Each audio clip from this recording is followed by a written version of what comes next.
Chapter 335. Chapter 335. CA a Turtle in a Jar. The election for head of household had ended. The parlor was now empty, as everyone had left. Su Haonan, Qin Feng, and the twin sisters gathered in Su Haonan's room. The election ceremony for head of household ended well, and all of them were rapturous with the outcome. "Come over here, Xiatian. Please help me throw away the red sandalwood incense at my bedside." Su Haonan became gloomy when he looked at the altar. "Grandpa, our servant just changed the red sandalwood in the altar not long ago. There's still so much left." Su Xiatian pouted while clinging to her grandpa's arm. Su Qiuyu pinched her sister's cheek and said softly, "My dear little sister, just do what Grandpa has asked." After glaring at Qin Feng, Su Xiatian reluctantly got to her feet, walked to the altar, and went off to dispose of the remaining red sandalwood. "This rascal has not contributed since he came to our house. Grandpa, big sister, let's kick him out today." Su Haonan and Shu Qiuyu were tickled by Su Xiatian's lovely appearance when she grumbled. After Su Xiatian left the room, the elder's countenance suddenly sank. He gazed at Su Qiuyu and asked, "So, Qiuyu you know as well?" Su Qiuyu was an observant woman. She'd noticed that the elder intentionally asked her second uncle to lit the incense this morning when they were having the family meeting in the parlor. And now, the first thing her grandpa did on entering his room was to replace the incense beside his bed. So she concluded that something was dubious about the incense from these two things. As a core member of our Su family, it's obvious that second uncle will never perform a menial job like burning the incense personally. However, he was able to locate the drawer that has the red sandalwood incense out of a dozen drawers. It's suspicious that he knows the exact location of that incense. After Su Qiuyu spoke her mind, she then continued unruffled. "Could it be you suspect there's something wrong with incense, Grandpa? So that's the reason why Grandpa changed the red sandalwood incense at your bedside once you got back?" Extremely surprised by Su Qiuyu's analysis, Su Haonan looked at Su Qiuyu and nodded his head gratified. "Good. Excellent. Qiuyu indeed is meticulous and attentive to details. I'm so relieved to have passed the head of household position to you. Yes, you're right. The incense is the main problem, and that's what Qin Feng hinted at me when he left last night. I was just suspicious at that time, but my suspicion was proven to be correct during the family meeting this morning. This red sandalwood incense was given by your second uncle. It released a tasteless and colorless poisonous gas whenever I burned it. I sleep in this room every day, so I inhaled the fragrance infused with this poisonous gas every day.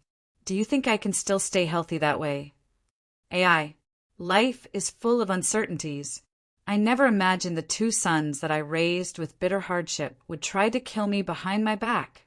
One of them asked old Li to drug my meals, while the other fiddled with my incense. Qiuyu, if it wasn't for you bringing Qin Feng back in time, I might have returned to the Western paradise already. The Su family would also be in complete chaos by now. Su Haonan was affected deeply by this internal strife and hidden patricide. Originally, he had been reluctant to pass the head of household position to Su Qiuyu because she was a woman and she was still young. However, the elder decided not to trouble himself anymore after this incident, so he officially passed the position to Su Qiuyu in front of everybody once he awakened. Su Qiuyu's countenance changed slightly at the elder's words, and she took a peek at Qin Feng. Su Qiuyu had never expected a frivolous and perverted man like Qin Feng to be savvy, always having plans a couple of steps ahead of everybody. Most of the problems that had been overlooked by Grandpa and herself couldn't escape his discerning eyes. It was he who had solved them. She was naturally an icily arrogant woman, and she'd set her sights high. Indeed, she was fit to be a prideful queen, as she was renowned as Sky City #1 noble beauty. There were very few people her age whom she had taken a liking to. Those idle dandies and hedonist young masters, in particular, disappointed her very much.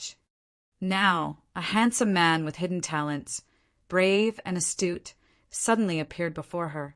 On top of that, both of them were of similar age, had extraordinary appearances, and were brimming with talents.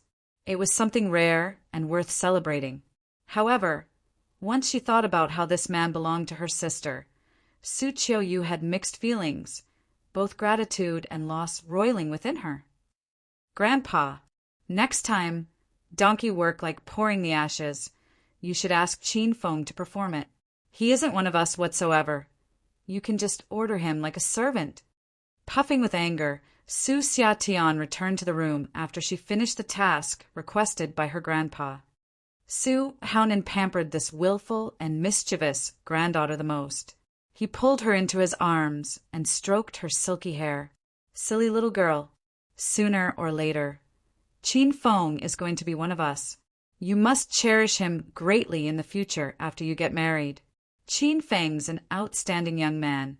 If you always order him around and scold him, he might dump you in the end and go for another prettier and more obedient girl. Su Xiatian instantly widened her eyes as big as saucers and glared glacially at Feng. I dare him to dump me. If he really did, I'd destroy him. Su Xiatian realized she was acting weird after she finished speaking. Blushing, she hastily yelled, "Pooh, pooh, pooh! When did I agree to marry him? He'll never be one of the Su family members, and I'll never settle for a rascal like him." Su Xiatian was a source of amusement for Su, Haonan, and Su Qiuyu. Both of them were tickled pink by her chirps and tweets. Even Feng was charmed by her cuteness and willfulness.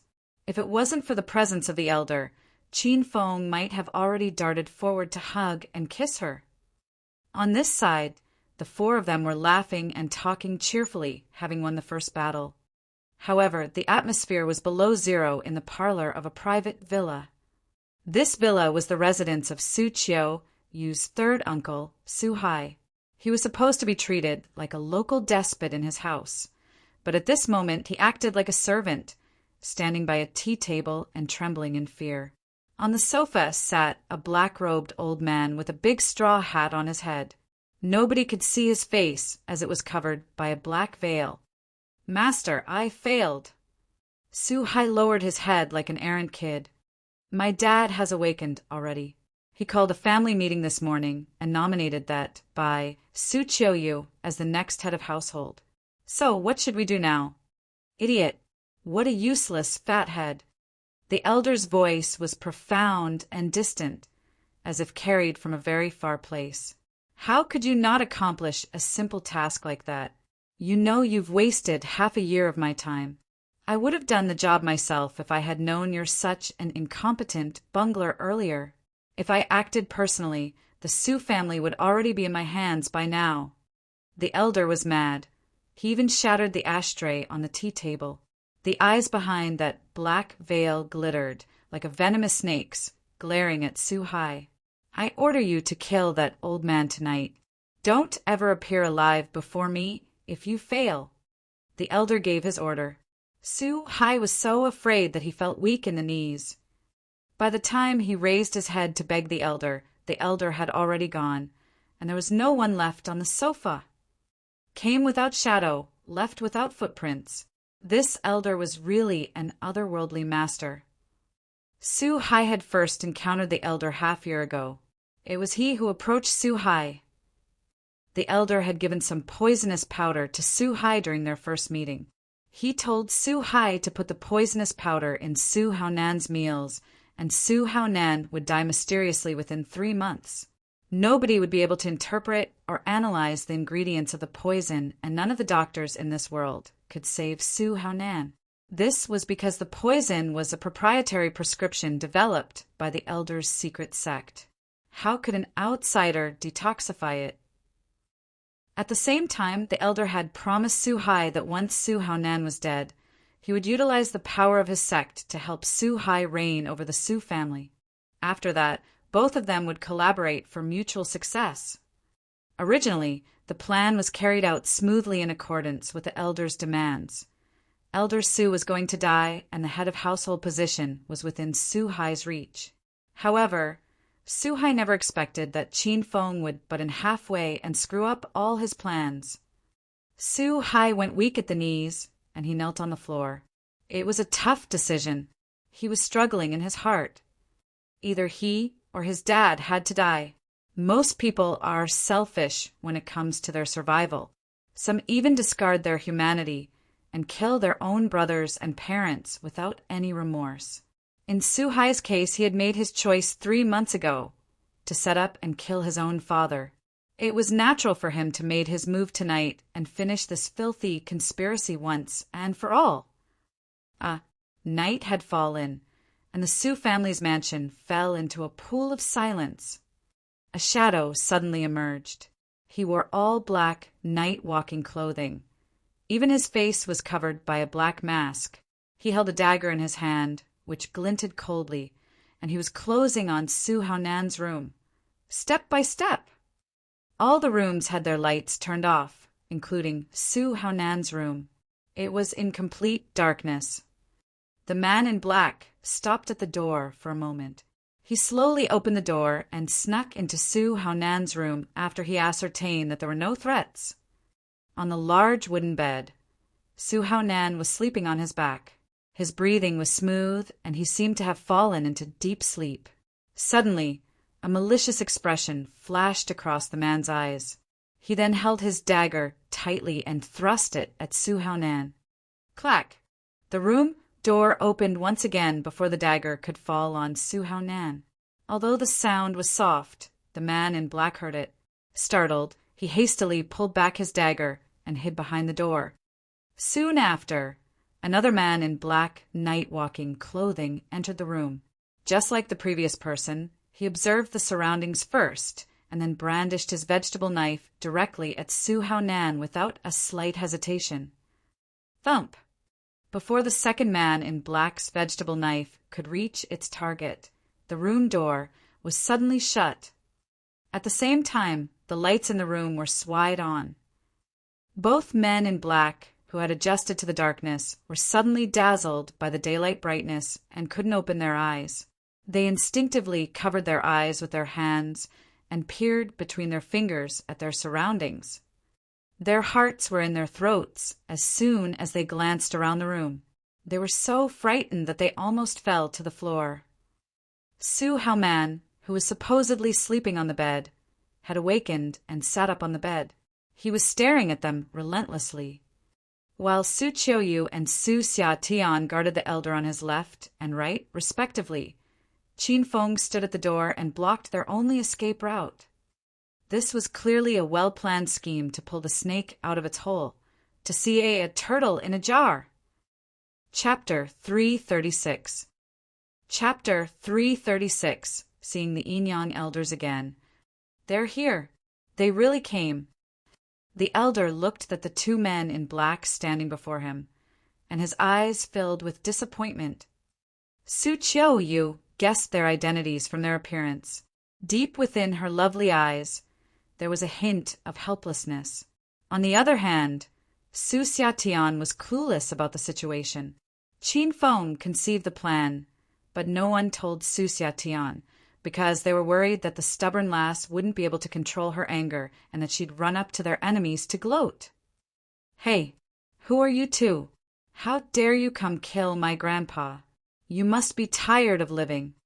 Su Xiatian scowled with her hands on her hips. She appeared so comical that Qin Feng wanted to laugh. The expression of the second man in black that came in changed dramatically. He still didn't know that the other intruder had the same motive as him. When he looked over the other person's body, the man in black smiled evilly. He knew who the other person was. Su Hai, Su Ming, stop hiding. I knew that it was you 2 evil creatures a long time ago. I didn't want to take action previously to give you an opportunity for a fresh start. But not only did you not change, you wanted to harm me time and time again. Now you're even acting personally. As Su Haonan spoke, even he didn't know what he was feeling. The 2 men in black trembled slightly, then removed their masks. The first to enter had been Su Hai, who now stood by the door. The second to enter had been Su Ming, who currently stood by the elder's bedside. Since they'd been discovered, they were much more relaxed. Su Ming's expression was malicious as he glared at Su Haonan and roared, "Give me an opportunity to start anew? How could you say that? If you really gave us a chance, you should have given us the head of household position. Right from the start, you passed it to a girl and a cheat. You asked for it." "Oh, Su Ming, Su Ming. Seems that you're still blinded by money. Do you think I really gave the position to Chiu due to personal considerations? You two can't even compare to Chiu in open-mindedness. If we're talking about character, you two have none to speak of. If we're talking about intelligence and capability, you both still lose to Chiu. Tell me, did I not give you opportunities, or did you not give yourselves a fighting chance?" Su Haonan sighed ruefully. "When Su Sun was still here, I passed the head of household position to him. However, good things never last. Su Sun and Wanner died in a car accident. Now, what's wrong with passing the position to Su Sun's daughter?" Su Qiu's lovely eyes couldn't help but redden as she thought about her parents. Su Xiatian had just regained her senses because she hadn't known that these two men in black, who wanted to kill her grandfather, were her second and third uncles. She had known that her uncles were bad, but she hadn't thought they were this bad. "Beasts! Bastards! I can't believe I usually call you second and third uncle. You even want to kill Grandpa? I'll kill you two bastards." Su Xiatian lost control. She waved her small pink fists and rushed at Su Ming. Su Ming grabbed Su Xiatian and pulled her into his arms. A sharp vegetable knife was pressed tightly to her pale neck. "Stupid girl, if you fucking mess around, I'll slit your throat." Su Ming spoke coldly toward Su Xiatian. The sharp knife drew blood. "Su Ming, you bastard. Move that knife away right now. Xiatian's parents died early. She's pitiful enough. How can you not just let her off?" Su Haonan became frantic. He would rather die than see the two girls suffer. "Ha ha, ha ha ha." Su Ming suddenly laughed maniacally, and his eyes became bloodshot. He was like a fierce beast. That bastard Su Sun died well. Death can't even wipe out his crimes. Say, why didn't he check the brakes before driving? Otherwise he wouldn't have died. He was smart his whole life, but a fool during this one instance. Su Ming went a bit crazy, and he said a bunch of nonsensical things. However, when Su Qiu and Su Haonan heard these words, their expressions changed dramatically. "You deliberately killed my parents, didn't you? You did something to my father's car brakes." Su Qiu never felt such violent emotion before. She began to tremble uncontrollably, and tears streamed from her eyes. "That's right. Your father took my spot as head of household, so it was only natural for me to kill him. Right. The idiot behind me knew as well. At the time, we colluded to get rid of your father." Su Ming smiled more and more crazily, and the vegetable knife in his hand trembled. The knife was extremely sharp, and several cuts appeared on Su Xiatian's neck. Small drops of blood trickled down. Su Xiatian seemed not to feel the pain. She didn't even furrow her eyebrows. Her head was filled with Su Ming's demonic laughter and memories of her parents' smiling faces from her childhood. "So it was you. So you murdered my parents. I'll kill you." Su Xiatian suddenly went crazy. She cared nothing for the sharp vegetable knife on her neck. She shoved Su Ming away and kicked him desperately. "You ass! I'll stab you to death first." Su Ming's expression became cold, and he slashed the vegetable knife at Su Xiatian's lovely face. Since the elder and the two sisters had to die today, there was no way Su Ming would hold back. "Little sis, be careful." "Xiatian, run." When Su Haonan and Su Qiu saw the sharp vegetable knife nearing Su Xiatian's large eyes, they almost fainted in fright.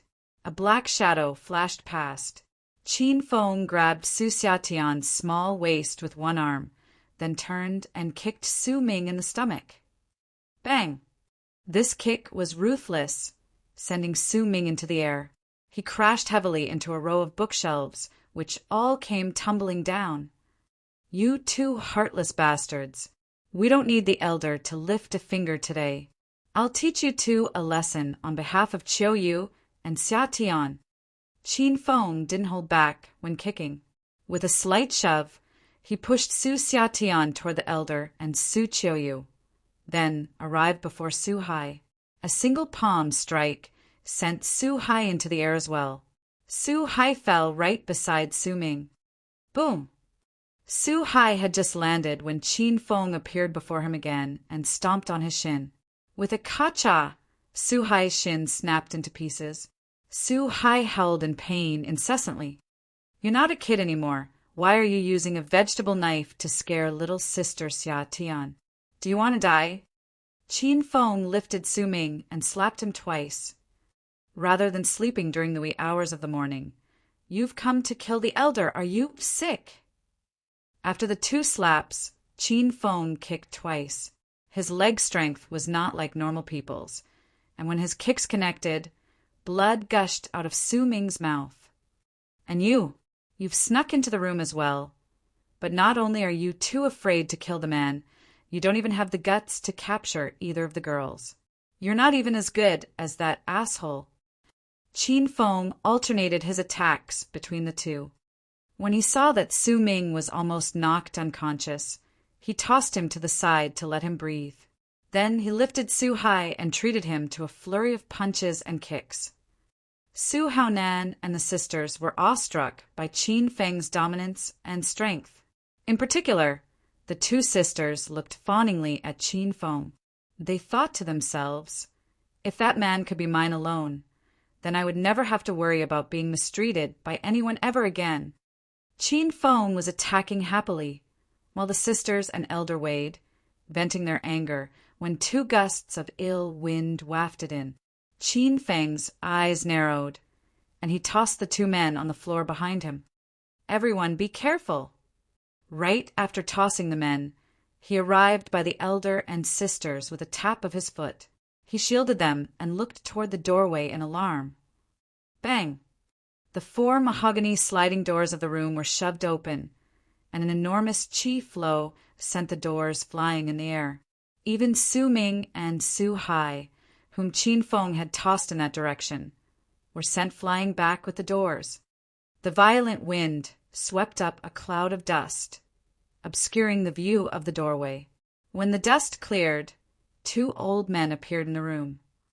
They wore black robes, and straw hats hid their faces. A strange herbal smell wafted from their bodies, and their figures were stooped, forming strange shapes. Su Ming and Su Hai lay at their feet, but when they saw the 2 elders, they jumped up with glee. These 2 were the people backing them. It's you too! Qin Feng's expression stiffened. A formidable enemy had arrived. He knew these 2 people. They were the Yin-Yang elders he'd met while wakeboarding when he took Bai Qing to her class reunion at the mountain resort. At the time, these elders wanted Qin Feng to give up the 100-year blood lotus, and they tried to kill Qin Feng. If Black Turtle hadn't appeared and attacked the 2 men afterwards and forced them to run away, Qin Feng wouldn't have survived. At this time, Qin Feng had broken through to stage 4 external abilities and stage 3 inner qi, but faced the 2 elders again. He still wasn't confident of winning. These 2 were unfathomable experts. Qin Feng still had trouble determining the extent of their abilities. Qin Feng, it's been a while. You're going to die today. The Yin-Yang elders looked at Qin Feng and gave him strange smiles.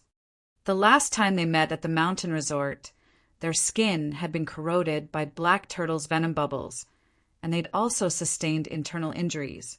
They had to retreat into seclusion to recover, and just as they emerged from their seclusion, they encountered Qin Feng again. They were absolutely elated. When enemies meet, they see red. Qin Feng saw red, but not the red of anger, the red of nervousness. He knew he was still no ma for one of the Yin elders, much less the two of them together. As such, he came to terms with his fate. He only hoped that he could stall for time to allow the beautiful sisters and the Sioux elder to escape. Chapter 337. Chapter 337. Activate. Vajra Esotery. Why are you still standing here, Qin Feng? Hurry up and teach those two traitors a lesson. And these two freaky geezers over here, I hate them. Help me slap their faces until I can't recognize them. Su Xiatian's savage and bossy voice rang out right when Qin Feng was about to urge them to leave. Qin Feng spun his head around and looked at this empress, the corner of his mouth chewing vigorously. After that, he yelled at Su Haonan, "Elder, bring the twins with you and run now." Su Xiatian was willful, but Su Qiuyu and Su Haonan were calm and collected. Their hearts sank when they heard Qin Feng's request. After hesitating for a moment, Su Haonan hugged the twin sisters and gazed at Qin Feng. "Let's leave our fate to God. We won't leave without you.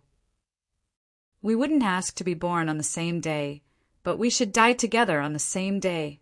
After all, we're family." Suddenly, the Yin elders sneered. "Ha ha! It's so touching that tears are falling from our eyes." At the same time, the faces of Su Ming and Su Hai, who stood beside them, were clouded with confusion. The brothers exchanged glances, spun aside, and looked at their respective mentors. They asked a silly question simultaneously. "Master, could it be the two of you know each other?" "Could it be the two of you know each other?" Ha! The Yin elders were thrilled to bits by their question.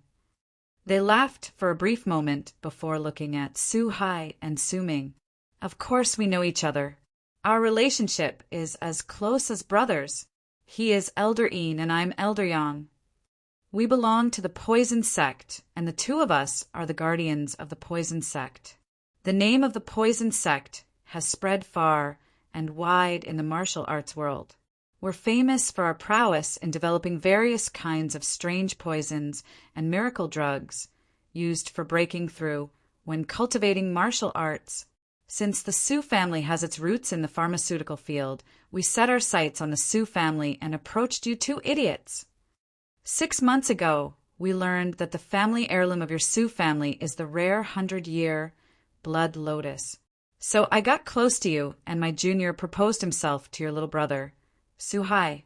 We approached you two as different entities, enticed you two to harm that stupid geezer concurrently, and help you to take over the Sioux family's business. Do you understand now? You're merely a pawn. No matter who eventually became the head of household, you would be tied to us and become our puppet to control the Sioux family.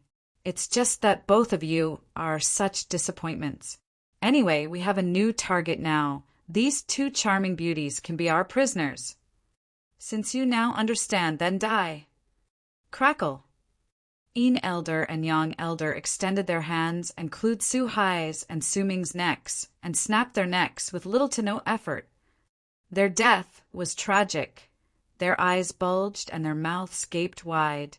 Their visages were vile. They died with unfinished business. "Ha!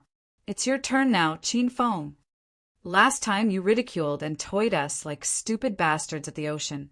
I'm going to see what kind of trick you can pull off now." As soon as the Yin elders finished speaking, they thrust their palms at Qin Feng at the same time. 2 persons, 2 palm strikes, one aimed at the left and one aimed at the right. Looking like 2 dead twigs, those palms were dark and full of wrinkles. Naturally, those palms were harmless. But Qin Feng suddenly felt an unprecedented sense of crisis before they could reach him. Rumble. 2 palms landed precisely on Qin Feng's pecs, and the collision released a loud explosion. Qin Feng wanted to evade their attacks, but his opponents were too fast. He hadn't reacted yet when their strikes landed on him. By the time he looked at the Yin elders again, they'd returned to the doorway as if they'd never moved at all. Somebody spewed blood. However, it wasn't Qin Feng, but the Yin elders. They even lifted the black veils covering their faces to glare fixedly at Feng, their eyes reminiscent of sinister serpents. Their disfigured faces, which crawled with countless wrinkles like burned scars, were hideous. They never expected Feng to be able to withstand their strikes and still remain unscathed. Besides, what is the thunderous qi bursting from his body? What is this little brat's actual strength? The yin-yang elders' hearts were filled with questions, but so was Feng's. He was even more confused than they were. He felt death the moment he was struck, and he thought he died already. He never imagined a stream of qi would suddenly spurt from his body and repel yin elders and yang elders' attacks. The qi was frantic and barbarous. Even Feng was startled by it. He pondered within himself, when did I become this powerful? Rest assured, Master, that qi was triggered by the Vajra esotery. Little Pig's voice suddenly echoed. The Vajra esotery, that sovereign-grade skill that Feng acquired not long ago. Even now, Feng still hadn't figured out how to use the skill.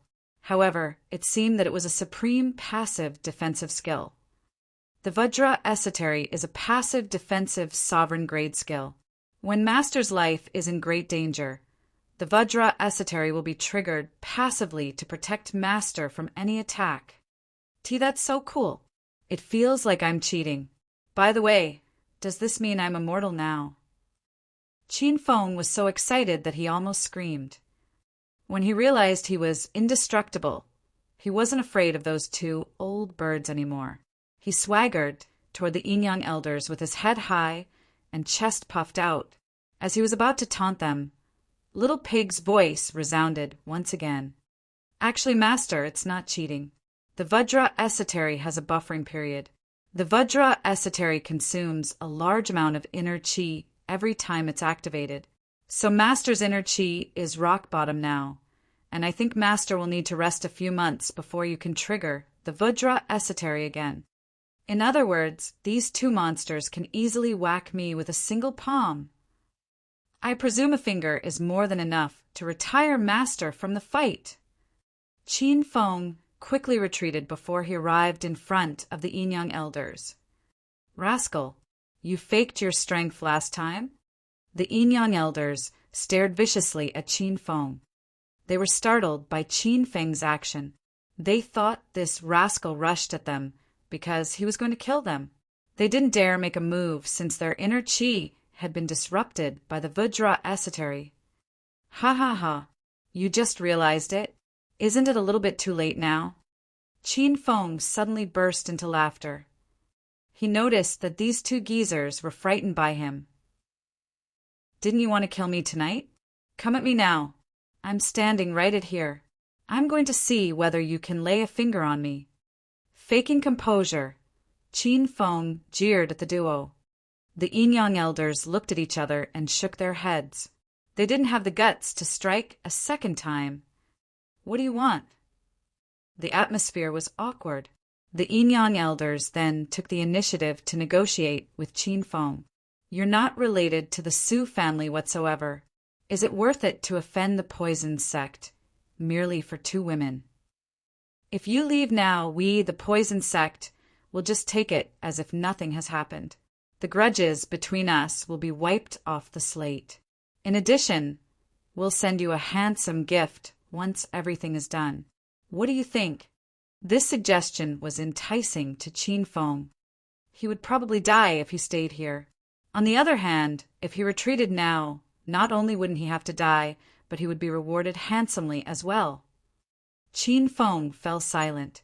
Countless expressions flashed across the faces of Su Haonan and Su Qiuyu, who stood behind him. Both of them were highly intelligent. They'd already realized that Feng's situation was dire and that Feng was actually afraid of those two geezers. This was because Feng clenched the fist behind his back so tightly that his veins bulged, and this obviously wasn't something a confident person would do. Both of them became nervous. They weren't sure whether Feng would betray them at this critical moment. Even Su Haonan's own sons wanted to kill him, It was natural for an outsider like Qin Feng to betray them. Humph. In your dreams, you two stinking geezers. Su Xiatian suddenly walked forward and clung to Qin Feng's arm. This was the first time she willingly held Qin Feng's arm. Qin Feng is part of our Su family. You're trying to harm the Su family. Qin Feng won't go easy on you. Acting like a spoiled child, Su Xiatian rubbed herself against Qin Feng's arm and urged, Qin Feng, hurry up and teach them a lesson for me. Move aside, you wimpy kid. Qin Feng pushed Su Xiatian to the floor and laughed maniacally. Haha, do you think I really came to help your Su family? I merely wanted to take over your Su family's business and dominate you twins. And you two geezers, get your ass out before I waste you. You wish to dispa me with a gift? Humph, you underestimate my ambitions. Qin Feng acted too suddenly. Not even Su Haonan and Su Qiu you could keep up with his quick mind. However, Su Qiu soon recovered her senses and hastily helped her sister to her feet. She then glowered at Qin Feng. You're a beast, a monster. My eyes must have been blind to believe in a dreg of society like you. Evil. This is sin. Su Haonan hugged Su Xiatian in his arms and stroked her head. Su Xiatian was stupefied. She couldn't accept the fact that Qin Feng had pushed her down. Why did he have to push me down? How can he have the heart to push me down? Don't cry, sis. A scumbag like him isn't worth shedding tears for. Xiatian, Grandpa judged wrong earlier. This fellow isn't good enough for you. Don't be sad, Xiatian. Let's go. Let's run away right now. Su Qiu and Su Haonan took the soulless Su Xiatian and ran away. Qin Feng stood with his hands clasped behind his back, while the Yin Yang elders stood at the door with their backs stooped. Three of them stared at one another, the atmosphere fraught with tension. Nobody cared about Su Haonan and the twin sisters, who had run out. Qin Feng let out a long sigh of relief after the threesome had escaped. Those twin sisters and the elder have been scared away by me. Why don't you leave now, you old fools? We must take over the Su family. We hope that brother could do us a favor. That means we don't have to talk anymore. It depends entirely on you. If you say we have nothing to discuss, then we two geezers won't mind fighting with you. If that's the case, let's go outside to fight then.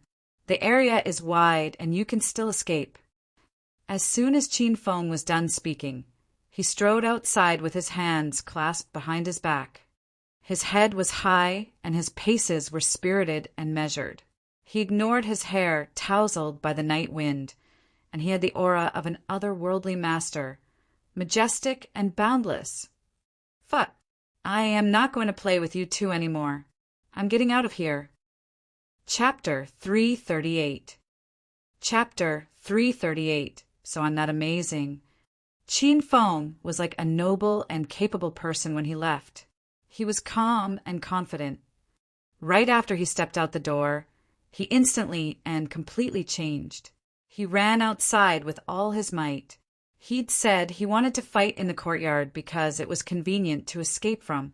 But it wasn't to make it convenient for the two elders to escape, but for Qin Feng to escape. Fuck, we've fallen into a trap. That crafty bastard, get him. The Yin Yang elders were nervous and fearful. Then in the next second, they became extremely angry. If their ages were added together, they would be well over 100 years old. Yet they were manipulated by a mere 20-year-old. If this got out to the martial arts community, the Yin Yang elders' reputations would be greatly affected. However, on further thought, the Yin Yang elders concluded that the poisoned Sect's reputation was actually long gone. Stinking brat, since you have the guts to play around, you aren't going anywhere today. The Yin Yang elders moved at the same speed, and they flanked Qin Feng on both sides. They aimed strikes in Qin Feng's direction. The distinct, intense air of death was so oppressive that Qin Feng couldn't breathe. Whoosh! Qin Feng immediately removed his flying dragon armor and employed all the speed he possessed. He leapt like a rocket onto a rooftop a few meters high. Tap tap. Qin Feng's leading foot had just landed when the Yin-Yang elders appeared right at his tail. The three were separated by a bit of space as they stood on the tiles of the rooftop. Qin Feng stood in the middle with the Yin-Yang elders at his right and left staring at him. A waning crescent moon was in the sky, and the strong wind ruffled Qin Feng's hair and the Yin-Yang elders' black robes. What beautiful scenery! Why don't we admire the moon, recite poetry, and become sworn brothers tonight? Said Qin Feng suddenly to the Yin-Yang elders. The serious atmosphere was immediately shattered, and the Yin-Yang elders almost went crazy. Frivolous little kid, no matter what you say, you're dying today. Want my strike? The Yin-Yang elders had gotten a grasp on Qin Feng's bullshitting abilities at the mountain resort. He could talk a dead person back to life. He could enrage an inner chi expert badly enough to provoke self-inflicted internal injuries. The two elders refused to partake in Qin Feng's nonsense, and they each struck at him again. Whoosh whoosh. This time, the Yin-Yang elders' positions changed continuously. They moved mysteriously quick and made the surrounding wind surge. Qin Feng could only see two ghostly images flitting back and forth before his eyes, but he couldn't accurately determine their positions. The air of danger intensified all around. Qin Feng knew that an attack was soon to come. He now experienced the great strength of the Yin-Yang elders. He had no opportunity to counterattack. Life is like rape. If you can't counterattack, then you try to enjoy it. At this time, Qin Feng felt this was worse than getting raped. Even if he didn't counterattack, he couldn't enjoy it. Whoosh whoosh. The instant the air of bloodlust appeared, Qin Feng suddenly moved. He didn't know where the Yin-Yang elders were, so he ran around at random on the roof. Qin Feng's arms and legs moved constantly as he tossed out wind blades that sliced through the air and produced ear-splitting sounds. Though they were not powerful, the effects were startling. Pop! Qin Feng had tossed maybe tens of wind blades when two sounds of flesh being sliced were suddenly heard. The Yin-Yang elders could be seen once again, and they appeared before Qin Feng in their original positions, as if they had never moved. However, their bodies each had a clear gash. One elder had a gash on his chest, and the other had a gash on his thigh.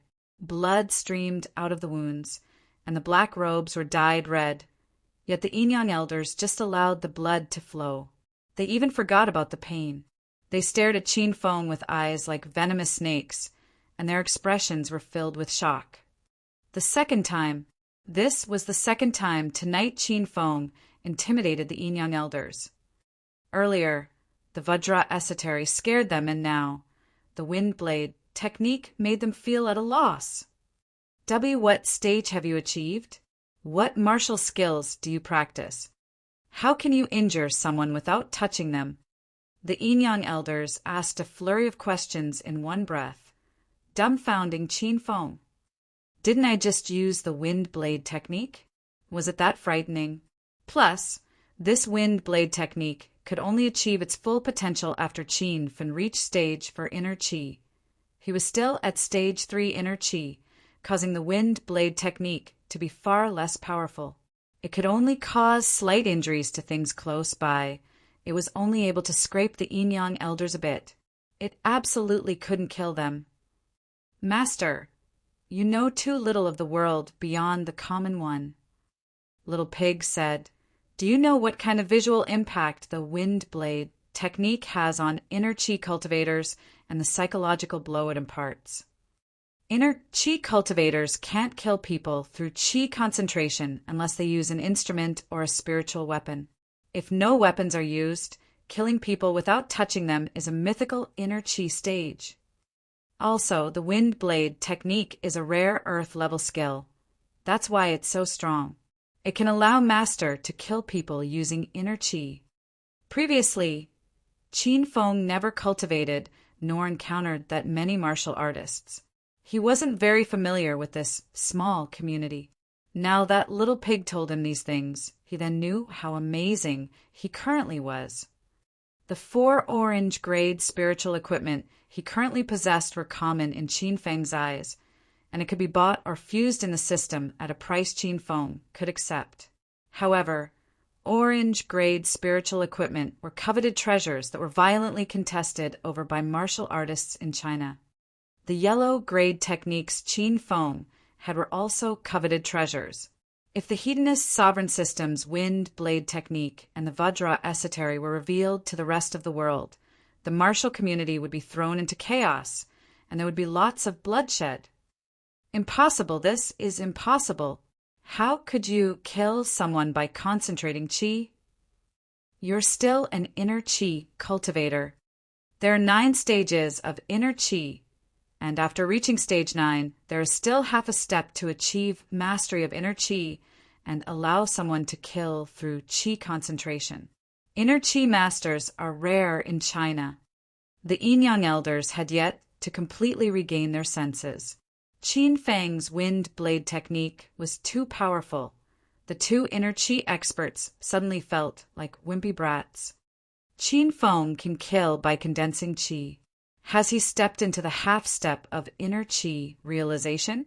Then he's a stage 9 inner qi expert? However, the Yin-Yang elders didn't believe he was.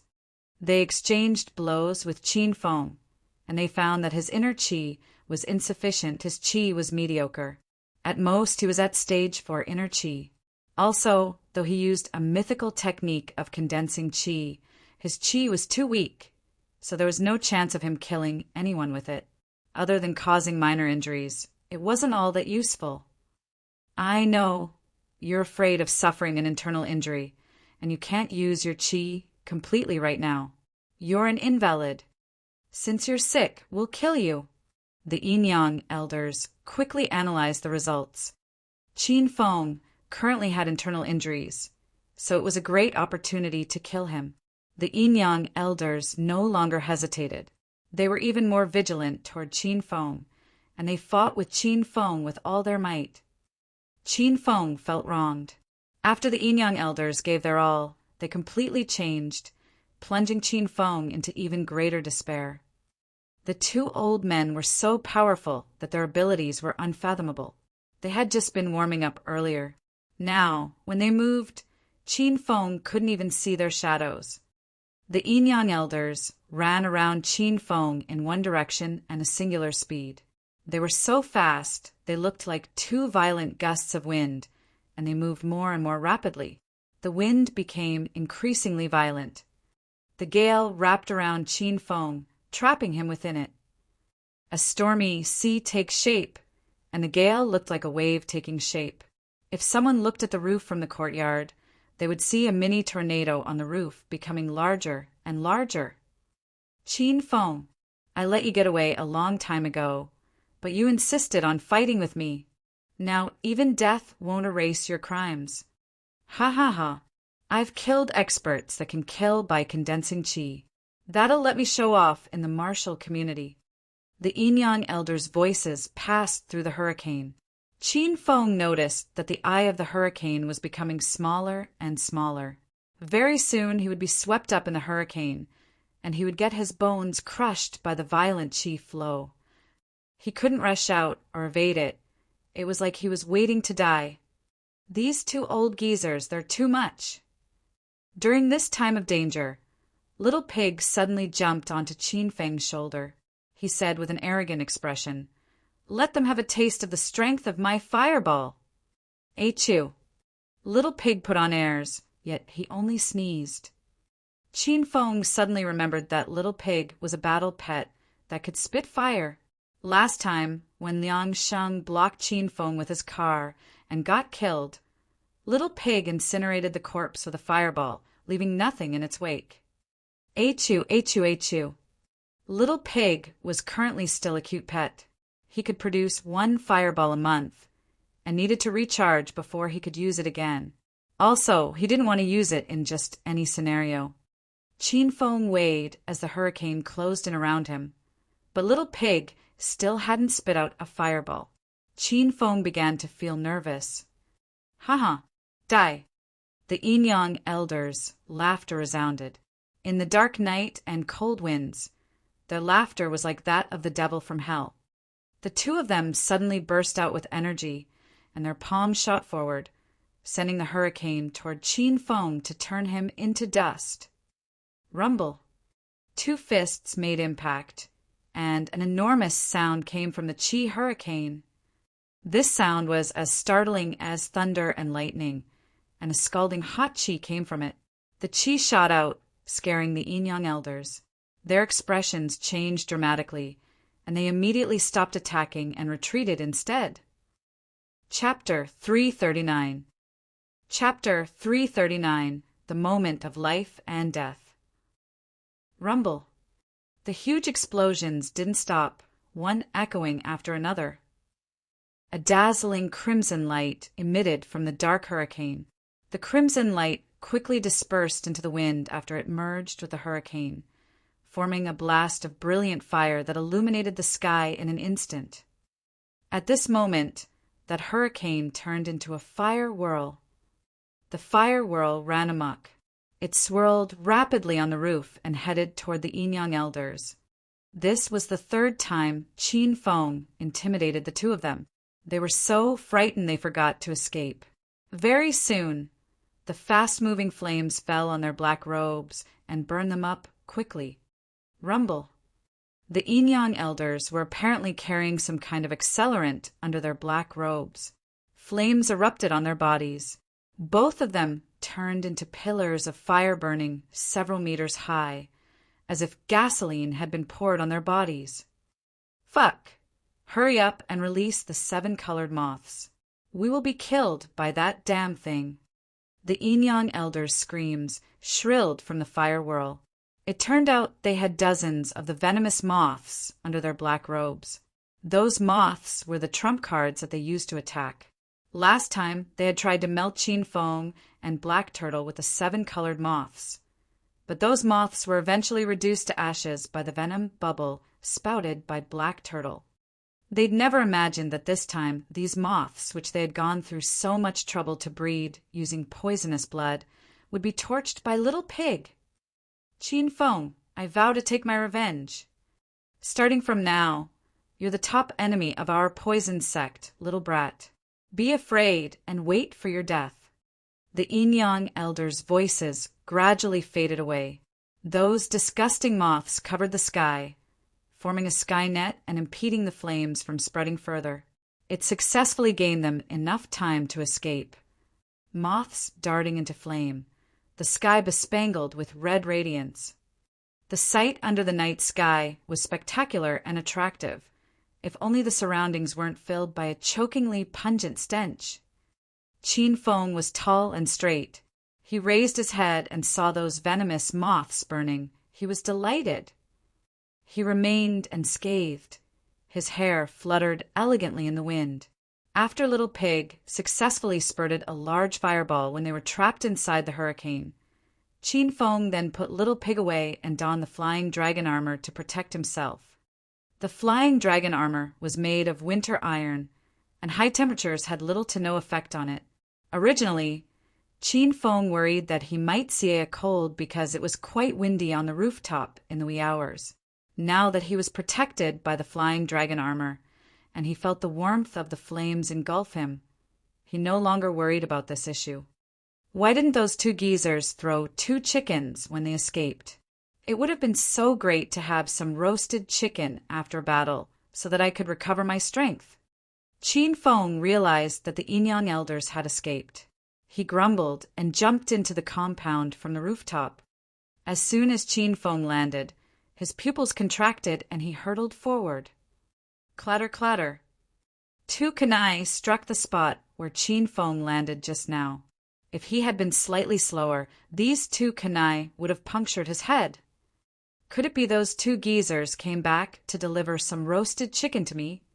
Qin Feng hid in a dark corner, frowning.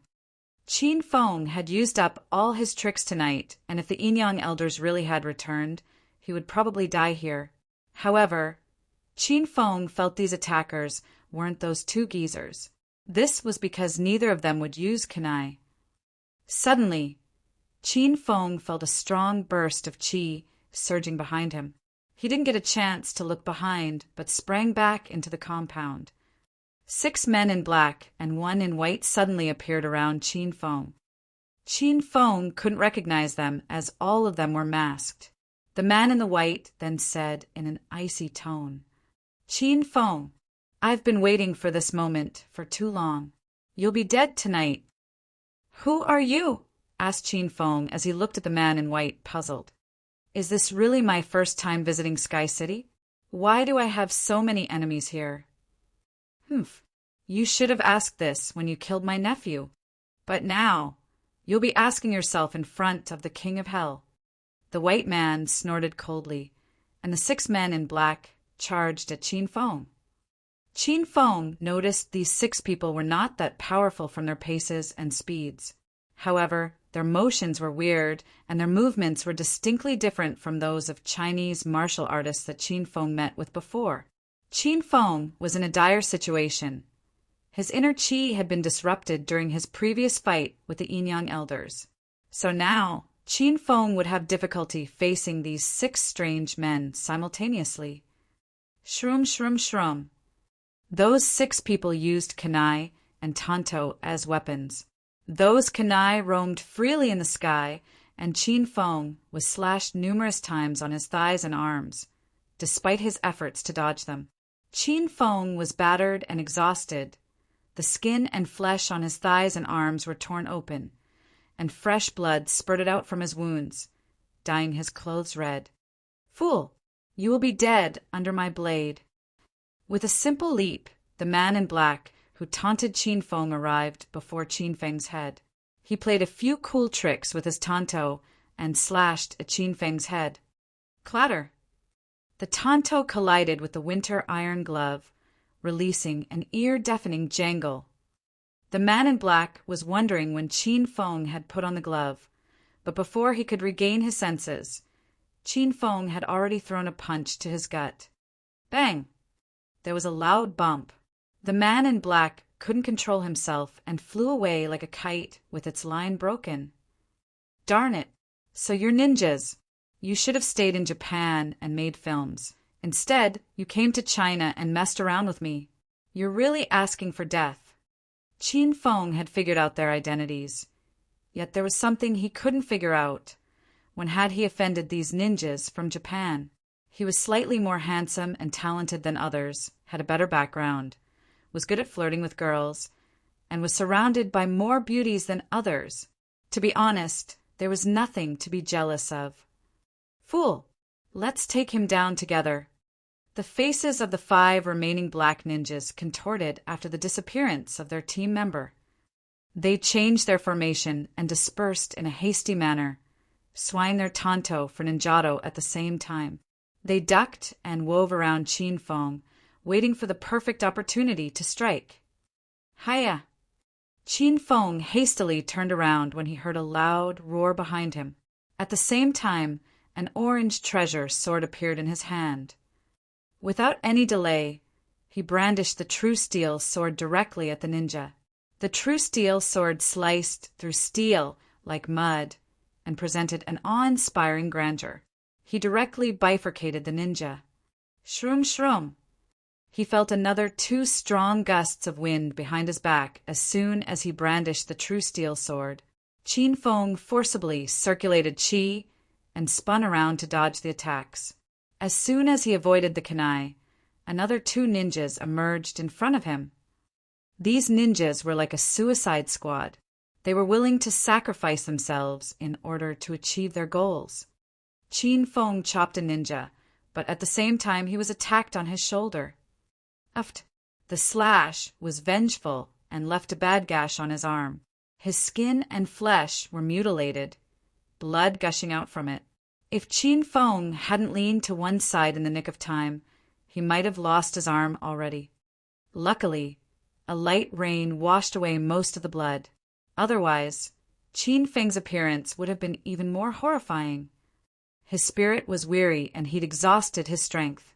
He stooped and allowed the blood to stream down his body. His face was hideous and his eyes were bloodshot. He weighed the remaining 3 ninjas warily. The 3 ninjas suffered some superficial wounds as well. They licked their ninjato, which had been dipped in their own blood. After that, they held their ninjato tightly and threw themselves at Qin Feng once again. This was what a suicide squad would do. Never give their opponent a chance to take a breather. Shroom, shroom, shroom.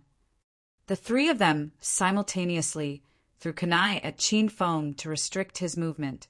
Qin Feng had used up his inner qi, and his reaction was slow from excessive blood loss. He barely avoided 4 kunai, but got hit by the last 2 in the shin and instep. The kunai impaled his instep and bones and dug deep into the ground. Qin Feng was in excruciating pain, so he just stood still and waited for the ninjas close in on him. 3 ninjas jumped toward Qin Feng's head simultaneously, slashing from different directions. Each of them aimed their ninjatos at Qin Feng's head. All of them practiced Itoryu. Either their attack would fail or they would successfully kill their target. Crackle, crackle. The orange-colored spirit snake whip struck like a lightning bolt. Those 3 ninjas were so frightened that their complexions changed drastically. Qin Feng startled them again and again, and they started to wonder, is this person Doraemon? How come he has so many weapons on him? And most importantly, those weapons are high-quality spiritual weapons. They were unsure where he drew the weapons from. Whoosh! The long whip fell on a person, the whip shadow containing dense inner chi, and he was sent flying. Then he immediately disappeared into the stormy night. Crackle, crackle. Qin Feng's second lash resounded. The sound of cutting wind produced when he brandished the whip was much smaller, and the strength wasn't as domineering as the first lash. However, he still managed to slam a ninja from the air to the ground. Crash! 2 consecutive strikes sapped his energy. After the second lash, his back was slashed by a ninjato. His suit and white shirt were torn apart. A deep, large wound appeared on his naturally snow-white skin, revealing the bones inside.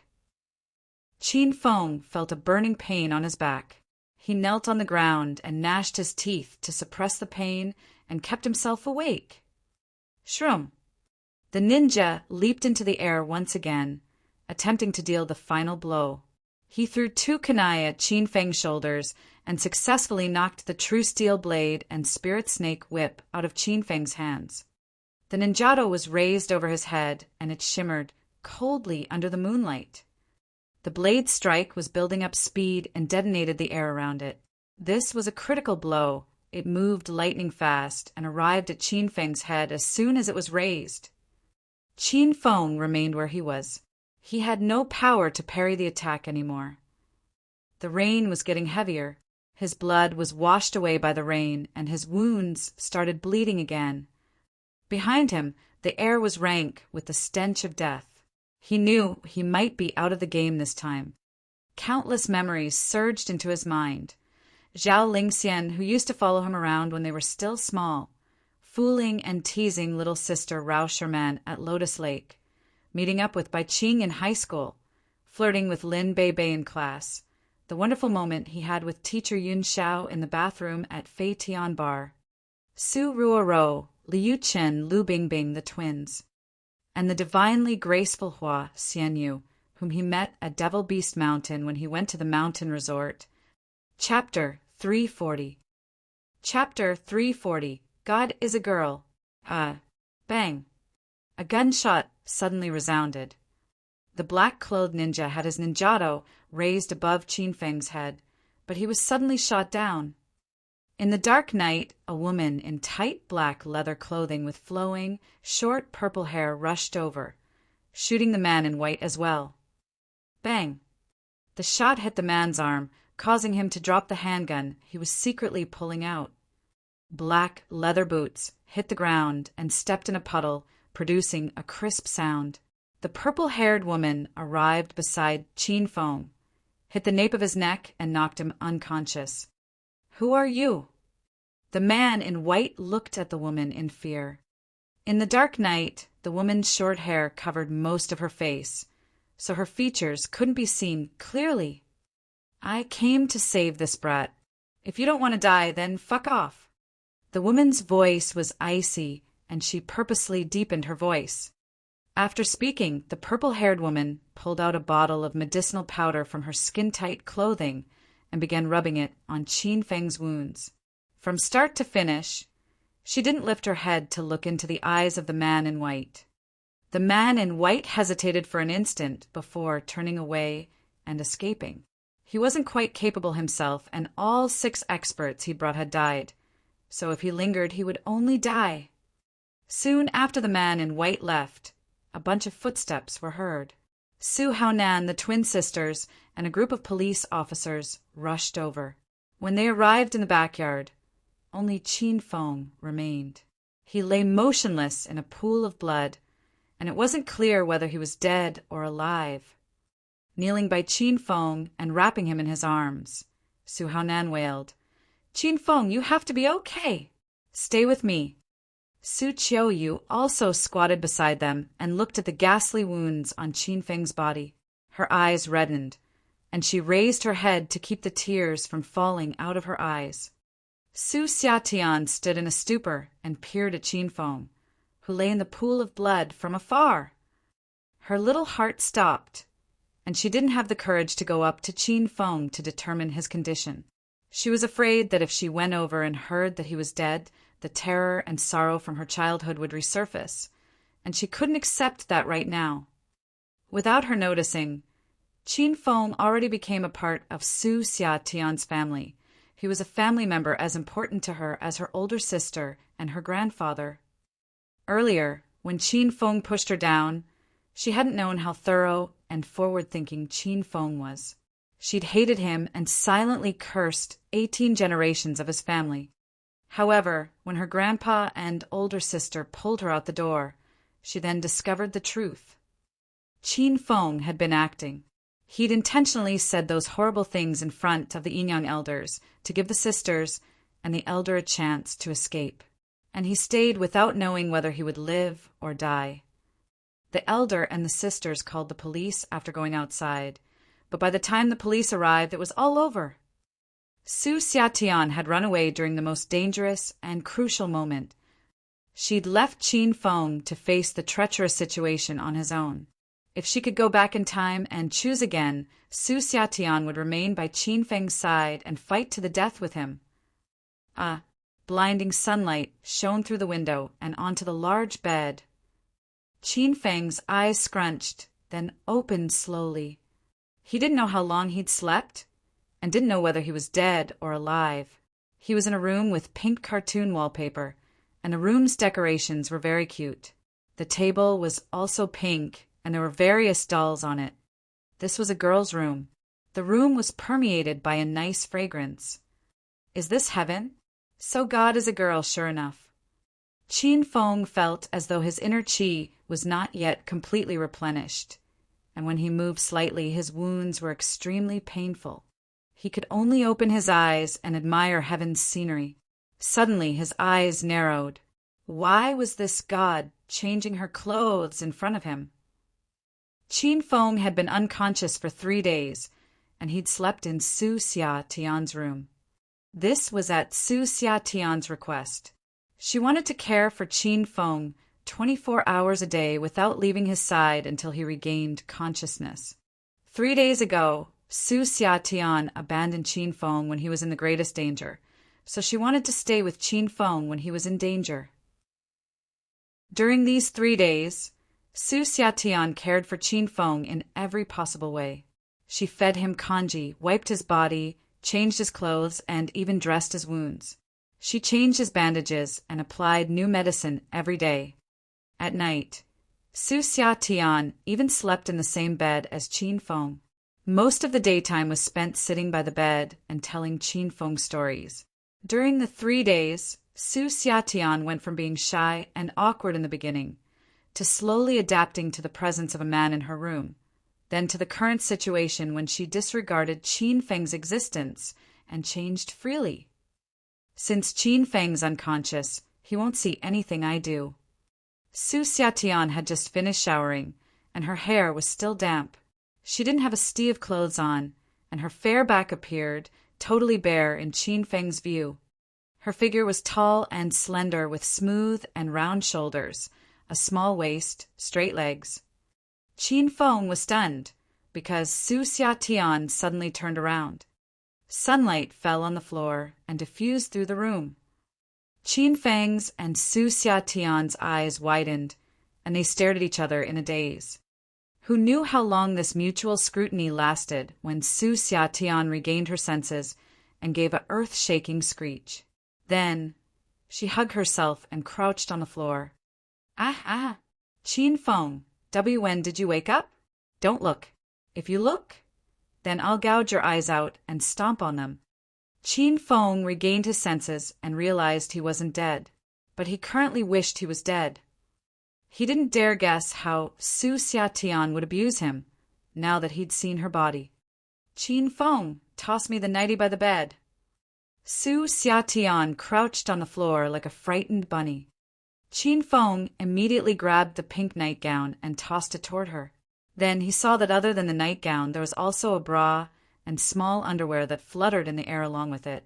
His lips quirked, and he thought to himself that even an immortal who descended to earth couldn't save him. Pervert, trash, turn around. If you peek, I'll personally cut you. Su Xiatian was still the same unreasonable Su Xiatian. Qin Feng was still the same Qin Feng. Vulgar, perverted, and shameless. Little wife, why is there a mole on your butt? Ah, you damn pervert, don't peek. Wait till I finish dressing. I'll get you. Su Xiatian didn't stop shouting. She soon found that something was off. You piece of trash, I don't have a mole on my ass. Don't make stuff up about me. Qin Feng, you're dead. Su Xiatian finished dressing. Disregarding her image, she pounced on the bed and wrestled with him. Tell me, did you peep at me getting dressed at first? Su Xiatian sat on Qin Feng's back. I truly did not, said Qin Feng with seriousness. Then when did you come to? Su Xiatian cared a lot about this question. Was this brat never unconscious? Did he just play dead the whole time? If this was the case, Su Xiatian's charming face instantly became as red as an apple. She'd changed her clothes so many times over these past couple of days, and she'd even slept with the devil every night. He didn't do anything in the middle of the night, did he? I just woke up. Qin Feng had just spoken when he corrected himself. No, I'm not awake, I'm already dead. You're still pretending? You damn pervert. I worried about you for 3 whole days. Su Xiatian huffed as she sat on Qin Feng's back. Her slender and lovely legs moved around and accidentally touched the wound on Qin Feng's back. It hurt so much that Qin Feng shouted, Qin Feng, are you all right? Su Xiatian immediately got off him. She didn't lift up Qin Feng's clothes, but she saw fresh blood seeping through his white shirt. Her large eyes immediately teared up. Qin Feng, I'm sorry, I was wrong. I won't bully you. Don't move around, I'll change your bandages. Su Xiatian wiped her tears while running barefoot to get the first aid kit. She deftly removed Qin Feng's shirt, then carefully helped unwind the layers of bandage on his torso. Su Xiatian had just stopped crying, but when she saw the wound on Qin Feng's back, she couldn't help but burst into tears again. Qin Feng's entire back was filled with cuts, with no portion of his back left unmarred. In particular, the last cut made by the man in black was long and deep, running from his neck to the middle of his back. Qin Feng, does it hurt? If it hurts, then yell. I won't make fun of you. Su Xiatian's slender, lily-white hands carefully touched Qin Feng's back. Qin Feng felt a bit of pain, but it didn't hurt much because he felt Su Xiatian's warm, little hand rubbing across his back. Xiatian, let me tell you something. Tell me. I'll promise you anything, said Su Xiatian earnestly, wiping her tears. Actually, I was cut on the thigh as well. Help me rub there too. Why don't you go die? Su Xiatian burst into rage and ruthlessly slapped Qin Feng on the back. The wounds that had just closed immediately reopened. Ow, you crazy girl. If you don't want to rub it, then don't. Why did you hit me? Qin Feng howled in pain. I'll kill you. I meant to hit you until you die. You pervert, gangster, scoundrel.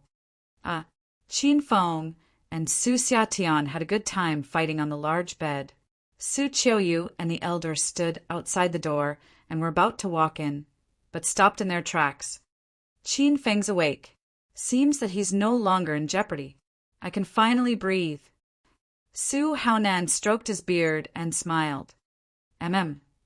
Su Qiuyu said nothing, just making a light hum in agreement. Then, her lovely eyes looked at the door in a daze. She imagined the current scene inside the room. They were probably lying in bed flirting in sunlight, birdsong, and fragrant flowers, warmth and bliss. This scene gave rise to a bit of longing in Su Qiuyu, and a strange idea came to mind. How great it would be if I could sweep places with her. Chapter 341. Chapter 341. This time, I'll stand and fall with you. Haha, you've finally awakened, Qin Feng. You had me worried sick. Su Haonan and Su Qiuyu waited for a moment at the doorway. After they ascertained that the commotion inside the room had stopped, they then opened the door and entered the room. Qin Feng had just had his bandages changed recently, so he rested on the bed with his eyes closed. Meanwhile, Su Xiatian held an iPad and sat beside Qin Feng, playing video games. Ah, Grandpa, big sister, you've come. Su Xiatian was startled by their sudden arrival. She hastily jumped up from the bed and trotted over to her grandpa and big sister and clung to their arms. She was extremely embarrassed, so she lowered her head, refusing to show them her blushing face. Did grandpa and big sister see me lying in bed, shoulder to shoulder with Qin Feng? Xiatian, you've done a great job of taking care of Qin Feng these few days. Su Haonan understood a girl's little fantasy. He didn't burst her bubble, stroking her head instead. Su Qiuyu cast a smile at her little sister as well. Then, she gazed at Qin Feng, who was lying on the bed. When she noticed his complexion had improved, her worried heart finally relaxed. Elder, Miss Qiuyu. Qin Feng hailed two of them. It's okay. You stay put. Just lie in bed and rest. We'll be family before long. No need to be so courteous with us. Su Haonan hastily cut short Qin Feng's attempt to get out of bed. Su Xiatian's face became as red as a ripe tomato. Of course, she knew what her grandpa meant. Before, she would have grumbled a bit if her grandpa and her sister tried mommicking Qin Feng and her. But after the life-and-death fight 3 days ago, she wouldn't refute her grandpa now, but exhibited a shy emotion, as if she was Qin Feng's woman. Xiatian, Qin Feng's medicine should be ready by now. Can you bring it over? Su Qiuyu prompted her sister. Okay. Lowering her head, Su Xiatian answered coquettishly. Although she was willful, she was actually smart. She knew her big sister was intentionally sending her away because her big sister and her grandpa wanted to discuss the marriage between Qin Feng and her. After Su Xiatian had left, Su Qiuyu went to stand by the bedside. She nodded at Su Haonan, and he looked at Qin Feng with a beaming face. Qin Feng, you're our Su family's benefactor. I learned of your family background from Qiuyu. So you're the only heir of the Qin family, the largest family clan in Acropolis City. I don't have anything else that I can offer to you in gratitude. I can only entrust my precious granddaughter to you. I wish you a blissful life with Xiatian. I have seen too many filthy, dirty conspiracies from this internal strife. One should bear the consequences of one's own deeds. So Su Ming and Su Hai deserve to die. The other family members of the Su family were startled by their deaths and submitted themselves loyally to Qiuyu's dignity. Moreover, The Su family is getting back on track under Chiu Yu's leadership. And since you've gotten hold of a secret of the 4 large families of Sky City, they are now helping Chiu Yu to develop the Su family. The internal strife has finally come to an end. The Su family can turn the page and become better and better. I believe in Chiu Yu's ability and her moral standing. Rest assured, Elder. The Su family will soar even higher into the sky and flourish under Miss Chiu Yu's lead. Feng nodded his head. He'd known Su Chiu Yu for quite some time, so he knew Su Chiu Yu was a gifted beauty. A trace of excitement flashed in Su Chiu Yu's eyes at Feng's praise. She lowered her head slightly to mask her blushing face. Hua Yan was feeling chipper. He said, "You're right. Chiu Yu and Xia Tian are my prides. Both of them are fine women. I'm getting old, and I don't want to involve myself in the Su family's affairs anymore. I've even set up my will. I divided the Su family's properties into 2. I'll give one part to Chiu Yu and the other part to Xia Tian. Dear Feng, I know you're not covetous of our Su family's property. I can tell from what I've seen that you really love Xia Tian because you treat her dearly. So, don't blame me for tarnishing the relationship between Xia Tian and you with money and gold. I truly want to give half of the Su family's business to you. You deserve this." Hua Yan smiled at Feng, but Feng had the urge to cry.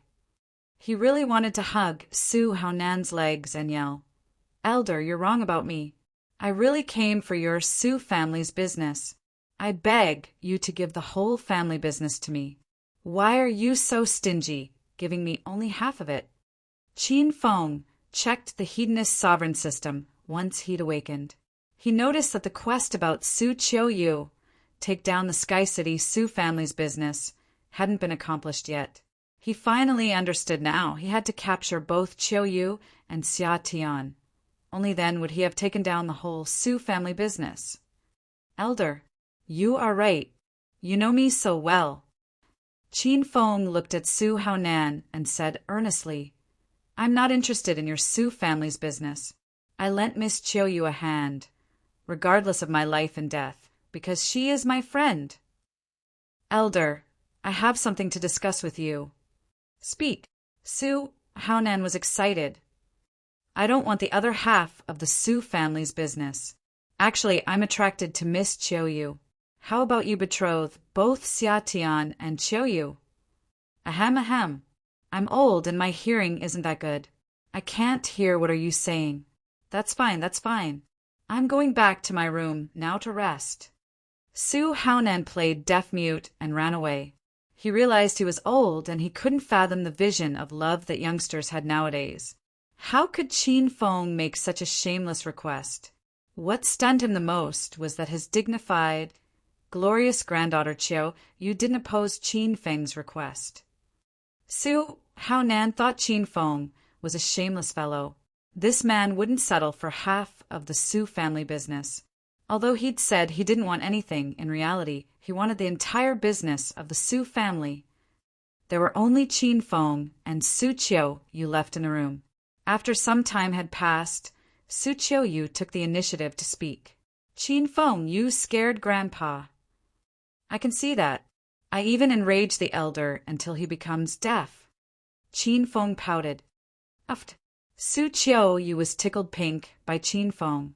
Her smile could topple a nation and overrun a city, and Feng couldn't resist taking a few peeks. "Grandpa is old.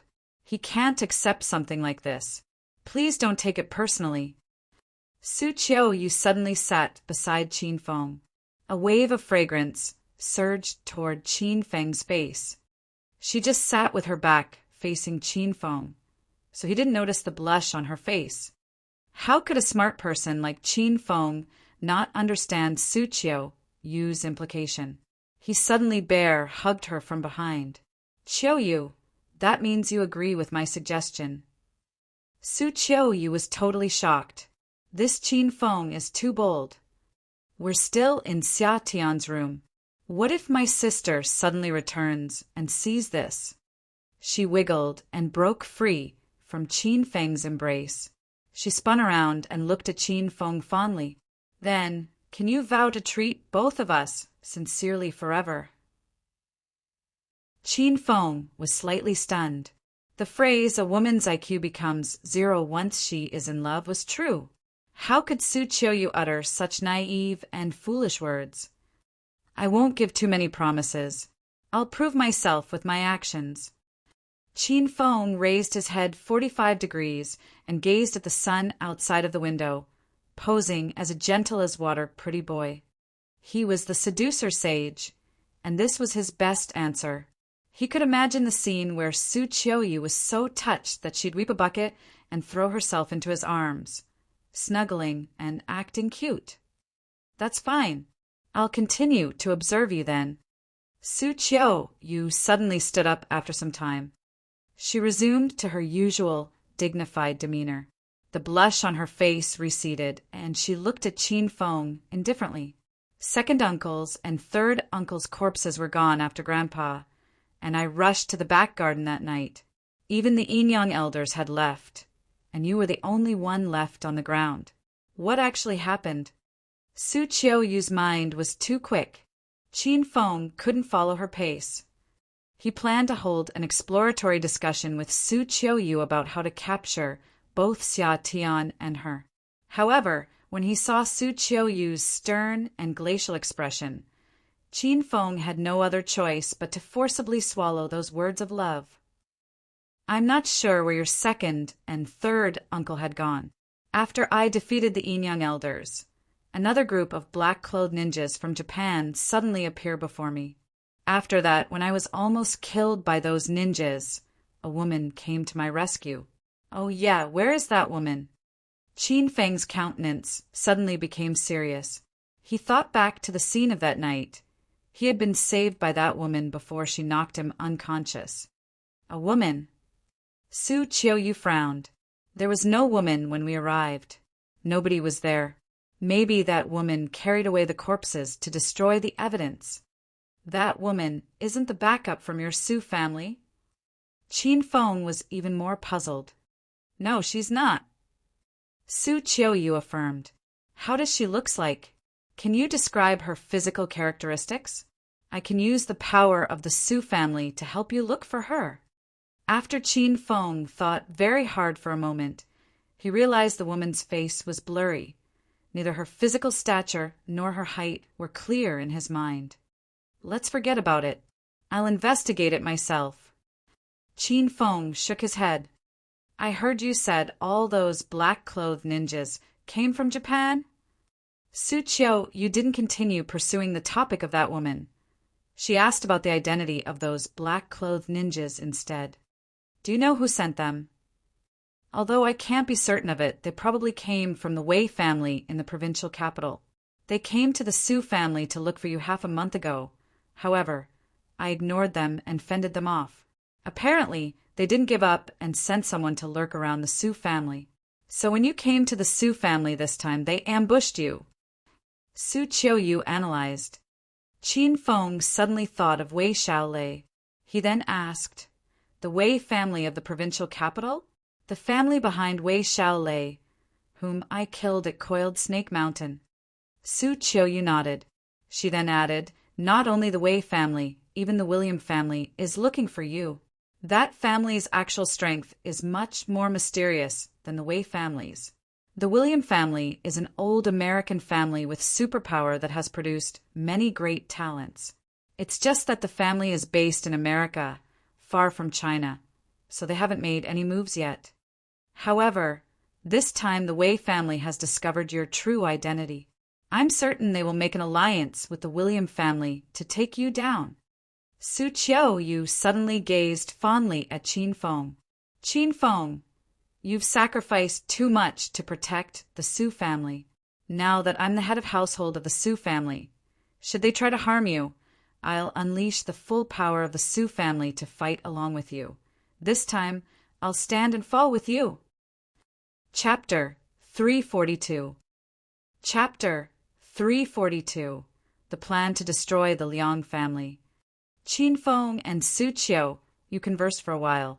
Then Su Xiatian happily walked in with a bowl of medicinal soup. The bowl was still really hot.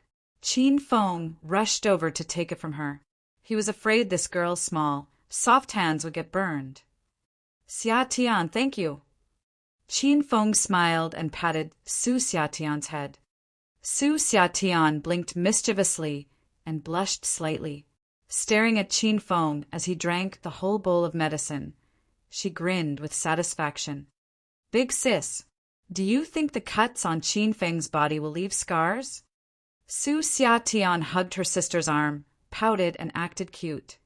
If they really do leave scars, will little sis no longer like Feng? Su Qiuyu teased her sister. Sis, how could I be such a shallow woman? It's not that I like Feng because of his appearance. I like him mainly because the guy's pretty tactful. He didn't run away when our Su family was in a crisis. Thus, I gave him a chance to date me. Su Xiatian finally admitted that she wanted to be with Feng, but she admitted it unwillingly. Big sis, you're now the Su family's head of household. You have so much power. Can you bring out the Su family's most precious medicinal herbs so we can give them to Feng? He has it so hard. I don't want his body to be scarred. Su Xiatian suddenly looked earnestly at Su Qiuyu. Su Qiuyu patted her little sister's head, smiled, and said, Don't worry, there won't be scars. There's cicada pupa powder on Feng's wounds. Cicada pupa powder was a very famous medicinal powder made by the capital's Liang family. When applied to a wound, it sped up the healing process and prevented scarring. However, this medicinal powder was extremely expensive, so only rich people could afford it. That night, when Su Qiuyu rushed to Feng's side, they found that someone had put cicada pupa powder on his wounds. At the time, Su Qiuyu couldn't understand it. Now, she found out that Feng had been saved by a woman and understood everything. However, she felt apprehensive. What kind of relationship does that woman have with Feng? Why did she leave after saving him? And she applied precious cicada pupa powder on him. Su Xiatian then felt reassured. She realized that she was standing before Feng in her nightie, so she shyly ran to the dressing room to change clothes. After Su Xiatian left, Feng looked at Su Qiuyu. Qiuyu, you said this cicada pupa powder is the capital's Liang family's main product. That's right. Su Qiuyu nodded slightly. The capital's Liang family is a famous pharmaceutical family. Their Liang Medical Group is extremely famous in China. The company's main products are the cicada pupa powder and the bruise liniment. Cicada pupa powder whitens skin and gets rid of scars. The bruise liniment can heal all external injuries and minor injuries. Even beginner martial artists use their bruise liniment. Once the capital's Liang family was mentioned, Feng's expression sank a bit. He suddenly thought about Zhao Lingxian and Liang Yu. The Liang family suppressed Zhao Dahai's high medical group and forced the two families to join in marriage. Now, Zhao Lingxian had been forced to agree to Liang Yu's proposal, so Feng had to destroy the Liang family's power as soon as possible. Qiuyu, the Su family's most important business sector, is the medical field as well. The Su family has its roots in pharmaceutics, and it's currently at the forefront of Sky City's pharmaceutical industry. However, these past couple of years, the Liang family has been more and more voracious. Because of the Liang Medical Group, our Su family has now begun to diversify and no longer focuses on just the pharmaceutical field. We also branched into both the real estate and entertainment fields. In Su Qiuyu's perspective, Feng was already her younger sister's husband, and she also wanted Feng to become her own husband. Thus, this man had to understand the Su family's company distribution. Su Qiuyu explained everything in detail. Qiuyu, can you help me with something? Feng became serious. Go ahead. Su Qiuyu became serious as well. I want to destroy the capital's, Liang family's, pharmaceutical company. I can give you a prescription. Promote it with the Su family's medicinal sector, and I'm sure you can seize the vast pharmaceutical market. Qin Feng suddenly thought about the elementary gold sore medicine from the system. That was much more mysterious than the cicada pupa powder and the bruise liniment. Not only did it whiten skin, get rid of scars, and get rid of wounds and swelling, it could even relieve minor internal wounds. What prescription? Su Qiuyu's lovely eyes brightened, and she was expectant. A prescription that works like the cicada pupa powder and the bruise liniment. Su Qiuyu's expression immediately dimmed. She didn't dare spend a lot of money promoting a prescription like that. Qin Feng, you really are smart. Although there are problems I didn't mention, I'm sure you know about them. The capital's Liang family's Liang Medical Group has been around for 10 years, and their cicada pupa powder and the bruise liniment are publicly reputable products. These two products are household names in everyone's minds. If we use other products to break in, then we have some hope. But if we break in with these two products, that's just inviting disaster. Qin Feng knew about Su Qiuyu's apprehensions. Business people all looked at costs and profits. No one wanted to take a loss. Su Qiuyu was the Su family's head of household, and she was responsible for the family. Thus, when making decisions, she had to consider many different factors. I know it's hard for you, but I can assure you that the medicine made from my prescription won't be outdone by the cicada pupa powder and the bruise liniment, and the product will be a lot less costly.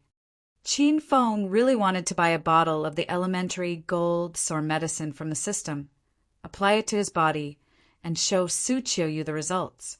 It was far superior to the cicada pupa powder. However, he had no hedonist sovereign points to speak of, so he could only persuade Su Qiuyu with his words. Su Qiuyu's shapely eyebrows furrowed. She clenched her teeth in deliberation.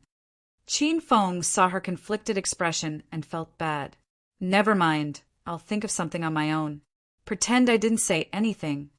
In the end, Qin Feng gave up on using the Su family to contend against the Liang family. This was a battle, and Qin Feng couldn't bear pulling Su Qiuyu into it. Okay, I accept. Qin Feng had just finished speaking when Su Qiuyu responded resolutely. I said earlier that no matter the danger, we'll live and die together. Thank you. Qin Feng suddenly grabbed Su Qiuyu's slender, lily-white hands. Su Qiuyu stiffened, but she didn't pull her hands from Qin Feng's warm ones. Qin Feng, do I look good in this blue chiffon dress? Su Xiatian suddenly bounded back into the room. She'd changed into a pretty mini dress, and her long and delicate calves were clad in bright knee-high socks. She wore a bunny clip in her hair and looked so cute that whoever saw her would want to pinch her cheeks. Huh? Qin Feng, why are you holding my sister's hands? You stinking brat, let go of her. Su Xiatian had good eyes, and she rushed over angrily. Su Qiuyu immediately pulled her hands from Qin Feng's as if she'd gotten an electric shock, and her face flushed. Xiatian, stop it. You, sister, was saying something important to me. Qin Feng pulled Su Xiatian into his arms and sat down. Big sister Qiu, he was just talking about us. She said we should get married as soon as possible. Ah, sis, why you're so annoying. Su Xiatian leaned into Qin Feng's embrace and flailed her legs. She struggled out of Qin Feng's embrace and shyly ran back into the dressing room. She felt so shy that her heart was about to leap out of her throat. When she saw her little sister leave, Su Qiuyu breathed a sigh of relief, and Qin Feng calmed down as well. I've written down the prescription. One is gold sore medicine. It's like the bruise liniment. The other is whitening powder. It works like the cicada pupa powder. We'll use these two products to break into the market and beat down the Liang family's main products, destroying the enormous family. Qin Feng's expression revealed a sliver of malice. Su Qiuyu was briefly stunned. She could tell that Qin Feng was against the Liang family for personal reasons. However, she didn't ask too much about it. She nodded and said, "Don't worry. I'll always stand by your side."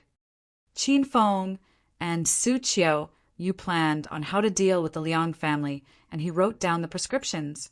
This was for the elementary gold sore medicine, but he split it in two, one for whitening the skin and the other for healing bruises and wounds. Luckily, Su Qiu Yu grew up studying medicine, so she understood prescriptions. When she saw Qin Feng write the two prescriptions, her pretty eyes widened. The prescription was rare and strange, and it was her first time seeing it. "Qin Feng, are you certain it's these two prescriptions? Quite a lot of this is antagonistic, and some of the herbs absolutely cannot go together. Otherwise, it'll become poison." Su Qiu Yu shouted in surprise. Qin Feng was shocked.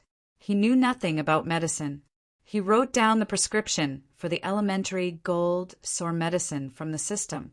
How could it become poison? Qin Feng used the elementary gold sore medicine several times and had always been very effective. If he used the elementary gold sore medicine on his current wounds, he would be healed in a week. In the past, Qin Feng also applied it on Li Yu Chen's beautiful leg, and it was effective. The next day, her injuries were healed, and not even a scar could be seen. "This is poison." Unconvinced, Qin Feng looked at Su Qiu Yu. Su Qiu Yu felt helpless. "Qin Feng, don't tell me you don't know medicine. Are you trying to make me laugh? Where is your prescription from?" Qin Feng was at a loss for words. He couldn't mention the hedonist sovereign system aloud. It wasn't that he couldn't trust Su Qiu Yu, but he didn't want to unnecessarily trouble her. And even if he told her, he feared that a smart woman like Su Qiu Yu wouldn't believe him. Bring it to your family doctor. If it really doesn't work, then tell me." Qin Feng smiled awkwardly. "All right, then we'll leave it at that for now." Chapter 343. Chapter 343. Liang Yu's Invitation. Yunhai City, Heping Town. This was a beautiful little town, and it was Bai Qing's hometown. After leaving the mountain resort with Qin Feng, Bai Qing had quit her managerial position at Royal Hotel and gone home to find the answer in her heart. She'd been home for almost 2 months, and every day she sat in bed in a daze, staring out the window at the blue sky and white clouds. Her head was filled with images of Qin Feng. If you miss someone, if you don't think about them during the day, you think about them at night. Qing, bad news. Bad news. Your little brother was kidnapped. Mother Bai rushed into Bai Qing's room, so worried that tears streamed out of her eyes. Bai Qing immediately collected herself, jumped out of bed, and supported her mother. Then she furrowed her brows and asked, "Ma, what happened? What did that brat Bai Xiu do this time?" Bai Qing had a little brother named Bai Xiu. He was 17, the rebellious age. Every few days he was either in a fight or causing trouble somewhere. This time he didn't get in a fight or a relationship. This time it's big. Something big has happened. Mother Bai wailed. Your dad just got a call from someone who said they were from Feng Yun Fun City. They said your little brother lost a couple $100,000 and wants us to bring the money in exchange for him. Bai Qing's expression changed dramatically. Everyone in Heping Town knew of Feng Yun Fun City. It was the largest casino in town. It was established over 10 years ago, so in order for them to exist for so long, there had to be someone huge backing them. There were often reports of various people from various households in town that lost their family fortunes overnight at the Feng Yun Fun City. But Bai Xiu's so young. How did he end up at that kind of place? And he lost a couple $100,000. Ma, don't worry. We'll first go gauge the situation in Fun City. After understanding it, then we'll decide. Luckily, Bai Qing was someone who had worked in a big city for a good number of years, so she was shrewder and looked at the big picture. At this time, she began to comfort her mother.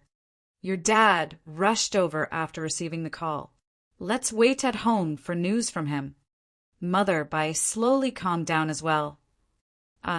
Acropolis City's Qin Manor. It was like New Year's in Qin Manor. The servants rushed about, and the women surrounded the sofa in the parlor with great joy. Qin Huang read the newspaper with a broad smile on his face, because Qin Feng suddenly returned.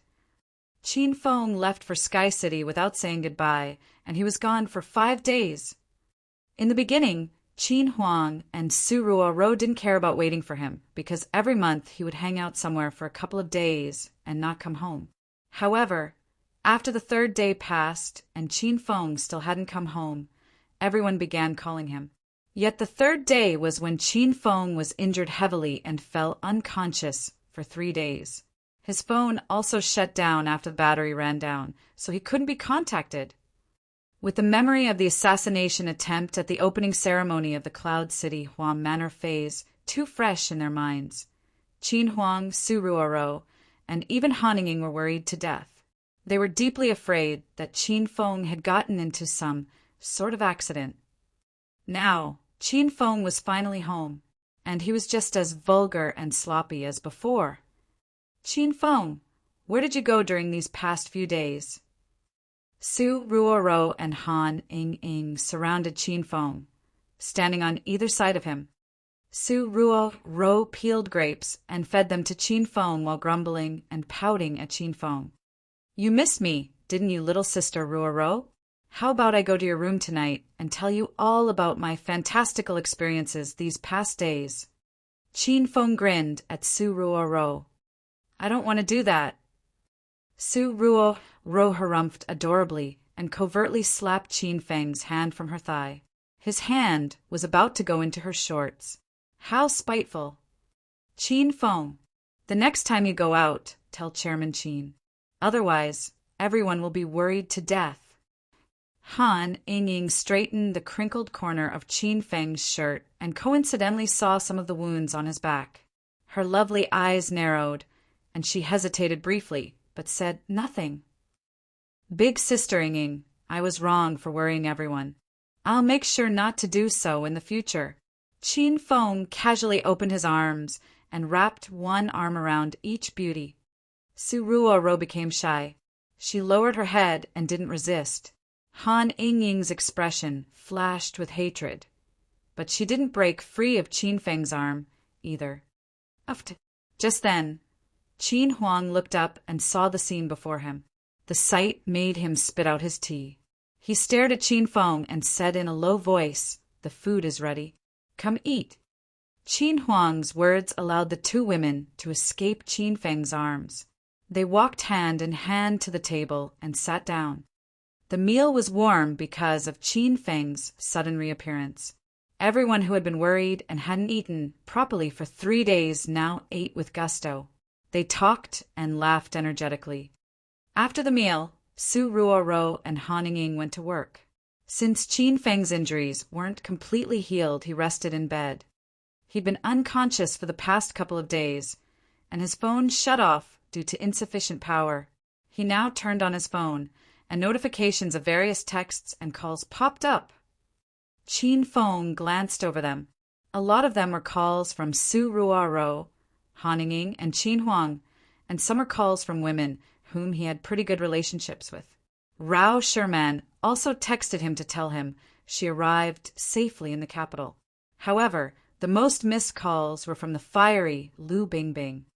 In the span of 3 days, the woman called him 123 times. Is this woman crazy? She isn't feeling lonely, empty, and cold, is she? Qin Feng smiled evilly and immediately called Lu Bingbing back. He received a system notification. Sorry, the phone you called is currently off. Qin Feng called again, and it was the same message. This fiery lass didn't block my number, did she? What a petty woman. Qin Feng pouted and tossed his phone to the side. Not long after, his phone rang. He thought it was Lu Bingbing returning his call, but it was actually an unfamiliar number. Qin Feng answered, "Who is it?" "Prince Qin, it's me, Brother Liangyu." A laugh came from the other line. Qin Feng immediately sat up. Why did Liang Yu call me so suddenly? Is he with Zhao Lingxian? Zhao Lingxian won't slowly fall for this bastard, will she?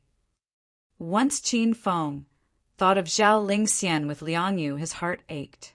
Now that Lingxian accepted the Liang family's proposal, Qin Feng had to destroy the Liang family and take his woman back as soon as possible. Oh ho, so it's Brother Liang. What's with the sudden call? Qin Feng quickly collected himself and laughed along with Liang Yu. Brother Qin, I came to Acropolis from the capital. Last time, you said to find you when I came to Acropolis, and you'd give me a tour. Haha, you can't take it back. Liang Yu laughed. Qin Feng's expression stiffened. This bastard really came to Acropolis? Is he here to meet Lingxian? Or is it that this brat can't wait anymore and wants to rape Lingxian? What do you mean by taking it back? Where are you, Brother Liang? I'll look for you straight away, said Qin Feng hastily. I'm at Lingxian's house. Do you want to come over? Uncle Zhao isn't here. It's just us of the younger generation. Wait for me. I'm coming right now. Qin Feng ended the call, changed and flew out the door. After discovering that Uncle Zhao wasn't home and that only Liang Yu and Zhao Lingxian were in the Zhao villa, he was so anxious that his heart was about to combust. He rushed over on the 28 bicycle, and the bike moved so fast that it seemed as though it was about to fly. After arriving at the Zhao villa, the 28 bicycle didn't stop. Qin Feng leapt off the bike and was about to run into the villa when he suddenly halted in his steps. Zhao Lingxian and Liang Yu were strolling by the pond outside the villa. Liang Yu smiled and joked, while Zhao Lingxian had her head down as if she were counting the rocks on the ground. Brother Qin, you're here. Liang Yu raised his head and immediately saw Qin Feng. He was so happy that he almost jumped. Zhao Lingxian, whose head was lowered the whole time, lifted her head slightly and peeked at Qin Feng.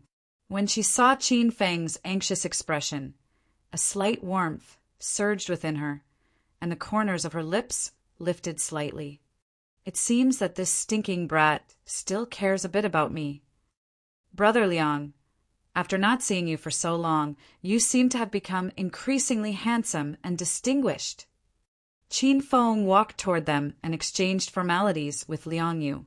Then he pulled Zhao Lingxian into his embrace. Haha, and my little sister Lingxian keeps becoming more and more beautiful and fresh. The last time Liang Yu came to the Zhao family to propose, Qin Feng reached an agreement with Liang Yu. Qin Feng backed out of competing for Zhao Lingxian, and Liang Yu went home to convince the Liang family not to start a war with the Qin family. Thus, Qin Feng appeared today as Zhao Lingxian's older brother, and Liang Yu wasn't mad even though Qin Feng hugged Zhao Lingxian in front of him. He was a rich young master, so he knew very well that a hedonistic young master like Qin Feng wouldn't ruin his entire family for one woman. What are you doing? Let go of me this instant. Zhao Lingxian angrily broke free from Qin Feng. Though she felt a lot better after last time's proposal, she didn't completely forgive Qin Feng for his emotional sluggishness. So how could she let Qin Feng hug her? Qin Feng released Zhao Lingxian. As Acropolis City's seducer sage, he'd learned about female scents in middle school. He hugged Zhao Lingxian to smell her. The pure virgin fragrance still lingered, so Qin Feng felt reassured. Haha, look at this girl, after growing up. She doesn't know her brother anymore. When she was little, she wanted me with her even when taking a bath. Qin Feng chuckled as he spoke to Liang Yu. Every girl becomes shy after growing up. Don't take offense, Brother Qin. Liang Yu laughed as well. He'd invited Qin Feng to break the ice. Before Qin Feng came, Zhao Lingxian didn't even say a word to Liang Yu. She merely strolled through the garden with him. So Liang Yu felt really anxious. He came to Acropolis so suddenly to develop his relationship with Zhao Lingxian. It would be best if he could take her body as soon as possible. Liang Yu began to feel restless in regard to such an exquisite fiancé. Little sister Ling Xian, is Uncle Zhao not home? Qin Feng spoke while giving Liang Yu a pointed look. Liang Yu immediately understood and smiled excitedly. Father-in-law Zhao went to work. Only we three are in the house. What should we do? What do you want to do, brother Liang? Qin Feng smiled at Liang Yu. Liang Yu was so excited that he almost said that he wanted to do Zhao Ling Xian, but he controlled himself. Why don't we play some games? Liang Yu suggested playing a game because a game would warm up the atmosphere. As they played, maybe he could use the opportunity to touch Zhao Lingxiang's hands or her waist. If we have physical contact during the day, then won't we go straight to bed at night? Liang Yu was extremely grateful for Qin Feng and felt that it was a really good idea to invite him. Let's play hide and seek. Why don't two people hide while one person seeks? Suggested Qin Feng. This was Zhao Lingxian's favorite game when she was little. At the time, Zhao Dahai and Qin Huang were busy with work all day, so Qin Feng and Zhao Lingxian stuck together and often played hide-and-seek to pass the time. Every time Zhao Lingxian hid, Qin Feng found her right away. But when Qin Feng hid, Qin Feng would only come out to comfort Zhao Lingxian when she began crying because she couldn't find him. Chapter 344. Chapter 344 feels very exciting. When Qin Feng suggested playing hide-and-seek, Zhao Lingxian snuck a peek at him.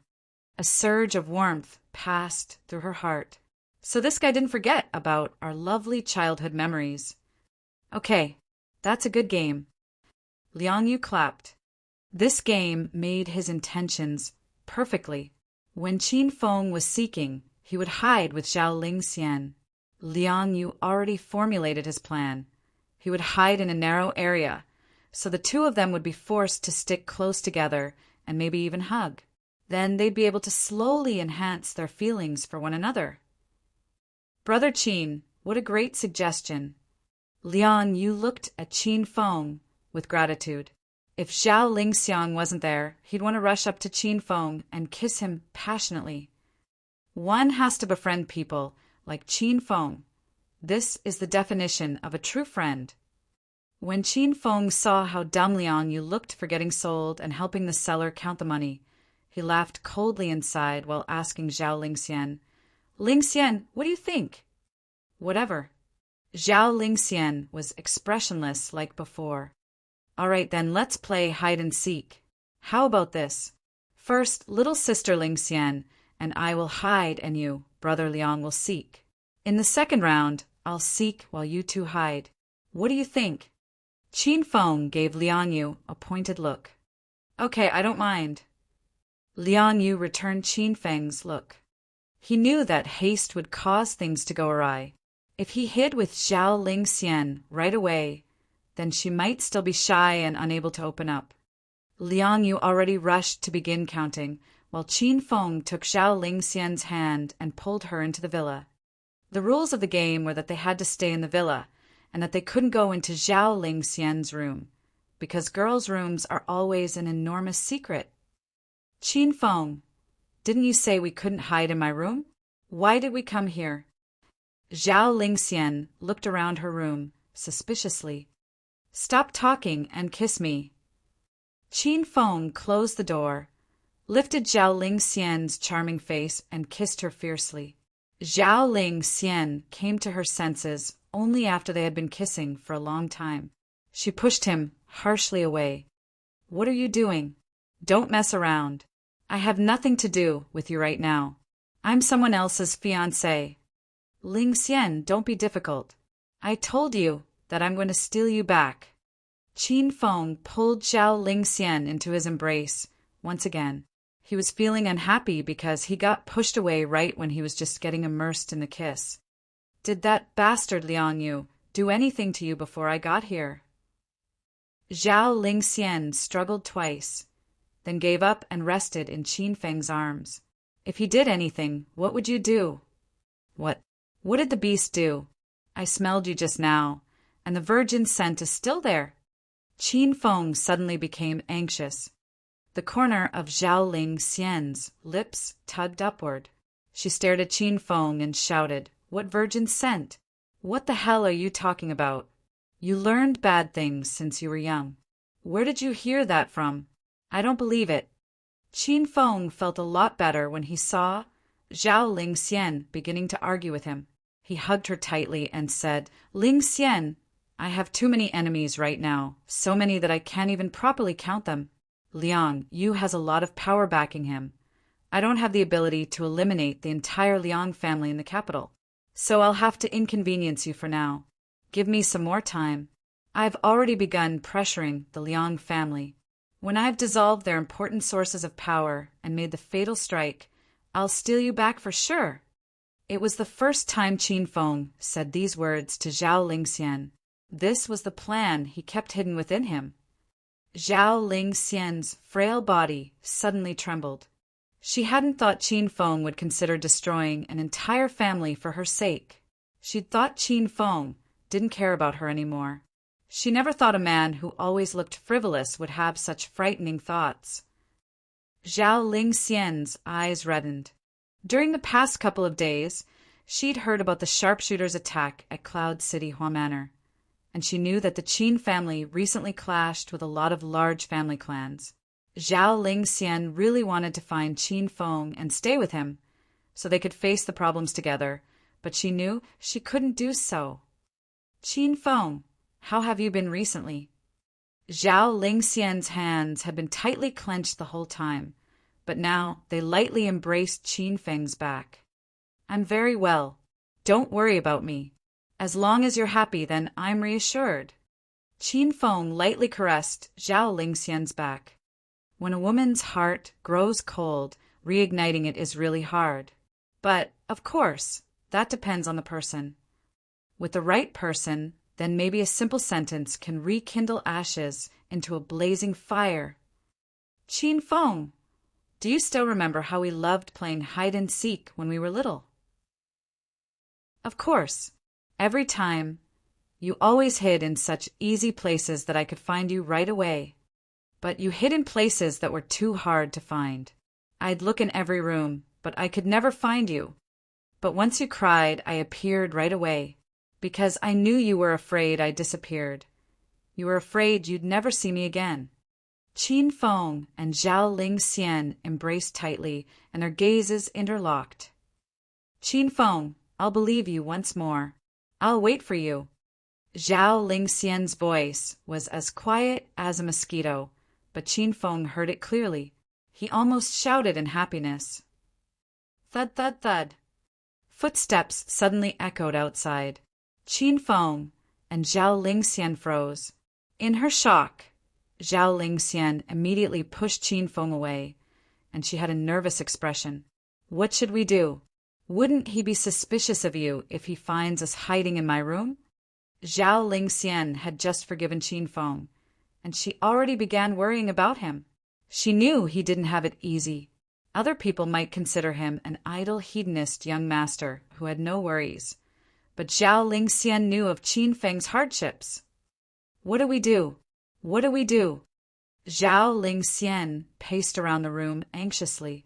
"If he discovers us, won't he turn against you? Would he immediately mobilize the capital's Liang family to suppress you?" Upon seeing Zhao Lingxian's worry, Qin Feng smiled and hugged her. Then he carried her to the bed. "No, let go, Qin Feng. If we're discovered, you'll be in trouble." Zhao Lingxian was so shocked that she was bewildered. She desperately struggled out of Qin Feng's embrace. Qin Feng had a death grip on her and laughed as he said, "Don't worry. We made the rules clear earlier that we can't hide in your room. That brat won't have the guts to come in." Zhao Lingxian calmed down a bit, but she was still worried. She glanced at the door and said, "Qin Feng, why don't you lock the door?" Qin Feng didn't get up. He was enjoying the feeling of being pressed against Zhao Lingxian's soft body. "I'm not locking it. I like this feeling. Say, Liang Yu's having such a hard time looking for us. So if he found out we were lying in your bed carrying out an affair, Would he be so angry that he faints and dies? Qin Feng laughed evilly. Zhao Ling Xian blushed profusely. Qin Feng's words, carrying out an affair, really fit the situation. Zhao Ling Xian didn't really like it, but she had no way of resisting. Ling Xian, I really missed you. Qin Feng's lips fell on Zhao Ling Xian's red ones. Zhao Ling Xian fought for a bit, then stopped resisting. She allowed Qin Feng to kiss her. Outside, Liang Yu's footsteps came and went. Inside the room, Qin Feng kissed Zhao Ling Xian wildly. The feeling made Zhao Ling Xian addicted. 20 minutes later, Liang Yu ran out of the villa drenched in sweat. He almost turned the 4 floors of the villa upside down, but he couldn't find the 2 of them. He began to feel suspicious. According to reason, Qin Feng should be helping him. He should have taken Zhao Ling Xian to hide somewhere easy to find. Or he should have left some clues along the way to make finding them easier. Why is there nothing? Liang Yu already gave up. He went downstairs to get some fresh air outside the villa. Then he'd call Qin Feng and tell him to come out. He had just pulled out his phone when his eyes widened. Qin Feng and Zhao Ling Xian were sitting and chatting on the lawn. Brother Liang, what did you do? We waited for you for so long. Liang Yu had just gone outside when Qin Feng greeted him with a laugh. Liang Yu walked up to Qin Feng and asked in a low voice, Brother Qin, where were you guys hiding? Why didn't you hide in an easier place to find? I've been searching to death. Qin Feng lowered his voice as well and complained. You're one to talk, Brother Liang. Ling Xian and I hid behind the front doors, and we stood there for a really long time. That's such an easy hiding spot. I thought you'd see us once you went into the villa, and then it'd be my turn to find you and Ling Xian. I set everything up, but you didn't take advantage of the opportunity. Liang, you listened with wide eyes and his mouth agape. Then he suddenly slapped himself in the head. After going into the villa, he really hadn't looked around the first floor. He thought to himself that Qin Feng had to at least hide in the 2nd or 3rd floor to pretend he was giving the game some effort. Who would have thought that they'd hide behind the front doors? Liang Yu was filled with regret. I'm so stupid, but I'll definitely remember Brother Qin's efforts. If you ever need anything, Brother Qin, don't be polite in asking for it. Qin Feng laughed internally when he saw that Liang Yu was thanking him when he'd tricked him. Ling Xian, I'm really sorry to have made you wait for so long. Liang Yu and Qin Feng went up to Zhao Ling Xian. Liang Yu's gaze swept over Zhao Ling Xian and immediately became worried when he saw her flushed face. Ling Xian, why is your face so red? You don't have a fever, do you? Zhao Ling Xian became nervous. She didn't have a fever. This was all because of Qin Feng. Earlier in her room, Qin Feng had taken off all the clothing on her upper body and kissed and touched her. Though the 2 of them sat and rested outside for 5 or 6 minutes, Zhao Ling Xian's body was still heated up. Brother Liang, you're asking this at the wrong time.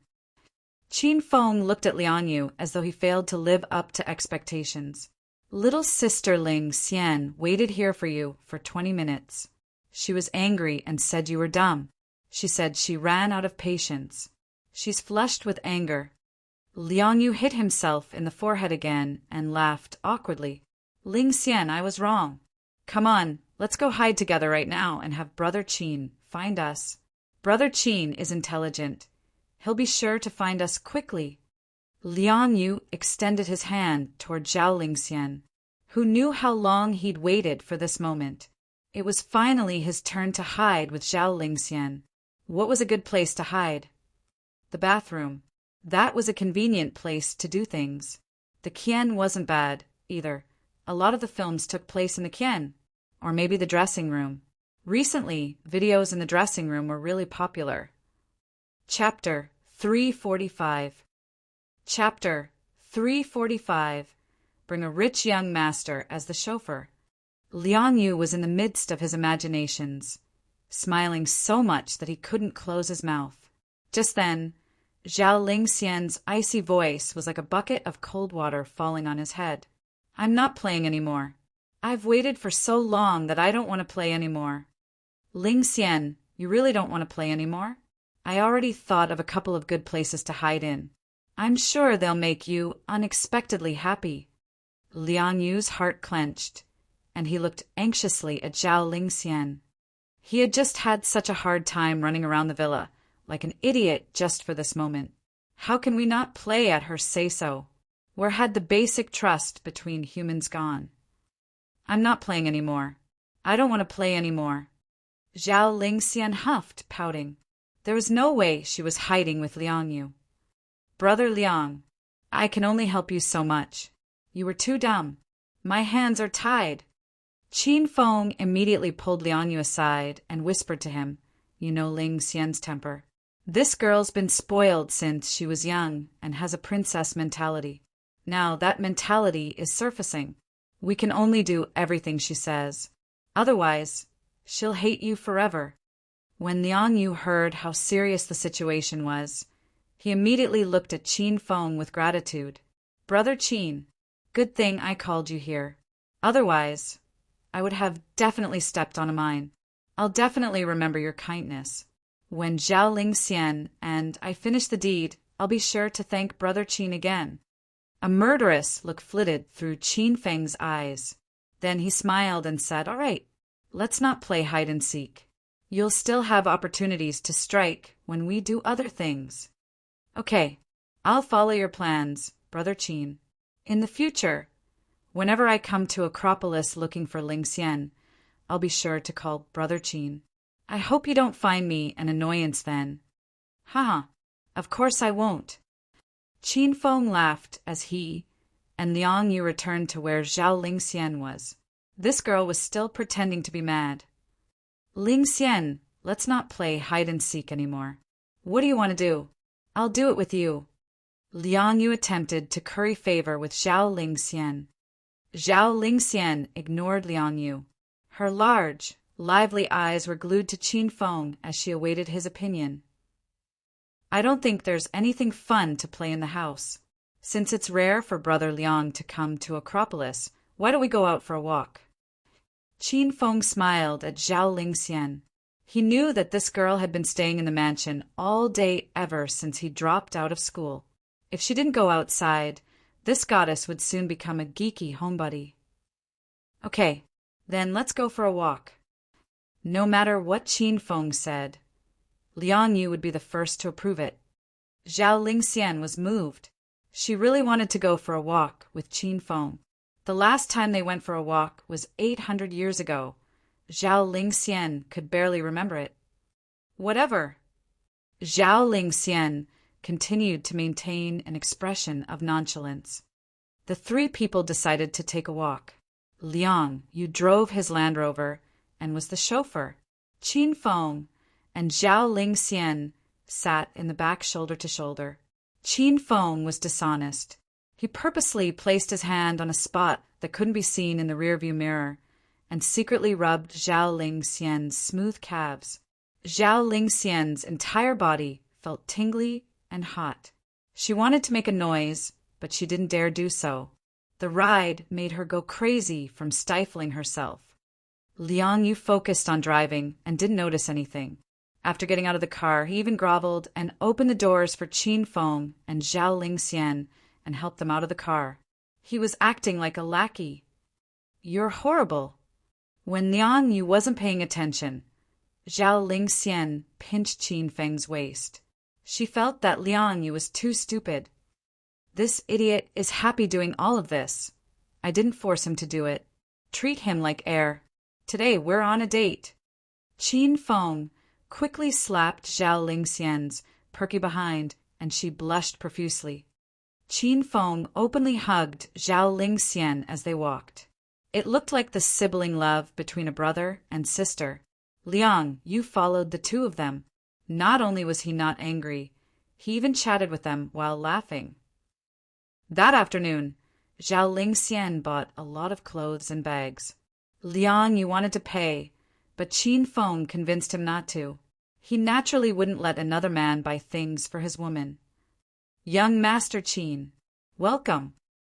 The three of them had just arrived at the entrance of a luxurious building when two beautiful women greeted them. Qin Feng hugged Zhao Lingxian and looked at Liang Yu with a smile. "Brother Liang, walking for an entire afternoon is really tiring. Let's sit in the Amethyst Dragon Palace. This is Acropolis's most exclusive private club. It fits perfectly with Brother Liang's identity." "Haha, Brother Qin, you're too polite. We're like brothers, so any place of entertainment is the same." Following the beautiful women's guidance, the three people went into separate changing rooms and changed their clothes. Originally, Qin Feng wanted to book a private room, but he worried that Zhao Lingxian would feel awkward, unaccustomed to it. So he brought them to the public entertainment room. The public entertainment room was extremely classy as well. After all, the people that frequented the Amethyst Dragon Palace were all rich and powerful. The large public lounge was decorated like the palace of the Dragon King. The floor was made of glass, and little fish frolicked beneath it. There were also crystal pillars all around that glimmered under the colorful lights. There weren't a lot of people in the lounge. Groups of 2 and 3 were gathered at different tables, chatting and drinking tea.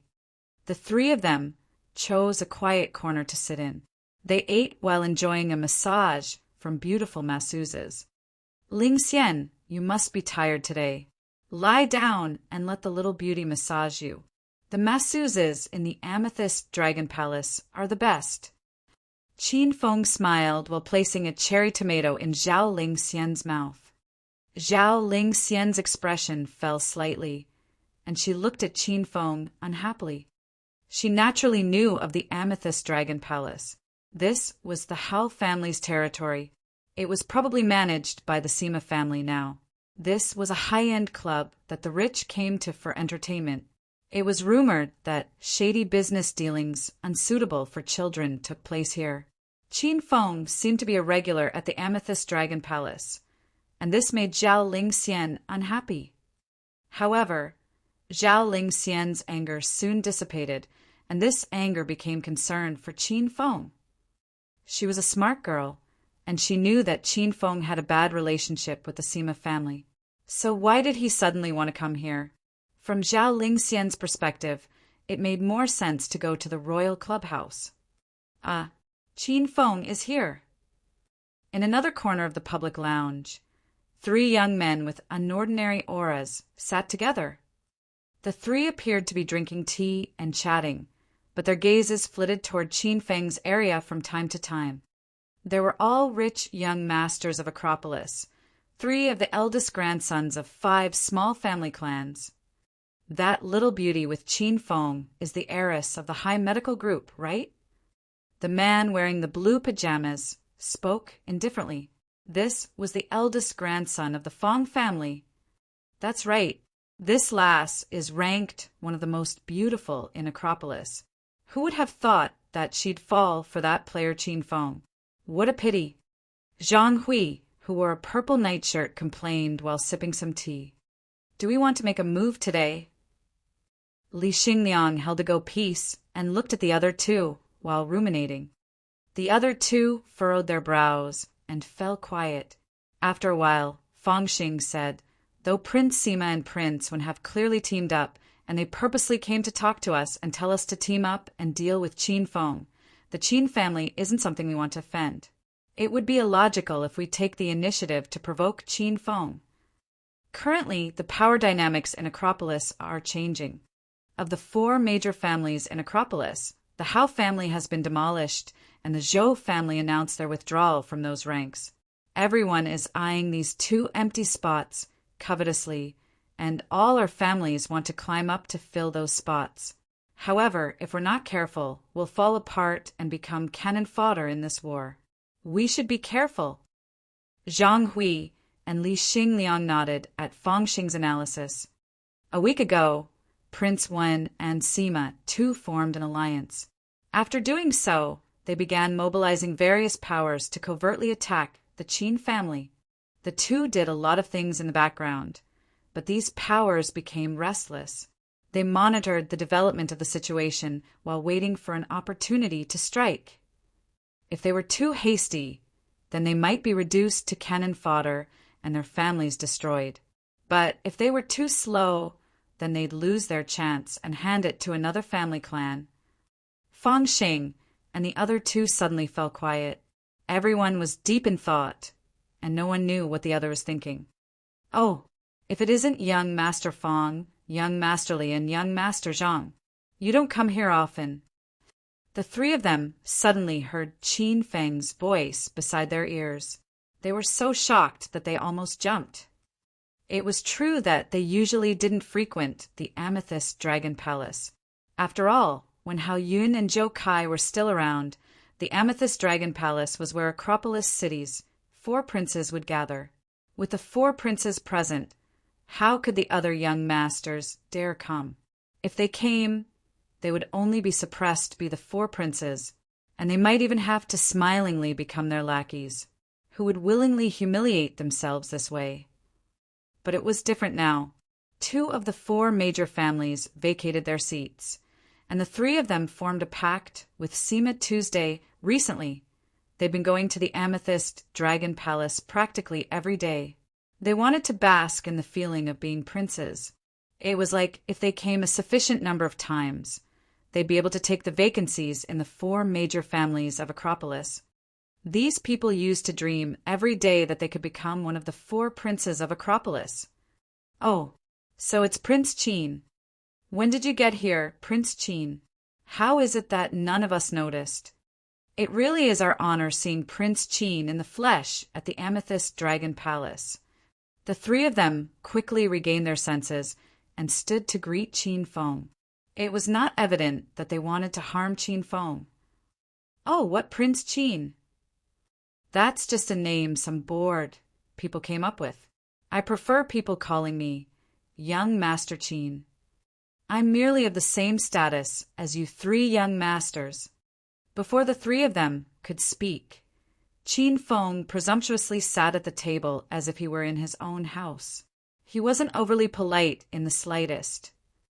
Chem, why aren't you sitting? Am I not welcome? Haha, of course not. We're just overwhelmed that Prince Qin doesn't deem us beneath him. Feng gave the other 2 a pointed look. The 3 people laughed and sat with Qin Feng. Chapter 346. Chapter 346. Who is he? The 4 of them sat around the table. Feng and the other 2 didn't dare speak. Meanwhile, Qin Feng just enjoyed tea by himself after he took a seat, casting the 3 of them aside like air. The atmosphere dropped below 0. Feng and the other 2 felt pressured and funked. Apparently, it was hard for descendants of small family clans like them to confront Qin Feng. Thanks for the tea. You 3 have great taste. Qin Feng stayed for more than 10 minutes before swaggering away. He took a peek at Liang Yu after he returned to his table. Brother Liang, how's everything going? Liang Yu thought Qin Feng had purposely left to give him some private time with Zhao Lingxian. He'd cast a grateful gaze at Qin Feng, but he was very soon disappointed. This was because after Qin Feng had left, Zhao Lingxian never opened her eyes, enjoying a massage instead and paying him no mind. Zhao Lingxian hadn't budged the slightest, even though Liang Yu talked until his mouth was bruised. You need to work harder, Brother Liang, commented Qin Feng mirthfully. Thanks for your encouragement, Brother Qin. I'll try my best to win Lingxian's heart. Liang Yu replied with a smile. He then glanced over at Feng and asked, Brother Qin, are they your friends? Why don't we invite them over? Don't worry, everything is on me today. The merrier, the better. Don't you think so, Brother Qin? Liang Yu thought Zhao Lingxian was shy. He wanted to invigorate the atmosphere so that Zhao Lingxian would be more open to him. A bunch of fair-weather friends. I'm so pissed seeing them here. Qin Feng glared at Feng, grumbling. Oh, is that so? What happened? Could it be that bunch of people infuriated Brother Qin? An angry face instantly crawled on Liang Yu's face. That's fine. Let them be. Brother Liang is not around Acropolis City much. Let's not talk about this. Moreover, we're not in the provincial capital, so we should avoid crossing these kind of people. Qin Feng shrugged indifferently. Dumbfounded by Qin Feng's words, Zhao Lingxian opened her eyes and glanced at the table in the corner. She then pondered. Isn't Qin Feng the #1 hedonist young master in Acropolis City? How can there be somebody whom he can't afford to offend? Liang Yu had been observing Zhao Lingxian's gracefulness, so her subtle action didn't escape his eyes. He noticed Zhao Lingxian didn't like that group of people, either, from her frown. Liang Yu then thought to himself, finally, it's my turn to shine. It was just the small Acropolis City. Was there anyone whom he, Liang Yu, couldn't afford to anger? Brother Qin, what have those 3 stinking brats done to you? Tell me. I'll help you vent your spleen. Liang Yu spoke with massive grandeur. That's fine, that's fine. They're merely 3 wimpy kids. Qin Feng waved his hands and continued, originally I wanted to say hello to them. However, I just sat for a minute, and they started to set sights on little sister Lingxian. They even asked what your relationship with her is. So I just told them the truth. But that bunch of little bastards said you have huge bags under your eyes, and your steps are weak, you must be impotent, and you can't possibly satisfy little sister Lingxian. They even said they want to replace you and play with her instead. AI, let's drink. It's just a bunch of snotty little brats bullshitting. Don't take it personally. Bang! The loud sound of glass shattering broke the quiet clubhouse. Liang Yu smashed the wine glass. With a hideous expression, he barged toward Feng and his friends. He drew the attention of the people in the clubhouse. All of them were dumbstruck when they saw this scene. Zhao Lingxian, in particular, covered her alluring little lips and widened her big, beautiful eyes. She hadn't heard the words Qin Feng said to Liang Yu. She thought Liang Yu had an epileptic fit. Only Qin Feng sat in his place and weighed this commotion calmly.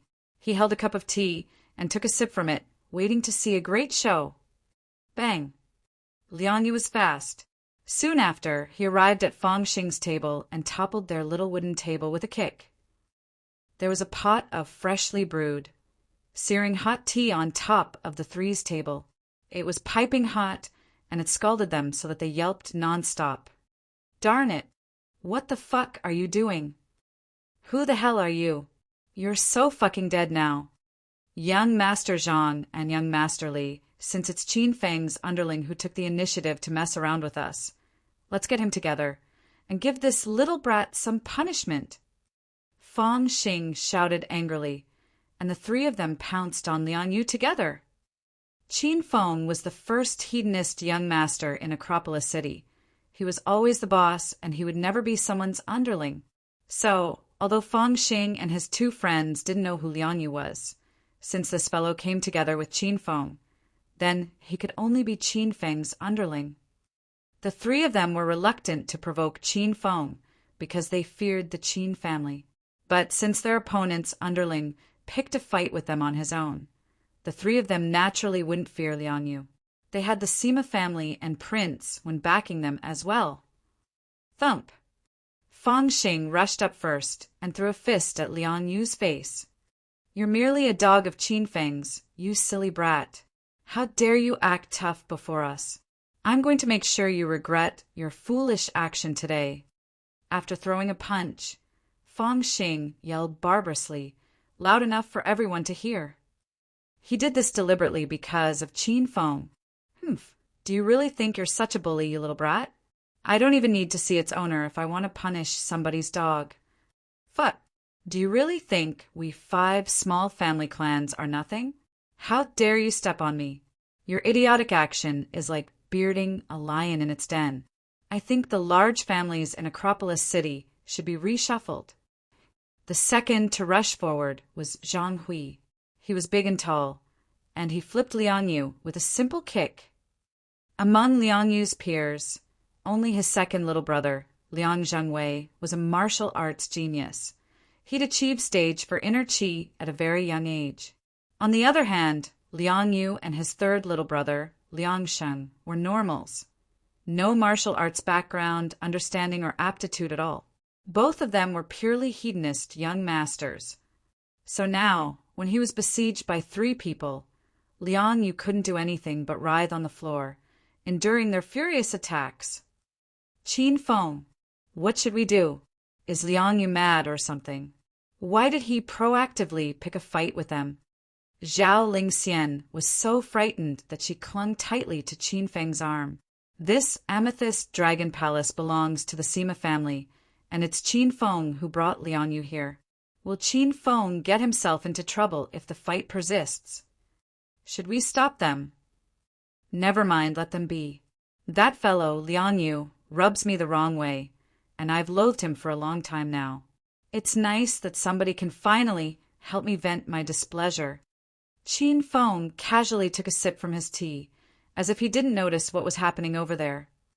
Seeing a perfectly composed Qin Feng, Zhao Lingxian finally understood. Obviously, this show was arranged by Qin Feng. Liang Yu, Feng Xing, and Feng Xing's friends, all of them were simply his pawns. Qin Feng, control yourself, then. Don't join in. Zhao Lingxian didn't care for others' well-being as long as Qin Feng was fine. Qin Feng suddenly got to his feet and tidied Zhao Lingxian's hair. Don't worry. Let me show you the strength of your man. As soon as he finished speaking, his body instantly vanished before Zhao Lingxian's eyes. By the time she raised her head, she noticed that Qin Feng had joined the brawl. Bang! Sound arrived before Qin Feng. He delivered a kick at Feng Xing's face and destroyed his front teeth. You three evil creatures, you have the nerve to bully this young master's buddy. You're all asking to die. Qin Feng's voice was loud and clear. He didn't stop while speaking. He single-handedly picked up Zhang Hui, who had been stomping on Liang Yu. That tall and sturdy Zhang Hui was now like a little chick in Qin Feng's hand. Qin Feng tossed Zhang Hui, sending him flying through the air to drop heavily on a tea table nearby. He even smashed the tea table into two. Ah! The public lounge was like a pot that suddenly exploded. Everyone was stunned by this fierce battle. Most importantly, those people involved in the fight were descendants of the 5 small family clans and the #1 hedonist young master, Qin Feng. I brought my good friend here to have a cup of tea, and I intended to have a nice chat with him. How dare the 3 of you insult my friend? On top of that, you even hit him. If I don't give you a tanning, I think you'll probably forget who owns this Acropolis city. Qin Feng picked up Li Xingliang, raised his arm, and gave Li Xingliang some fine slaps. After a dozen of slaps, Li Xingliang's originally handsome white face had swollen up, blood red and purplish, just like a ghost. Whamp. Qin Feng tossed Li Xingliang as well. Brother Liang, are you all right? Qin Feng hastily helped Liang Yu to his feet and continued with a worried expression. You're too reckless. Why'd you go up to them all alone? You should have informed me earlier. I'm very good at hitting people. Liang Yu had bruises all over his body. His face was swollen like a pig's head, and Qin Feng almost couldn't recognize him. That clean, white bathrobe was also full of footprints. He was as miserable as a beggar. Fuck! How dare this group of kids lay their hands on me? They're dead. They are so dead. Liang Yu was truly enraged. He held tightly to Qin Feng's arm and yelled, Tell me, Brother Qin, who are they? I'll now go back to the provincial capital and ask my people to destroy them. Zhao Lingxian had arrived at their side. She apparently realized Qin Feng's intention and took the initiative to answer Liang Yu's question before Qin Feng could. Young Master Liang, these 3 are the fellows of the Feng family, the Zhang family, and the Li family. All of them are heirs of small family clans. I never imagined they'd have the guts to attack you. Are you all right? Liang Yu was slightly stunned. He'd never expected that Zhao Lingxian would care for him. He clapped his chest and yelled with lofty, heroic spirit, "The Feng family and Zhang family, right? Just you wait. I'll exterminate your whole family tonight." Liang Yu's cockiness had drawn the attention of the people in the lounge. Almost everyone knew Feng Xing and his two friends, but not Liang Yu. They all cast puzzled looks at Liang Yu with a question in their minds. Why is this fellow still so arrogant, even though he has been brutally beaten? Who is he? However, they soon realized that this person shouldn't be Qin Feng's underling, since Qin Feng and Liang Yu addressed and treated each other like real brothers. A person who could be Qin Feng's brother, it seems he has some background as well. At this moment, Feng Xing and his two friends were still rolling on the floor, yelping in pain. However, their hearts were in much more pain than the physical pain in their bodies. The three of them weren't fools. They suddenly realized that Qin Feng had duped them. They'd thought all along that Liang Yu was Qin Feng's underling. They planned to step on Qin Feng by beating up his underling. But now it seemed like they'd had it all wrong. "Young Master Feng, something is wrong. What should we do now?" Enduring the pain in their bodies, Li Xingliang and Zhang Hui went to Feng Xing's side. All of them were in a panic. "I think we've been set up. Let's retreat now and check out the identity of that person with our family's power. We must find out who he really is." Chapter 347. Chapter 347. Lu Bingbing's in trouble. Feng Xing and his two friends cast fiendish glares at Qin Feng and Liang Yu and hastily ran away. Of course, Qin Feng wouldn't stop them. On the other hand, Liang Yu wanted to stop them and beat them down, but unfortunately, he didn't have the strength to do it. "I'm truly sorry about that, Brother Liang. I intended to have a good time with you at the Amethyst Dragon Palace. I had no idea we would meet those three little bragging bastards here and have our wonderful experience ruined. Are you really okay?" After they came out from the Amethyst Dragon Palace, Qin Feng earnestly asked about Liang Yu's condition. "How about we bring you to hospital for a checkup? Otherwise, Ling Xian and I will worry about you." Enduring his pain, Liang Yu waved his hand and gave them a faint smile. "You shouldn't blame yourself, Brother Qin. I'm not going to a hospital, either. I'm going back to the provincial capital now. I want to destroy those three rascals with the power of the Liang family." Liang Yu leaned to one side and looked at Zhao Lingxian. "Lingxian, I'm sorry for all the fuss. I should get going now. I will come for you after I've settled this problem." Qin Feng and Zhao Lingxian saw Liang Yu off. After he'd left, Qin Feng flagged down a cab and took Zhao Lingxian back to her villa. Zhao Dahai wasn't at home at the moment, so Zhao Lingxian led Qin Feng to her own room. After she shut the door, she hastily dragged Qin Feng to her bed. "Qin Feng, what happened tonight? Did you deliberately set up those three people from the 5 small family clans and Liang Yu?" Zhao Lingxian had been holding back, so once they got home, she couldn't restrain herself anymore and blurted out all her suspicions to Qin Feng. "Yes, it was me.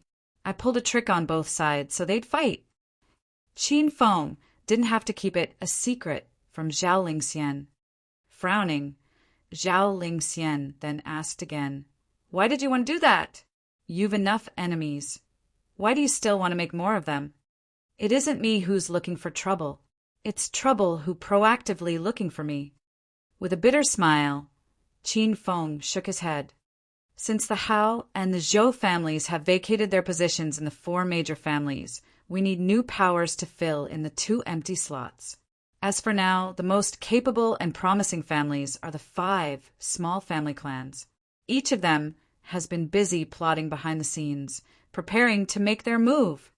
After Sima Tu and Prince, when made an alliance, both of them had been causing the Qin family a lot of trouble. On the face of it, Qin Feng seemed to be in the dark, continuing his idle life, but actually he was clear about this in his mind. Every day, he would analyze the current situation in his brain and formulate the best way to counter his opponent's moves.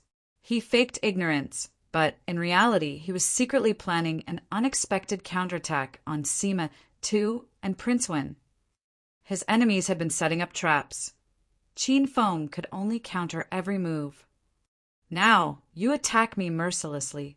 When I am strong and fully fledged, can all of you endure this young master's relentless and vengeful lethal attack? Qin Feng patiently analyzed that night's situation for Zhao Lingxian. I could have gone to the royal clubhouse. Why should I trouble myself and bring Liang Yu to the Amethyst Dragon Palace? This is because I want to borrow the power of the Liang family, and I want to show Sima Tu that I'm very close to Liang Yu. Originally, I planned to startle Sima Tu and his alliance. I wanted them to know we, the Qin family, are not cowards, and they shouldn't simply offend us. Plus, we have our own alliance as well. However, after I saw those 3 little bastards, I changed my mind. Before, that trio wouldn't go to the Amethyst Dragon Palace, and they would voluntarily hail me once they saw me. But tonight, they were inside the Amethyst Dragon Palace, and they had already noticed me as soon as I walked into the place. But they didn't take the initiative to fawn on me, throwing resentful gazes at me from time to time instead. The 3 of them are suspicious. Soon enough, Zhao Lingxian had gotten a grasp of Qin Feng's meaning. Nodding, Qin Feng then continued to explain, "That's what I was thinking." So I went up to them. I sat with them for roughly 10 minutes, but they didn't utter a word or talk with me. And from this, I knew that they were indeed hiding something from me, so they were afraid of me. Could it be they want to make you their enemy and use you as their stepping stone? Exclaimed Zhao Lingxian. How bold these 5 small family clans are. Yes, it's possible, but I know the 3 of them aren't that daring. I'm pretty sure someone is backing them. Qin Feng sighed lightly. I discovered this, so I changed my tactic in the nick of time. I used Liang Yu to confront them and completely shatter their plan. I believe Liang Yu should have arrived at the Liang family by now. Tonight will be a stormy night. These 3 pawns won't cause further trouble for me anymore. Zhao Lingxian understood everything after Qin Feng's explanation. As a woman, she'd paid no attention to those open fights and veiled struggles among the aristocratic families. Now only did she understand how dangerous those were. A slight carelessness might result in a total wipeout of the whole family. Qin Feng, you mustn't die. Zhao Lingxian suddenly hugged Qin Feng tightly. Only now did she understand Qin Feng's difficulties. Before, she only saw the side of Qin Feng that was an unruly dandy, frivolous and perverted. She'd never known he was actually a cautious person, wise and calm. The atmosphere in the parlors of the Feng family, the Li family, and the Zhang family were grave. The elders of 3 families convened emergency family meetings. All the core family members assembled, and the atmosphere was glacial. Feng Xing, Li Xingliang, and Zhao Hui knelt in the parlor of their respective homes, receiving the fury of their elders. They had discovered the origin of the other person involved now. He was the first grandson of the Liang family in the provincial capital, Liang Yu. Unfilial, vile spawn. Feng Xing's grandpa was seething with anger, his sunken eyes bulging. How dare you conceal from the family that Sima Tu asked you to frame the Qin family? Are you stirring up a rebellion, you rascal? Do you think it's that easy for those 4 major families to get to their current position? Each and every one of them is a vicious and greedy demon who will devour you whole. Why do you think Sima Tu refused to approach me, the head of household, and talked with you instead? You're merely a pawn for him, a worthless cannon fodder. Are you aware of that, you rascal? You're dragging the whole family down. Elder Feng was so angry that he trembled non-stop. He then added, Do you really think that with that cheap trick of yours you can defeat and conquer the Qin family? Did you forget how Hua Yan died and how the Hao family has fallen? Do you think it is that easy to lead the Zhou family by their noses? That old fart, Zhou Ming is extremely astute, a sly old fox. Don't tell me you really think that he's suffering from Alzheimer's, and that's why he decided to step down from the four major families?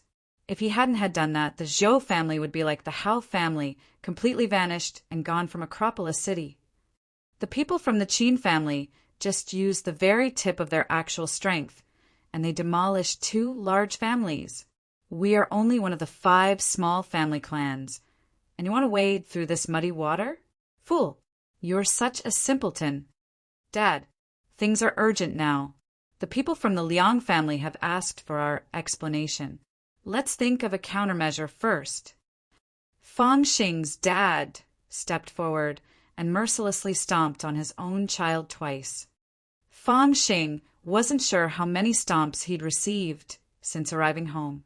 He felt he might be dead any time, sooner or later, if they continued to trample on him. Elder Feng fell silent. After a few seconds, he then said resolutely, "Send this little brat overseas. Tonight. He must go tonight. As for the Liang family, let's try to settle it with money." Zhang Hui and Lixing Liang shared the same fate as Feng Xing. They were both inundated with their elders' admonishments, and the elders of both families also decided to send them overseas and settle this incident with money. In the wee hours, the trio reunited at Acropolis City's international airport. A few hours ago, the 3 of them had talked cheerfully and wittily in the Amethyst Dragon Palace, with aggressive and grand ambition, fantasizing that they could elevate their own family to the level of the 4 major families. But now they were all dispirited and bruised, and they were in no mood to greet each other. Bang! In a luxury private room at the Amethyst Dragon Palace, Prince went furiously threw a bottle of 82 Lafite at the wall, shattering it. Red wine splashed all over the floor and streamed like human blood. He'd simply thrown away and wasted 100,000 yuan. Soon after, a strange smile appeared on Prince Wen's face. Interesting. This is interesting. Not only did Qin Feng and Liang Yu engage in a death ma, but they've become a pair of good brothers. Prince Sima, do you think even God is helping that little brat? Sima Tu's face sank slightly. This time, the 2 of them had enticed Feng Xing and his 2 friends to deal with Qin Feng. They had never imagined that Qin Feng would already overturn their plan before they could carry it out. What stunned them the most was that the person who helped Qin Feng was none other than Liang Yu. Both of them knew Qin Feng inside out, and they were certain that Liang Sheng and Liang Zhengwei from the Liang family died under Qin Feng's hand. They couldn't fathom why this Liang Yu hadn't unleashed the power of the Liang family and declared war on the Qin family, and instead sided with Qin Feng, and even stepped out for him. Is this person nuts, or is his brain full of grass? Haha, indeed it's interesting. But playing is interesting only when everyone is capable. Sima Tu's glacial expression faded away. He then added mirthfully, "If Qin Feng was as stupid as Feng Xing's trio, then we'll have no sense of achievement after we defeat him." Prince Sima is right. We have too many pawns, and we might overlook some if we don't clear some out first. Seems like Prince Wen has another new idea. Sima Tu's smile grew even broader. Yes, I do. This is a big step, and if we ever succeed, Qin Feng might be in real trouble. To be honest, this power isn't any weaker than the Golden Assassin crew. The corner of Prince Wen's mouth curled. He then added, "I heard not long ago that Lu Bingbing has a human trafficking group in custody. According to my informer in the bureau, those people have laid it all out. Those people have a great power behind them, and fortunately, I'm an acquaintance of their backer. Since my friend is in trouble now, how could I cross my arms and stand aside? I already texted him a minute ago. I told him, Lu Bingbing is leading a team to raid his base. So now, let's sit back, relax, and enjoy our show." Sima Tu's eyes shone brightly after he heard Prince Wen's plan. He smiled wickedly and said, "Prince Wen should send another message to Qin Feng." Prince Wen waved the cell phone in his hand and said, "I just sent it. Do you want to see it, Prince Sima?" Sima too took the cell phone. Lu Bingbing is in trouble. She is now at Yunhai City, Hepping Town, and she needs immediate support.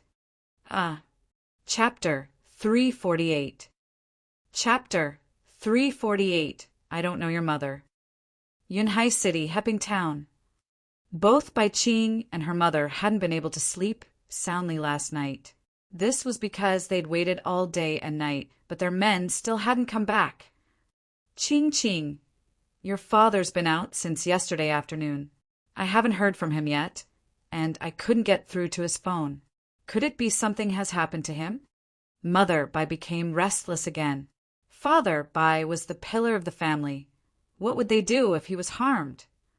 Mom, calm down. Let's go to have a look at Feng Yun Fun City now. I don't think they'd dare to do anything to us in broad daylight. I'm sure we can rescue Dad and little brother today. Bai Qing gritted her teeth and made a decision, to which Mother Bai agreed. Bai Qing and her mother then rushed to Feng Yun Fun City. Hepping Town was small. Bai Qing and her mother arrived at Feng Yun Fun City after 10 minutes. The largest recreation center in Hepping Town. Feng Yun Fun City had 4 floors, and the building was constructed like a palace. It was grand and imposing. Hey, hold it right there. What are you two doing? As soon as Bai Qing and her mother arrived at the main gate, they were halted by 2 security guards. These 2 weren't regular security guards. One could tell that these 2 were hooligans clad in security clothes. They exposed their rowdyism as soon as they spoke. Feng Yun Fun City was a place dedicated to male customers, and a member card was required in order to access their facilities. Besides, the security measures were strict. They would check every customer thoroughly in and out. It was obvious that Bai Qing and her mother hadn't come to spend, so the security guards had to ask them a few questions. We're your customers. Why would you block our way? Faking composure, Bai Qing stared at the security guards. She'd lived in Acropolis City for 4 to 5 years, so she knew that some corrupted compounds like this place had strict security measures. You came for spending? Show us your member card, then. The security guards didn't believe Bai Qing at all and stuck their eyes on her body instead. Gleams of lewdness could be seen in their eyes. From their perspective, a divinely graceful woman with a curvaceous body like Bai Qing was an absolutely rare gem in a small village like Hepping Town. I forgot to bring the member card. Anyway, we came here for a massage. Let us in now.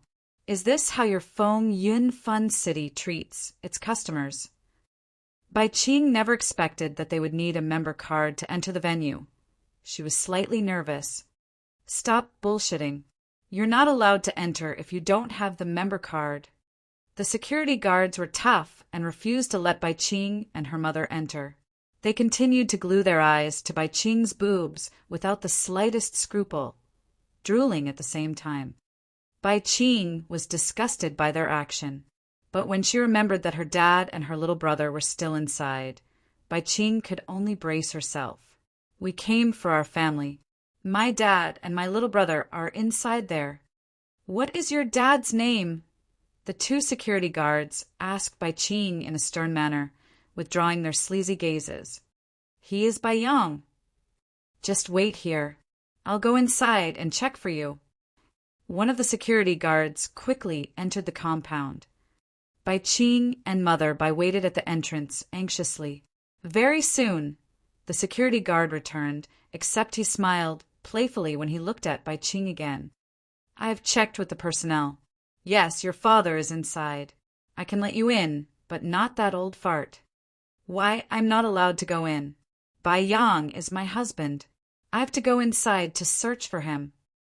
When she learned she couldn't go inside, Mother Bai became flurried. She yelled, Stop yelling, you fucker. If I say you can't enter, that means you can't enter.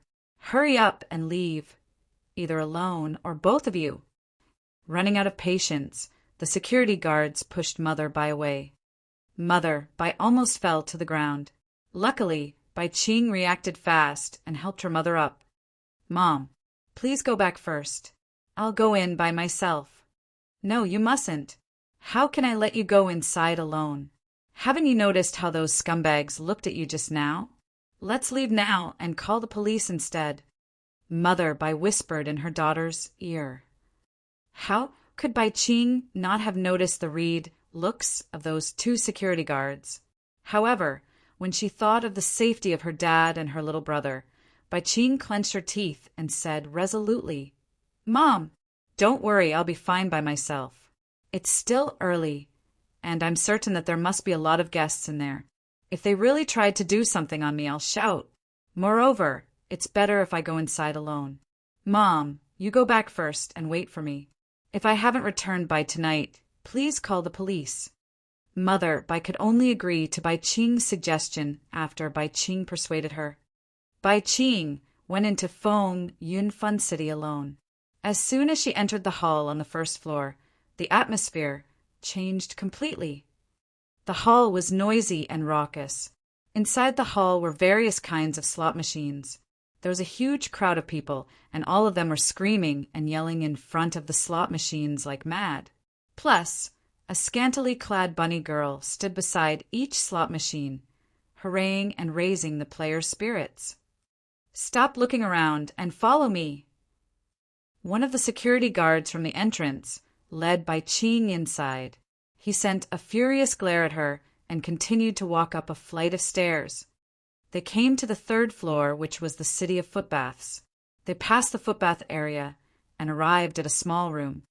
You wait here. You'll be meeting your dad soon. After the security guard had finished speaking, he then left the room, smiling wickedly. Bai Qing studied the office.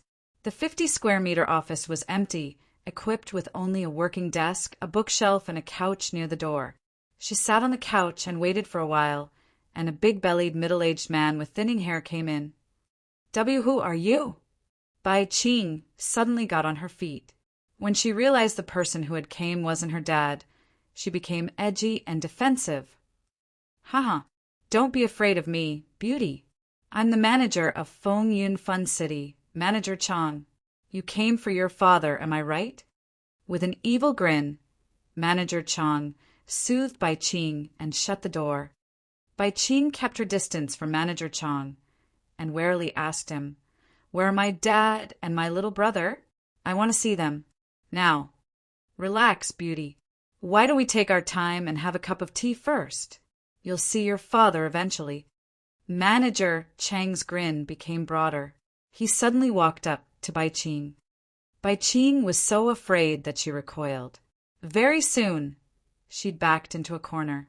She then hastily yelled in a grave tone, Don't come any closer. Release my dad and my little brother now. Otherwise, I'll call the police. Slap.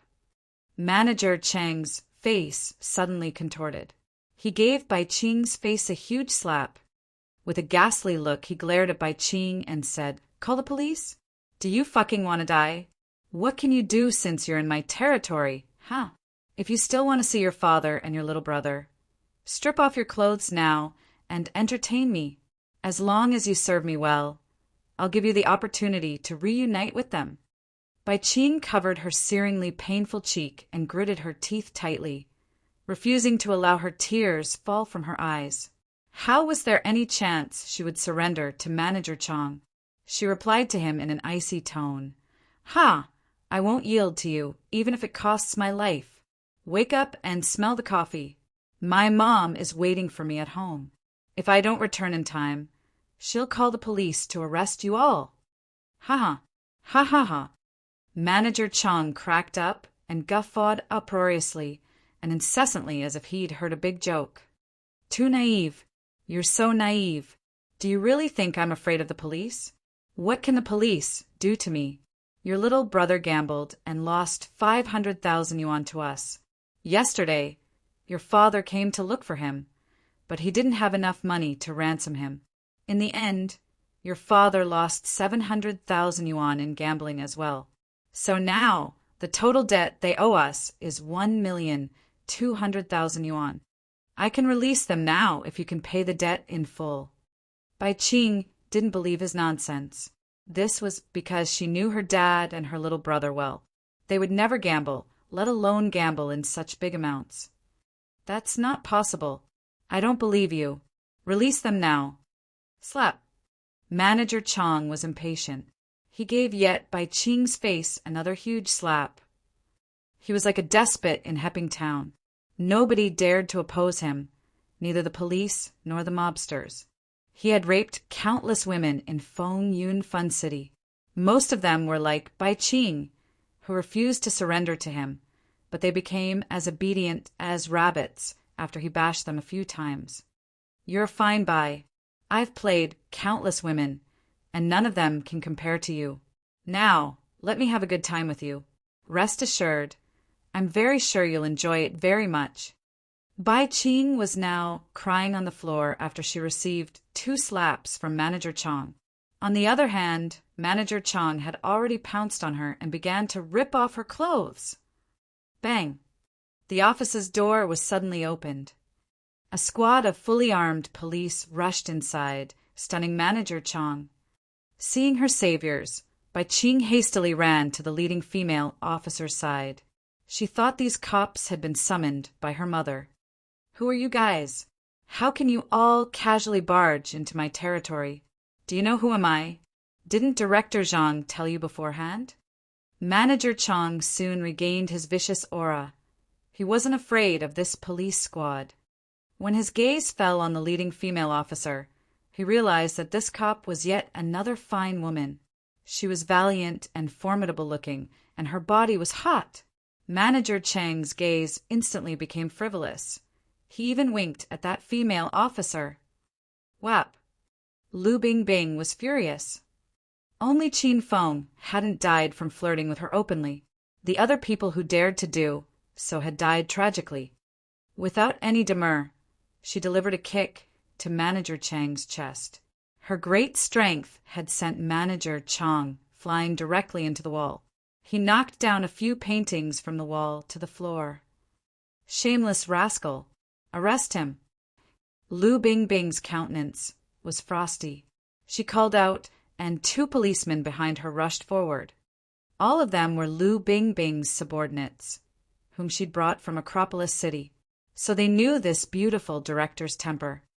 When they saw Manager Chong wink at Director Lu, all of them had foreseen the end of this fellow. You're mad. Are you trying to rebel against me? Even Director Zhang has to fawn on me. How dare you arrest me? Release me. Release me right away. Manager Chong was yelling and resisting. Those 2 cops pretendedly ignored him. They carried him out of the office and tied him up with the other inmates. After Manager Chong had been carried away, Bai Qing finally calmed down. She hastily grabbed Lu Bingbing's hand and asked, Miss Police, how is my mother? Is she fine? Eyeing Bai Qing, Lu Bingbing realized this woman was really pretty. With a puzzled expression, she then replied to her, I don't know your mother. Chapter 349 Trapped. Chapter 349 Trapped. Lu Bingbing had learned of their base from the ear-stud guy, Brother Chong. Hastily leading her team, she went to Hepping Town in the night. After she'd reconnoitered that area for a night, she raided them today. She was baffled. She even started to ponder, is this divinely beautiful woman a retard? Or has her brain gone haywire after she almost got raped? How could I know her mother? My mom didn't call you? Bai Qing was measuring Lu Bingbing as well. Although this woman is a drop-dead beauty, yet she is so cold and distant. No, I did not receive any call from your mom. Officer Lu, bring this lady victim to rest. The remaining people, follow me. Lu Bingbing gestured at her subordinates. She was on a raiding operation. She still had to CA the other villains. Bai Qing took a peek at Lu Bingbing's police badge and discovered that they didn't seem to be from the local police station, so they were not called by Mom. Bai Qing didn't follow Officer Lu to rest. She hurriedly trailed behind Lu Bingbing as she still needed to search for her dad and her little brother. During the sweep of the dozen fully armed policemen, they successfully caught a great many criminals in the four-story Feng Yun Fun City. All the criminals were detained in the hall in the first floor, holding their heads down and squatting on the floor. There were 43 in total.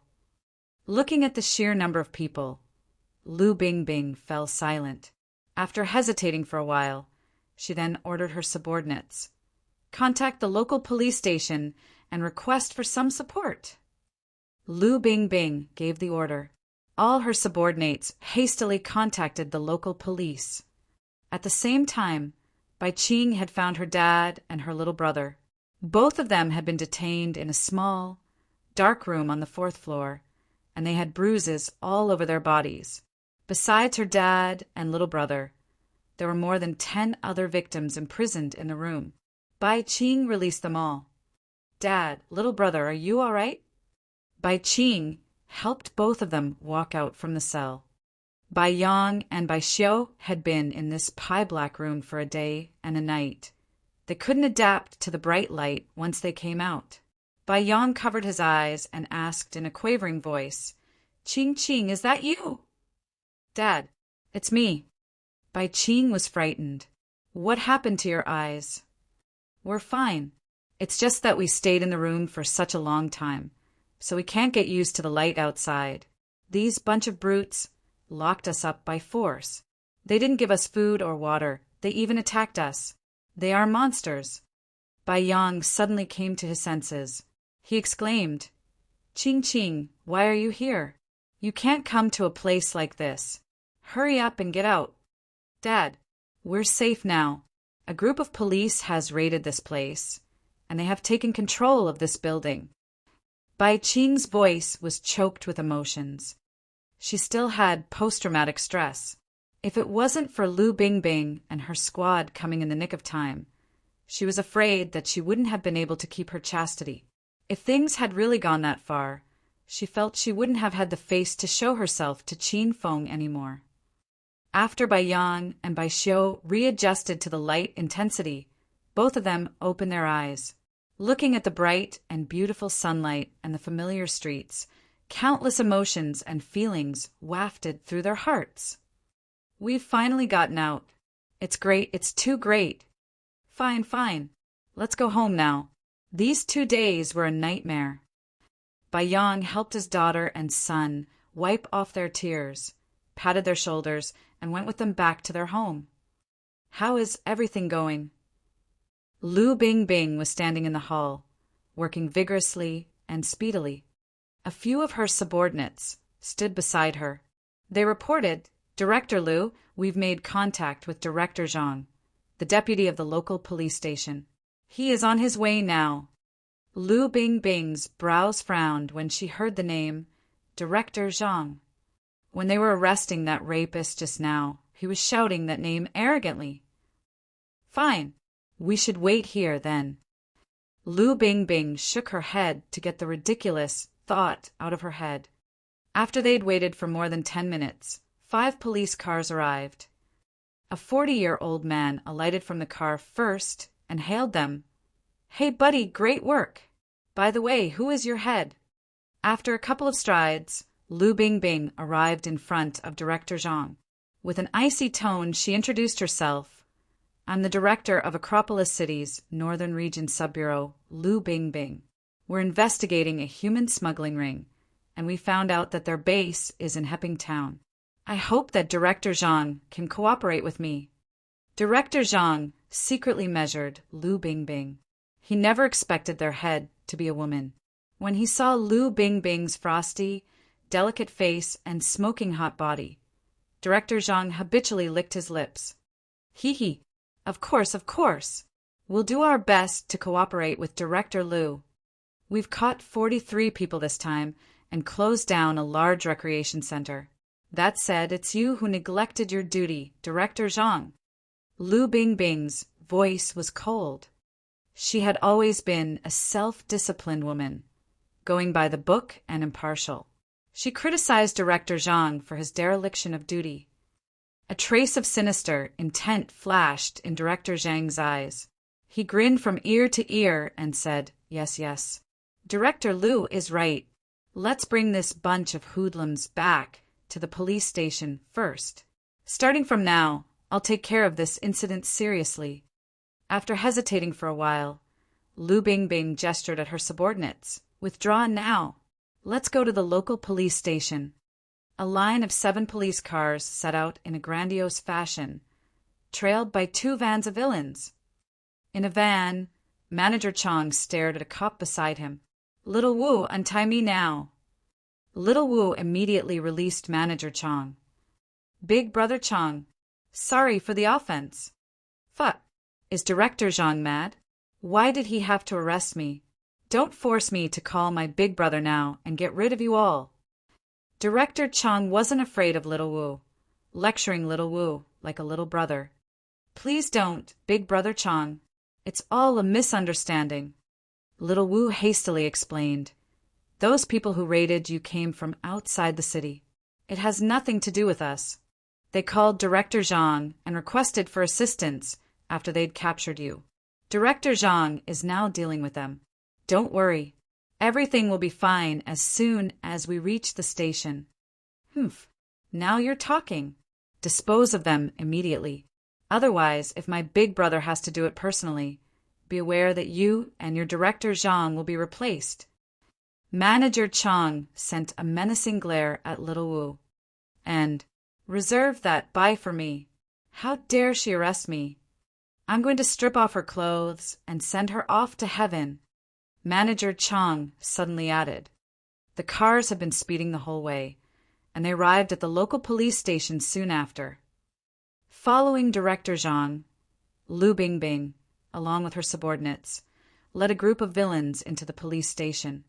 "Director Zhang, I'll have you jail these fellows. I need to report this incident to the higher-ups later on and await their decision. Rest assured, Director Lu, these guys won't be able to escape me." Director Zhang assured Lu Bingbing with a smile. "Officer Wu, inform the men in the station to lock them up. After that, get us some tea. Since Director Lu and her squad came all the way here, we should entertain them." Officer Wu noticed Director Zhang's meaningful glance. He then quickly went off to do his bidding. A large number of inmates had been escorted by policemen from the station. Meanwhile, Director Lu and her troop rested in the lounge. Soon after, Officer Wu returned with freshly brewed tea. Lu Bingbing and her squad were thirsty for water since they'd worked the whole day long. They didn't think too much and gulped the tea. "Director Lu, let me reserve a table at the Grand Hotel to celebrate your success." Seeing that everybody had drunk the tea, Director Zhang giggled within his heart. Lu Bingbing waved her hand and replied icily, "It's our responsibility as police to arrest the villains. No need to be so fancy. We'll be heading back to Acropolis City after we've rested enough." "Fine, fine. Rest well, then, Director Lu." Director Zhang played his eyes at Officer Wu, and both of them retreated from the lounge. "How is it? Did you drug them?" Director Zhang pulled Officer Wu to a secluded corner after they came out from the lounge. "Yes, I did. I even doubled the dosage. All of them will be unconscious within 15 minutes. Director Zhang nodded his head, satisfied. His expression suddenly became nervous. How about Manager Chong? Was he still angry? He was, but then I explained everything to him along the way. I guess he has cooled down by now. However, he said he wants that female officer. Director Zhang hesitated for a while. He then said, "Just give her to him. I can't handle it anyway. Have Manager Chong contact his backer to hush up this incident. They'll have full authority in handling it. We won't get in their way." "Roger. I'll tell Manager Chong now." Officer Wu went to the cell to inform Manager Chong, whereas Director Zhang stayed in his own office. He waited for 20 minutes, and by the time he returned to the lounge, Lu Bingbing and the crew she brought over were all lying on the table, fast asleep. Some of them even fell to the floor. Director Zhang immediately called Officer Wu. Soon enough, Officer Wu and Manager Chong rushed over. "Fuck, These motherfuckers think they are so great? Dare to act wildly with me in Heppingtown. Don't they know I own this place? Fuming with anger, Manager Chong stomped heavily on a few people lying on the floor. He went to Lu Bingbing's side again. Looking at Lu Bingbing's divinely beautiful profile, he couldn't restrain himself and pounced on her, starting to rip off her clothes. You mustn't, Manager Chong. Director Zhang hastily halted Manager Chong. The situation wasn't clear, and he didn't want anything bad happening in his territory. Let's wait for the order from your backer. If Manager Chong really wants this woman, you can bring her back to the base, and you can play to your heart's content. Manager Chong was a person of no consequence, but his backer was terrifying. Since Director Zhang had spoken, Manager Chong had to give face to him. He waved his hand and yelled, all right. Stop blabbing and order your men to release my brothers now. I still need to earn money. Do you know how much I've lost after these bastards closed down Fun City? Officer Wu released them now.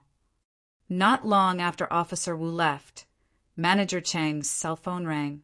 Seeing Manager Chang's grim countenance, Director Zhang knew that this call must be from his backer. He was afraid that person might have decided to settle this matter. Chapter 350, I won't give you face then. Chapter 350, I won't give you face then. Manager Chong hastily went to a corner and answered the phone. After a few minutes, he returned to Director Zhang's side. Manager Chong, how was it? Director Zhang asked nervously. He was worried since they had caused a scene. That was a call from Big Brother, and they'd come to a conclusion. What did young Masterly say? A trace of a sinister grin flitted across Manager Chang's face. A dagger suddenly appeared in his hand, and he thrust it into Director Zhang's heart. Then he said, young Masterly asked you to die. You. Uffed. Director Zhang goggled at Manager Zhang in total disbelief, his face distorted and grotesque in a violent expression of anger. Before he could finish speaking, Manager Chong pulled the dagger out of his heart. Thick, fresh blood jetted from the wound. Director Zhang's head leaned to one side as he died. His eyes bulged, and he died with remaining grievances. Before, he had loyally and devotedly served young Master Li, saw, heard, and obeyed every one of his orders. He'd never imagined he would be killed by young Master Li one day. Not only you, all your men can't escape their fate. Manager Chong pushed him lightly, and Director Zhang fell to the floor. Coincidentally, Officer Wu returned with those hooligans trailing behind him. When he saw Director Zhang lying in a pool of blood, his countenance changed drastically as he understood everything. Don't let that brat get away. Kill him along with the others from the station. Leave those police who captured us. Young Master Li wants to see them. Before Officer Wu could escape, he was caught by those hooligans. All of them delivered kick after kick at him and trampled him to death. After half an hour, Manager Chong and his underlings had finished their task. Meanwhile, Lu Bingbing and her subordinates remained unconscious. They were thrown into a van by a dozen hooligans. After that, they all rushed back to Feng Yun Fun City. Drive faster. Young Master Li has been waiting for us in Fun City. Bai Qing brought her dad and her little brother back to their home. Mother Bai, who had been waiting anxiously in the house, couldn't hold back her tears anymore and cried copiously. She had been nervous and fidgety since she got home, afraid that something might happen to her daughter. Seeing the time pass, minute by minute, with her family still nowhere to be seen, Mother Bai almost called the police. My old man, my son, are you all right? How could those bastards casually beat you two up? Ching Ching, go and get the first aid kit. Let's tend to their wounds. The family finally reunited. All sorts of feelings and emotions welled up in their hearts. Mother Bai was both upset and happy. She was so agitated she couldn't speak well. Bai Yang then pulled his partner's hand and had her sit on a bench. As he comforted Mother Bai, he lectured Bai Xiu. Bai Xiu realized he had committed a big mistake. He lowered his head dispiritedly, not daring to utter a syllable. "That's enough, Dad. It wasn't Bai Xiu's fault after all. Both of you sit down now. Let me tend to your wounds," said Bai Qing as she carried a shabby, wooden first aid kit into the room. "Qing, what are your little brother thinking? Why would he go to a questionable place like Feng, Yunfan City?" Exasperated with Bai Xiu, Mother Bai glared furiously at her son.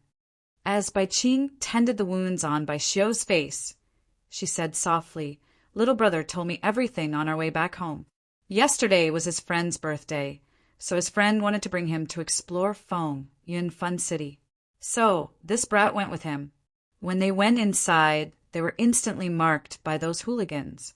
Those people intentionally enticed them to play the gambling machines. They were having so much fun that they had no clue they had already lost several 100,000 yuan. After that, somebody from Feng Yunfan City called Dad and asked him to ransom little brother. Stupid son, look at what you've done. What kind of friends have you gotten involved with? I warn you, don't you ever go out with them again." Mother Bai scoffed at Bai Xiu, smacking his head.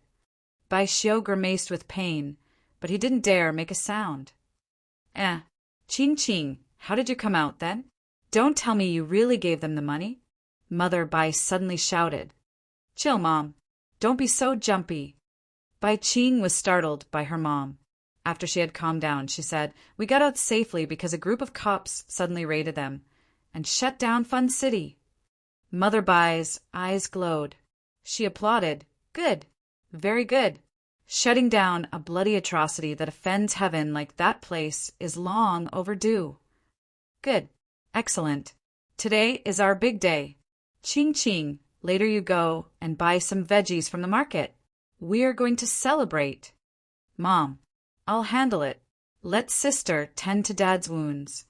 Since his own wounds had been cleaned, Bai Xiu then hastily stood up and proactively claimed the task for himself.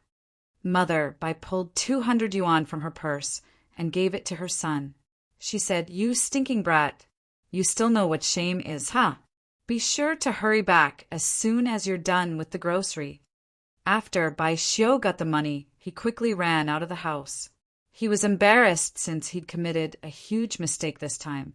His dad got injured and his sister almost encountered a mishap. If he continued to stay in the house and listen to Mother Bai's nag, he would be so anxious that he'd want to dig a hole and hit himself in it. There was a general market near his house. Although he was a little rebellious, he was actually a good boy. He'd learned how to do the grocery and to cook when he was young. After wandering for a while in the general market, Bai Xiu had bought 2 bags full of ingredients, and he headed home. Screech!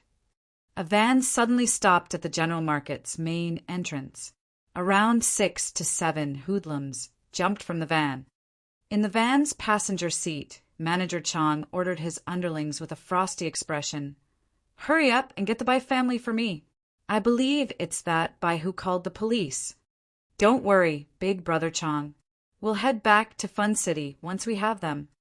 The van sped off once again after stopping for a while. In the meantime, those 7 hoodlums strutted toward the Bai family's house. Suddenly, somebody in their group bawled, "Big brother Yin, look at that lad. He is the son of the Bai family." The other 6 people looked back simultaneously, then turned their heads forward. At this moment, Bai Xiu was walking from the general market with 2 large bags of groceries in his hands. He noticed those 7 hoodlums, 2 of whom he knew. They were the ones who'd imprisoned him and beaten him up in Fun City. "Run!"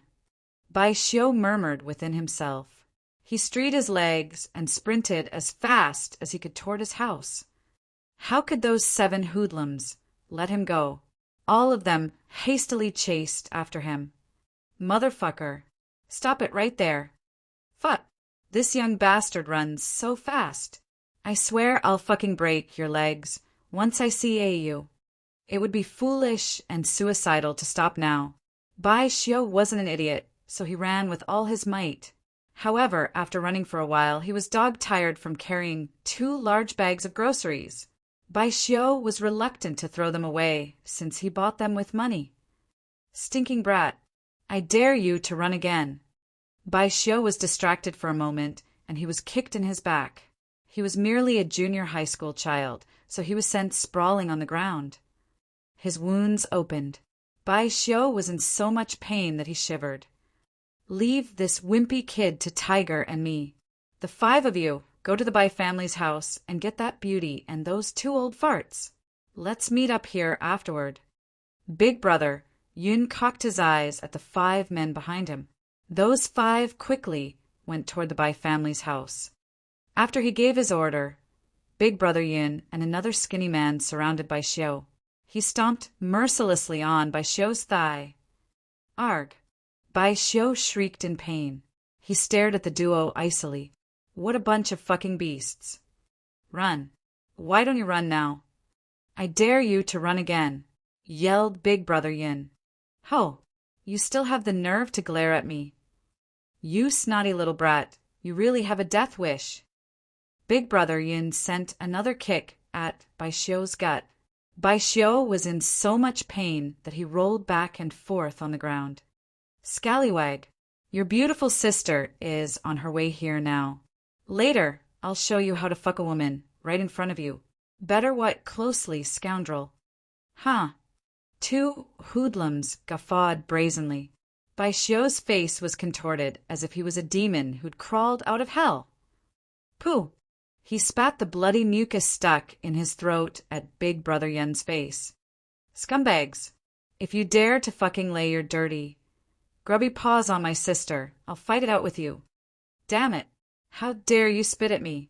I'll stab you to death. Fuming with anger, Big brother Yin wiped off the bloody mucus on his face and pulled out a dagger from his waist. Without any scruples, he thrust the dagger directly at Bai Xiu's stomach. Big brother Yin looked stupefied. This was because somebody was holding his arms and he couldn't move forward. He is just a kid. No need to be so serious to him. Can you give me face and let him go?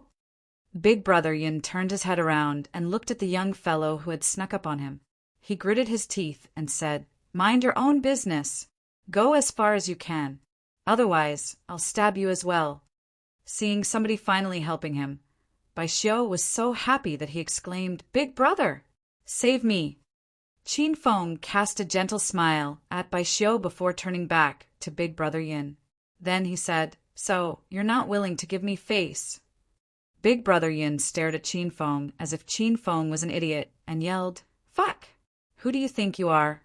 Why should I give you face? How much does your face cost? Get your ass off here fast. Qin Feng did not get angry. He merely exerted a strong force with the hand that was holding Big brother Yen's arm. Crack! An excruciating pain spread through Big brother Yen's body. He realized his arm had been broken by this lad. Arg! Let go! Fucking let go of me! Big brother Yin, what's wrong? What happened? Seeing his big brother suddenly scream, the other hoodlum looked at Big brother Yun in astonishment. Shoot! This snothead broke my arm. Tiger, hurry up and kill him. Tiger was slightly stunned. However, he regained his senses soon after, pulled out a dagger and stabbed at Qin Feng. However, he was still baffled. When did this little brat break Big brother Yun's arm? Why didn't I see anything? Clatter! Qin Feng halted Tiger's attack without breaking a sweat. He grabbed Tiger's arm precisely, then exerted some pressure, crushing Tiger's bone directly and causing Tiger's dagger to fall to the ground. Tiger sent out a piercing cry of pain. He finally knew how Qin Feng had broken Big brother Yun's arm. This brat is born with divine power. Seeing that the tide had turned against him, Big brother Yun cast away his cockiness and begged for Qin Feng's mercy. Be big brother, see can you give this little brother face and let us go? Qin Feng shook his head, grinning. He replied, Since you refuse to give me face, I don't need to give you face, either. Isn't that fair enough? Seeing Qin Feng's devilish grin, a bad premonition suddenly arose within Big Brother Yun and Tiger. Bang bang! Qin Feng delivered 2 kicks consecutively and sent both hoodlums flying into the air. Chapter 351 Reunion. Chapter 351 Reunion. It was a piece of cake for Qin Feng to destroy these 2 hoodlums. He didn't even bother to look at them after he defeated them, but instead went to help Bai Xiu to his feet. Big brother, thank you for saving me. My name is Bai Xiu. Bai Xiu greeted Qin Feng immediately once he was up, ignoring his dusty shirt. Qin Feng. Qin Feng took a glance at Bai Xiu. After noticing that most of his injuries were nothing serious, he then hurriedly added, I still have other things to do. I need to go. Qin Feng spun around, preparing to leave. He'd suddenly received an anonymous text message yesterday night. It said that Lu Bingbing was in Hepping Town and she was in trouble. So he'd rushed over to Hepping Town. And now he still needed to discover Lu Bingbing's whereabouts. Big brother Feng, please wait. Bai Xiu suddenly halted Qin Feng. What's wrong? Can you go back with me? The other group of hoodlums went to my house to capture my parents and my sister. Can you please help us? Please, I beg you. Bai Xiu looked at Qin Feng sincerely. When he remembered that the other 5 hoodlums had gone to his house, he was as nervous as a cat on a hot tin roof. After a brief thought, Qin Feng said, Okay, let's go to your home now. But you have to return the favor after I help you drive away those hoodlums. Qin Feng agreed to help Bai Xiu because he was unfamiliar with Hepping Town, so he thought it'd be better if he had a local to guide him. Bai Xiu headed home with Qin Feng. On the other side, a gang of people suddenly barged into Bai Qing's house. Ha ha ha! Beautiful, we've come to do you. Somebody kicked open the gate. The leader of the 5 was the security guard who had stopped Bai Qing and Mother Bai at Fengyun Fun City. He'd seen Bai Qing before, so he knew how gorgeous Bai Qing was. He was eager to tear off this woman's shirt. Who are you? How can you casually break into someone's house? Bai Qing and her family rushed out of the house after hearing the commotion in their courtyard. Shut up, geezer. Not only did I trespass into your home, I also want to capture all of you and do your daughter.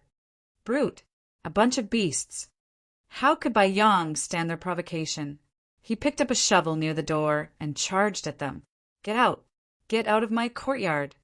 Dad. Old man. Bai Qing and Mother Bai were startled by Bai Yang. Before they could stop him, those bastards had delivered kicks at Bai Yang already. You half-witted geezer, how dare you attack us? Let me send you to hell with a kick. Stomp. That hoodlum had absolutely no scruples. He sent a powerful kick at Bai Yang. Bai Yang was thrown to the ground. He rolled all the way to Bai Qing's feet and stopped. Dad, are you all right, Dad? Please don't scare me. Tears immediately streamed down Bai Qing's cheek. She squatted on the ground to check her dad's condition. You rees. I'll fight it out with you. Mother Bai's eyes reddened. She grabbed a rolling pin and threw herself at those hoodlums. Seeing her mother's action, Bai Qing turned pale. As she shouted her mother's name, she saw her mother fall to the ground with a slap from those bastards. What do you want from us? Don't you touch my parents again. Bai Qing's exquisite face was stained by tears. She stared icily at the 5 men. Io, beautiful, don't cry. My heart aches seeing you cry. We don't want to do anything. We only wanted you. All of them looked at Bai Qing. This was the first time they'd seen such a fine woman in Hepping Town. She was drop-dead gorgeous, as beautiful as those celebrities. Her figure was full and voluptuous, and her shirt might pop open at any moment. Go away. Get out of my house. I'll call the police if you don't leave right now. Bai Qing trembled with anger. She was still puzzled inside. Didn't those cops take this group of hoodlums into custody? How come they released them so soon? Bai, Since you're not happy with our suggestion, then we can only go with force. To be honest, we love doing it by force more." All the 5 hoodlums had wicked, lascivious smiles on their face. One of them couldn't resist any more and threw himself at Bai Qing. They were already thrilled to death when they saw Bai Qing's appearance, and now all of them couldn't wait any longer to taste this beauty. "Sister, let go of my sister. Arg, I'll kill you all." Bai Xiu and Qin Feng arrived in the nick of time. When Bai Xiu saw the scene in his house courtyard, his eyes went bloodshot. Shroom! As Bai Xiu was darting forward, he suddenly felt a strong gust of wind blow past him. He spun his head around to look behind and noticed that big brother Qin Feng, who had been standing behind him, was gone. When he looked forward again, he goggled so much that his eyes almost fell out of their sockets. This was because Qin Feng was already standing in front of his big sister, protecting her. "You swines! You've enraged this young master thoroughly. I should bring you to justice now." Qin Feng was now very angry. He was very, very angry.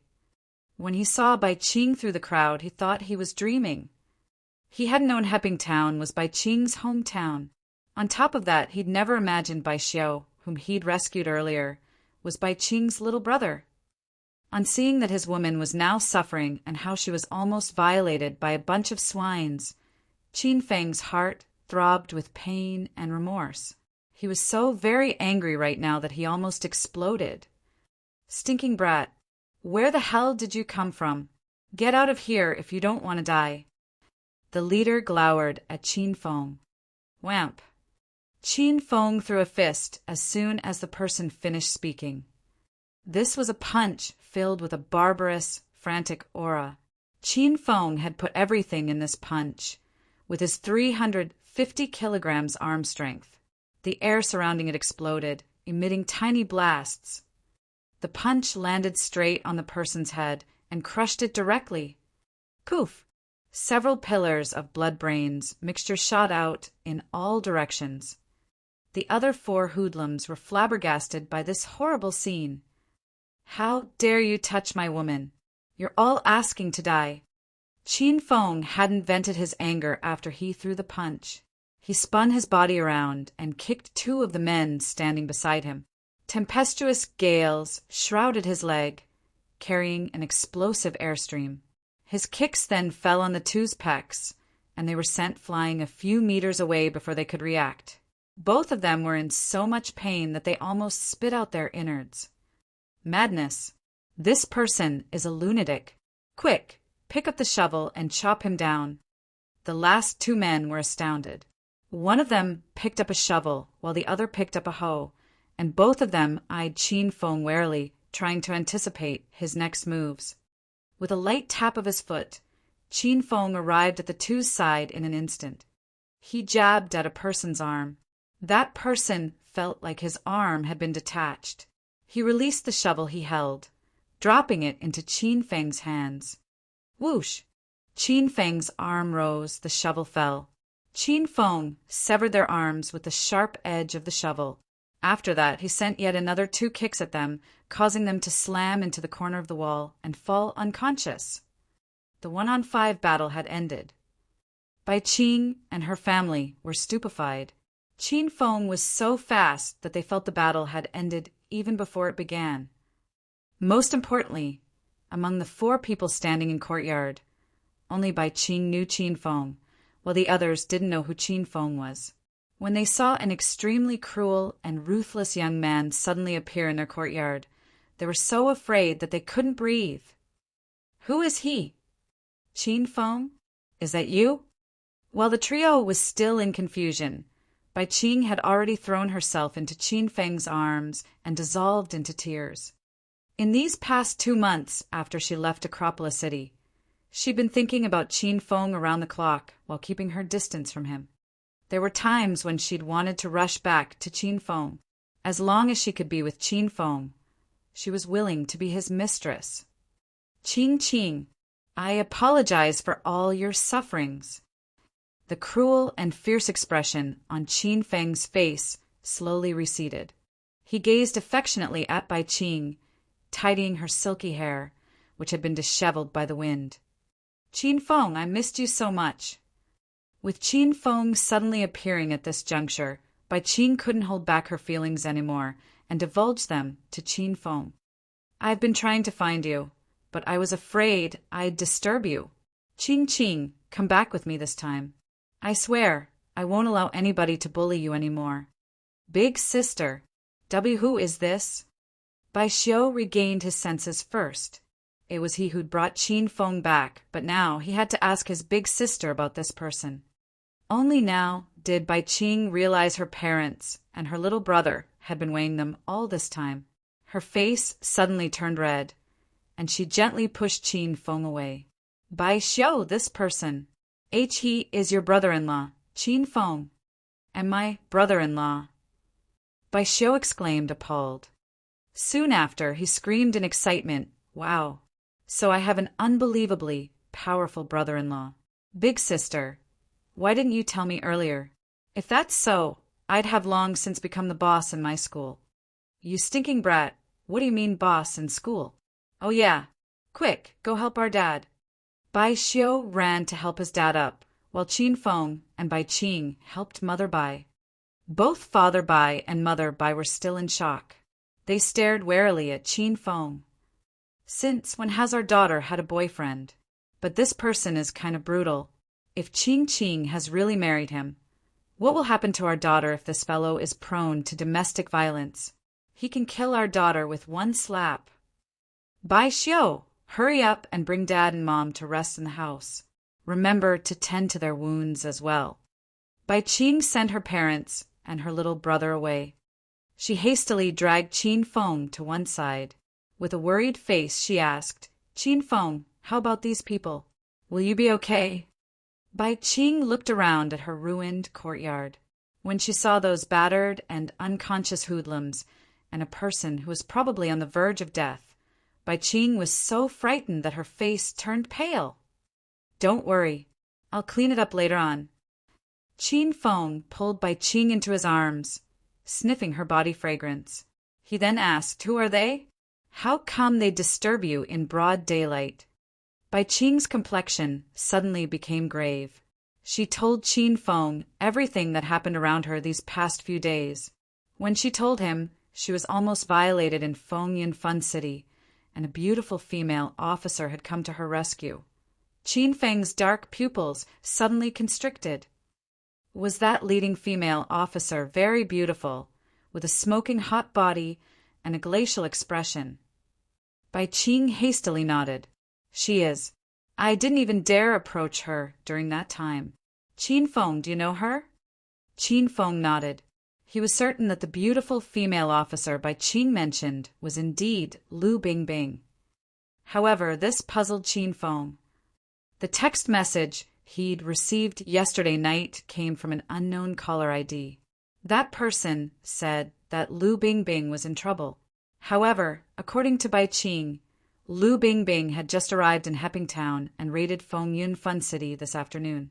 Could it be that person was playing a joke on me?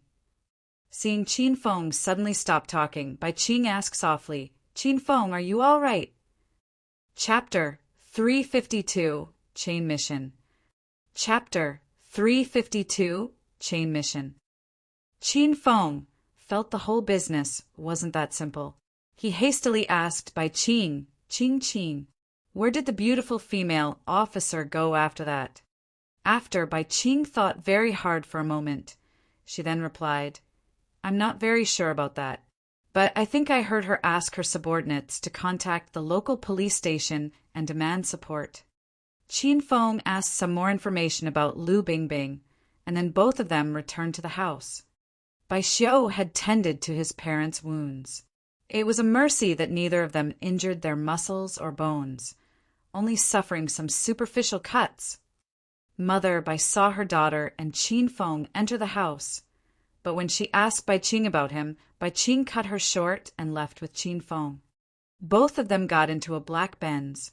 Qin Feng drove while Bai Qing gave him directions. On their way to the police station, Bai Qing asked Qin Feng about Lu Bingbing out of curiosity. Feng, who is that female officer? Both of you know each other very well? Ever since Feng learned of Lu Bingbing's whereabouts, he'd been fidgety. He even wanted to have a look at the police station. As Feng's woman herself, it was impossible for Bai Qing not to get jealous. She's Lu Bingbing, the deputy director of Acropolis City's Northern Region Sub-Bureau. I was arrested and jailed several times. It was she who helped me and released me. Feng noticed Bai Qing's jealousy, so he explained enough to prevent her imagination from running amok. Since Hepping Town was a small village, they arrived at the police station shortly. Feng and Bai Qing alighted from the car and were stunned by the sight before them. The police station was surrounded by a police cordon.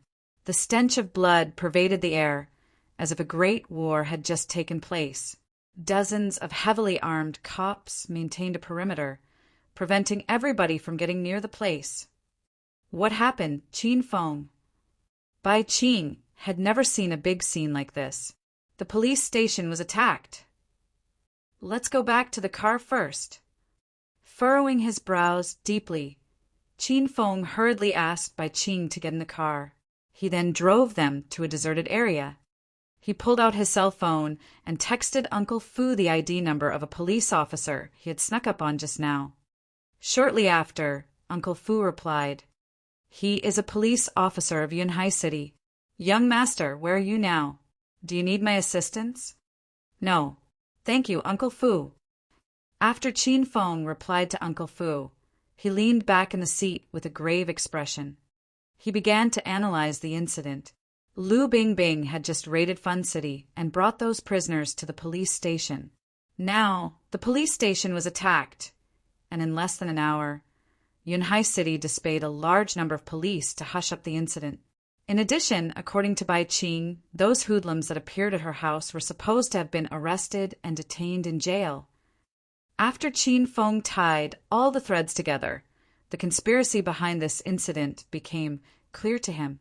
It was most likely that Lu Bingbing and her team had been manipulated, and the mastermind probably came from Yunhai City.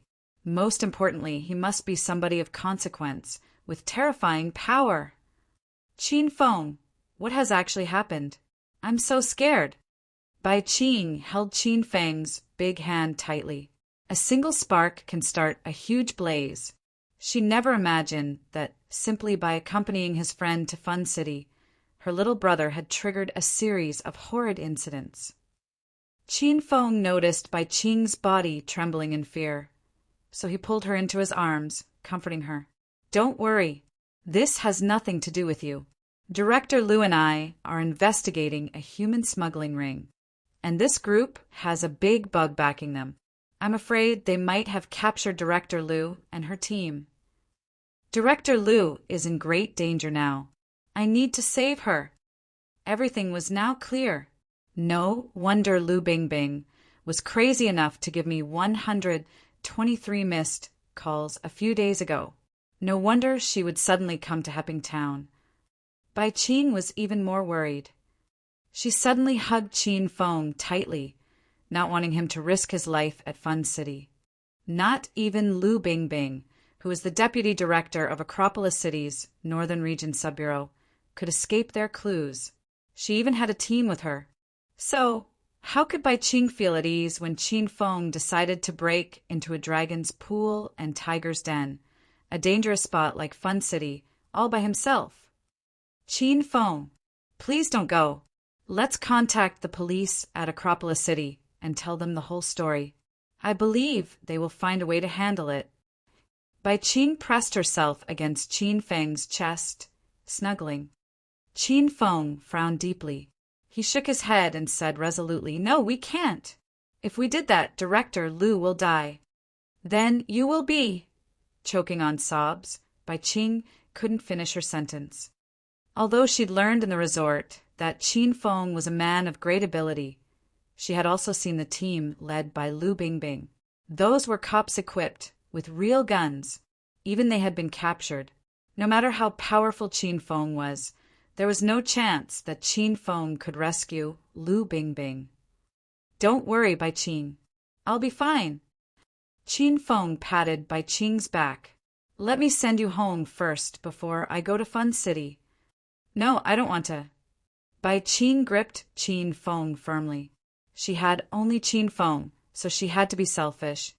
Feng hugged Bai Qing with one arm, started the car and turned the steering wheel. Seeing that the car had been started, Bai Qing became even edgier and more wired. Suddenly, she stripped off the chiffon sweater on her body and clung tightly to Feng's arm. Feng, I want you. Bai Qing attempted to stall Feng with a honey trap. Feng took a peek at Bai Qing's buxom body, licked his lips, and focused on driving. Bai Qing, put your clothes back on. You'll see a cold. I refuse.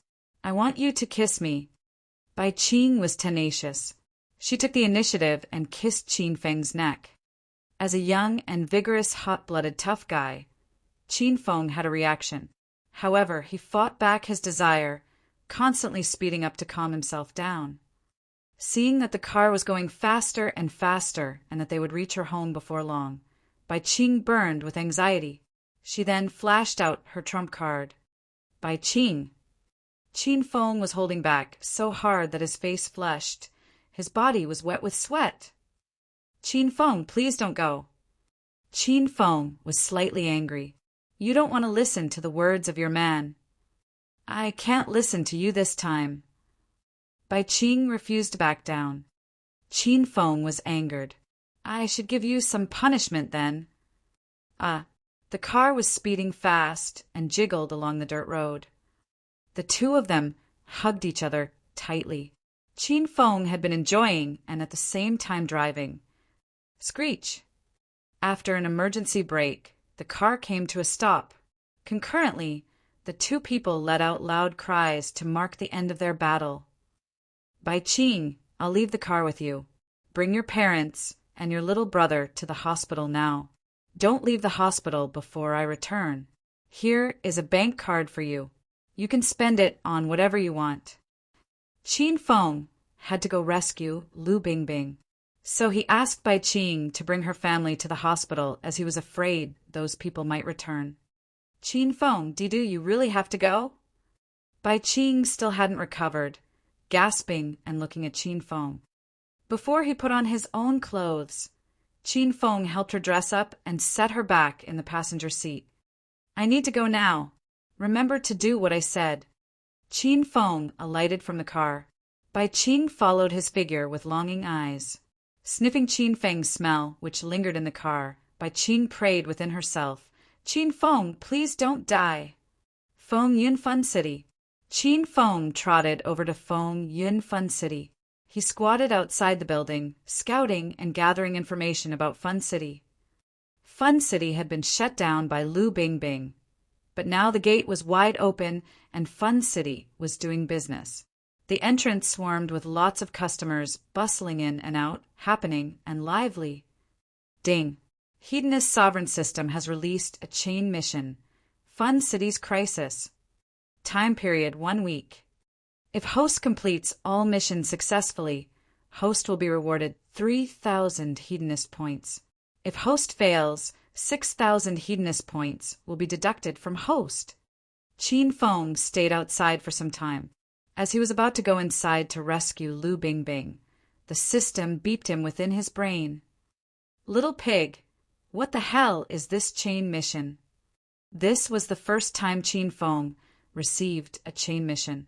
But what stunned him the most was he had the choice of accepting or declining the mission, which had never happened before. Master, for your information, a chain mission means Master will have to accomplish a main mission and a few side missions. The advantage of a chain mission is that you can earn hedonist points much faster. However, the disadvantage is that the whole mission will be considered a failure if you don't accomplish any one of the side missions. Looking at his rock-bottom hedonist points, Feng gritted his teeth and accepted the mission. He coveted the 9 swords of Dugu, a top-class black-level sword technique in the wuxia interface. Feng was good in acting base, oh no. He was good at swordplay. So if he could pair the top-class sword technique with his true steel sword, Qin Feng was certain that he could chop down all the maggots under the heaven. I accept the mission. As soon as Qin Feng finished speaking, the system beeped in quick succession. Ding. Hedonist Sovereign System has released a chain mission. Fun City's Crisis. Main mission. Investigate the brain behind Feng Yun Fun City. Time period 1 week. If host completes all missions successfully, host will be rewarded 1,000 hedonist points. If host fails, 5,000 hedonist points will be deducted from host. Ding. Hedonist Sovereign System has released a chain mission. Fun City's Crisis. Side Mission 1. Rescue Lu Bingbing. Side Mission 2. Destroy Feng Yun Fun City. Side Mission 3. Find out what's going on behind the scenes in Feng Yun Fun City. Side Mission 4. Rescue all the innocent people in Feng Yun Fun City. Time period 1 week. If host accomplishes all missions successfully, host will be rewarded 500 hedonist points for each mission. If mission is a failure, 6,000 hedonist points will be deducted from host. After listening to a long list of system notifications, Qin Feng felt like his head had swollen to twice its size. He was flabbergasted. He had never imagined a chain mission would have 4 side missions in it. Originally, Qin Feng only wanted to rescue Lu Bingbing. Now, he still needed to investigate the internal operation of the Fun City and rescue all the innocent people. This mission is so damn tough, he murmured in his heart. Little pig, can I abandon this chain mission? Qin Feng grumbled. Not even the whole elite squad, led by Lu Bingbing from Acropolis City, stood a chance against Fun City. Qin Feng felt that he'd need to thank the heavens if he even succeeded in rescuing Lu Bingbing with a single spear and horse. So now, he didn't have the confidence to destroy this Fun City. After all, the Mastermind was too powerful. Incidentally, this place was Hepping Town, not Acropolis City. So he couldn't simply act without thinking things through. Of course you can. Little Pig answered in an emotionless fashion. Really? That's good. Then help me to abandon the quest. This was the first time Qin Feng realized Little Pig was such a good pig. Very well. Abandoning a mission is counted as a mission failure, so you will be punished accordingly. Not only will 5,000 hedonist points will be deducted from you, Master, but in the case that Master doesn't have enough hedonist points, the system will randomly delete any spiritual weapon or skill books that Master currently possesses. So, the Sovereign level Vajra Esotery and the Earth level Wind Blade skill might be deleted. Chapter 353, Beautiful Hua Yan. Chapter 353, Beautiful Hua Yan. Cursing Little Pig in his heart, Qin Feng walked toward Feng Yun Fun City with a troubled expression. Mister, please show us your member card. 2 security guards blocked Qin Feng as soon as he reached the entrance. Member card? This is my first time coming here. I don't have a member card. Pretending to be an idiotic rich young master, Qin Feng then yelled rudely, Fuck off, fuck off! Get out of my way. Do you still want to do business? The 2 security guards exchanged glances, certain that Qin Feng was a dorky, rich young master. Both of them nodded their heads at the same time. After that, one of them led Qin Feng inside. Mister, please follow me. When they entered Fun City, the atmosphere inside was totally different. The hall was filled with a wide array of slot machines and packed with a vast crowd of people. The whirling and clanking of slot machines, the roaring and screaming of the masses constantly surged from the hall into his ears, startling Qin Feng. Dear customer, what kind of game would you like to play? Posing with sky-high heroic grandeur, Qin Feng held his head high and puffed out his chest, yelling, I've come here to spend. Bring me somewhere I can spend all my money fast. After hesitating for a bit, the security guard led Qin Feng to a big round table. There were 4 people sitting around table, playing 5-card stud, a game that was popular in Hong Kong and the Philippines. Mister, I think this game should be very suitable for you. So now, you only need to top up 500,000 yuan once, and I can help you apply for a member card. The next time you come, you just need to show your member card to the security guards, and they'll let you in. After Qin Feng took his seat, he casually threw a gold bank card to the security guard. Then he said, "Help me load 1 million yuan. 500,000 yuan is not enough for me to play." Sure. Please wait a moment, mister." The security guard took Qin Feng's gold bank card and left, smiling. Not only didn't he question Qin Feng's identity and intention, he was as happy as lark in his heart, fantasizing about how large a commission he would get from this deal. After the security guard left, Qin Feng hastily looked around. The first floor of Feng Yun Fun City was a big casino. Poker, slot machines, roulette, everything was available from soup to nuts. The whole floor was a large, open space without any partitions. So Lu Bingbing and her subordinates was obviously not detained on this floor. Qin Feng looked over to the stairs that was guarded by 2 tall and sturdy musclemen. He noticed a few people showing their ID cards before going upstairs. Qin Feng deduced that he couldn't access the upper levels now with his current member card. "Little pig, didn't you mention before that you have the authority to release a few simple missions every month for me to earn Hedonist points? You haven't released any yet this month." Qin Feng began to communicate with Little Pig. He didn't have any Hedonist points now, so it was rather tough to accomplish the chain mission, Fun City's Crisis. "Ah, I almost forgot about it, Master. Yes, I can still issue one more simple mission for you," replied Little Pig lazily, as if he had just woken up from his slumber. The corner of Qin Feng's mouth quirked vigorously. Only now did he regret not purchasing a cat or a dog as an NPC. Why did I choose a pig that only knows how to eat and sleep? Ding. Mission from the Hedonist Sovereign System. Spend 100,000 yuan in real life. Mission time period 1 day. After host completes the mission successfully, host will be rewarded 100 Hedonist points. If host fails to complete the mission, 1 million yuan will be deducted from host. When Little Pig issued his mission, Qin Feng's lips quirked again in disbelief. "You stupid pig, are you picking on me? Why would you issue a mission that rewards 100 Hedonist points? It's a waste of time doing this kind of mission. Master, do you think the system is an idiot? Of course the system has to limit my rewards. Otherwise, I'd just issue you a simple mission that rewards you 1 billion Hedonist points, and you can conquer the universe."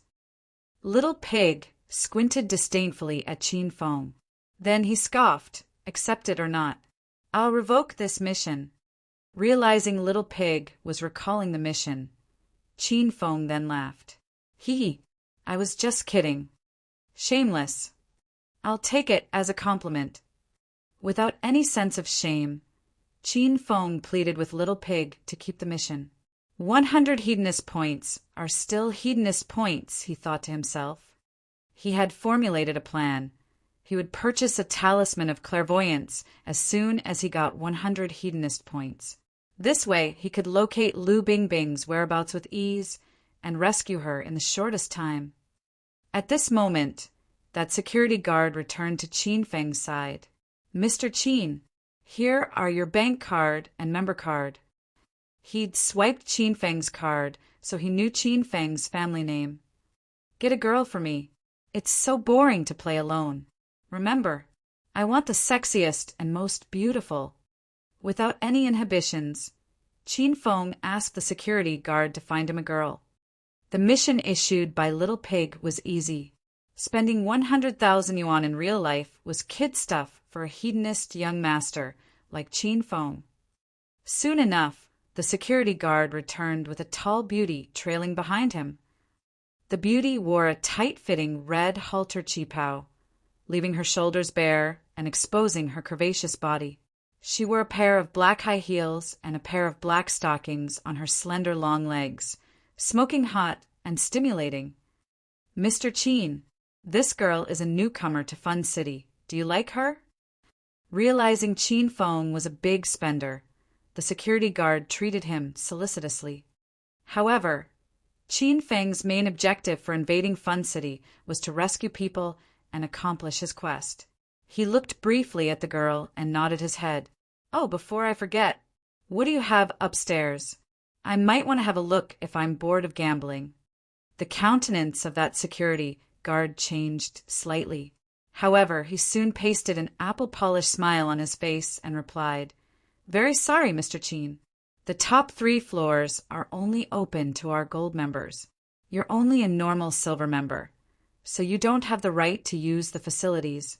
But rest assured, Mr. Qin, you might have a chance to be promoted to a gold member after you play a few more times in our Fun City." What the hell? What's the fuss with all these rules and restrictions? Customers are always right. I came here for spending, and I'm your customer. Don't you want to do business? What is a gold member, huh? Hurry up and get me a gold member card. After scrutinizing the first floor, Qin Feng noticed there was no room where they could hold people. Hence, Lu Bingbing and her subordinates had to be detained upstairs. "I have to find a way to get upstairs today. Mr. Qin, you can't simply apply for a gold card. The only way to become our gold member is by upgrading. You need to load 10 million yuan into your silver card, and only then will you become a gold member."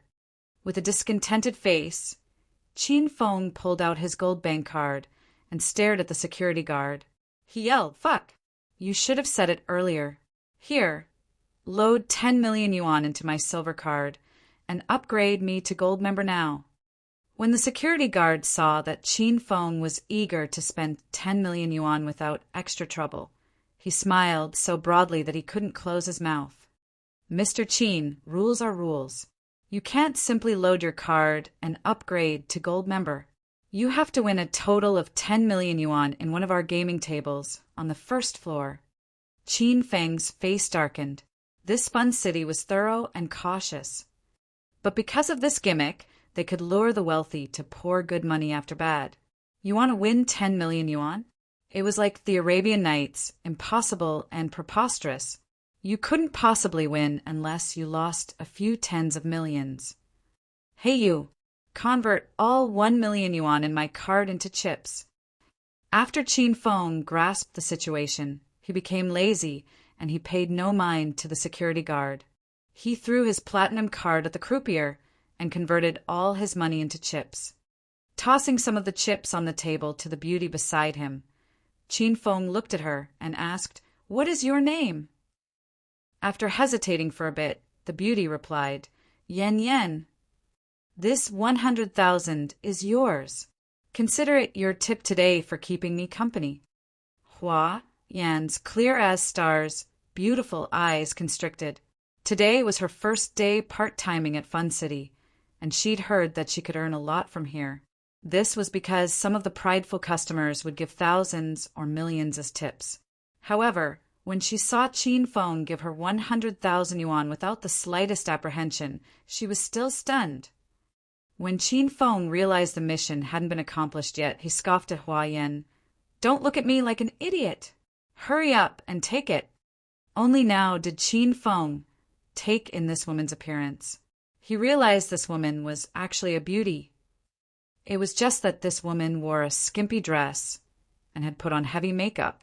Moreover, she worked in a murky atmosphere like Fun City, so there would be a high probability of her being a female ghost once she removed her makeup. Hence, Qin Feng was totally not interested in her. I don't want so much. 10,000 is enough for me." After Hua Yan came to her senses, she carefully took a 10,000 chip from the pile of chips. Seeing her action, Qin Feng was so infuriated that he almost laughed. As a hedonist young master himself, Qin Feng had seen too many of these hostesses.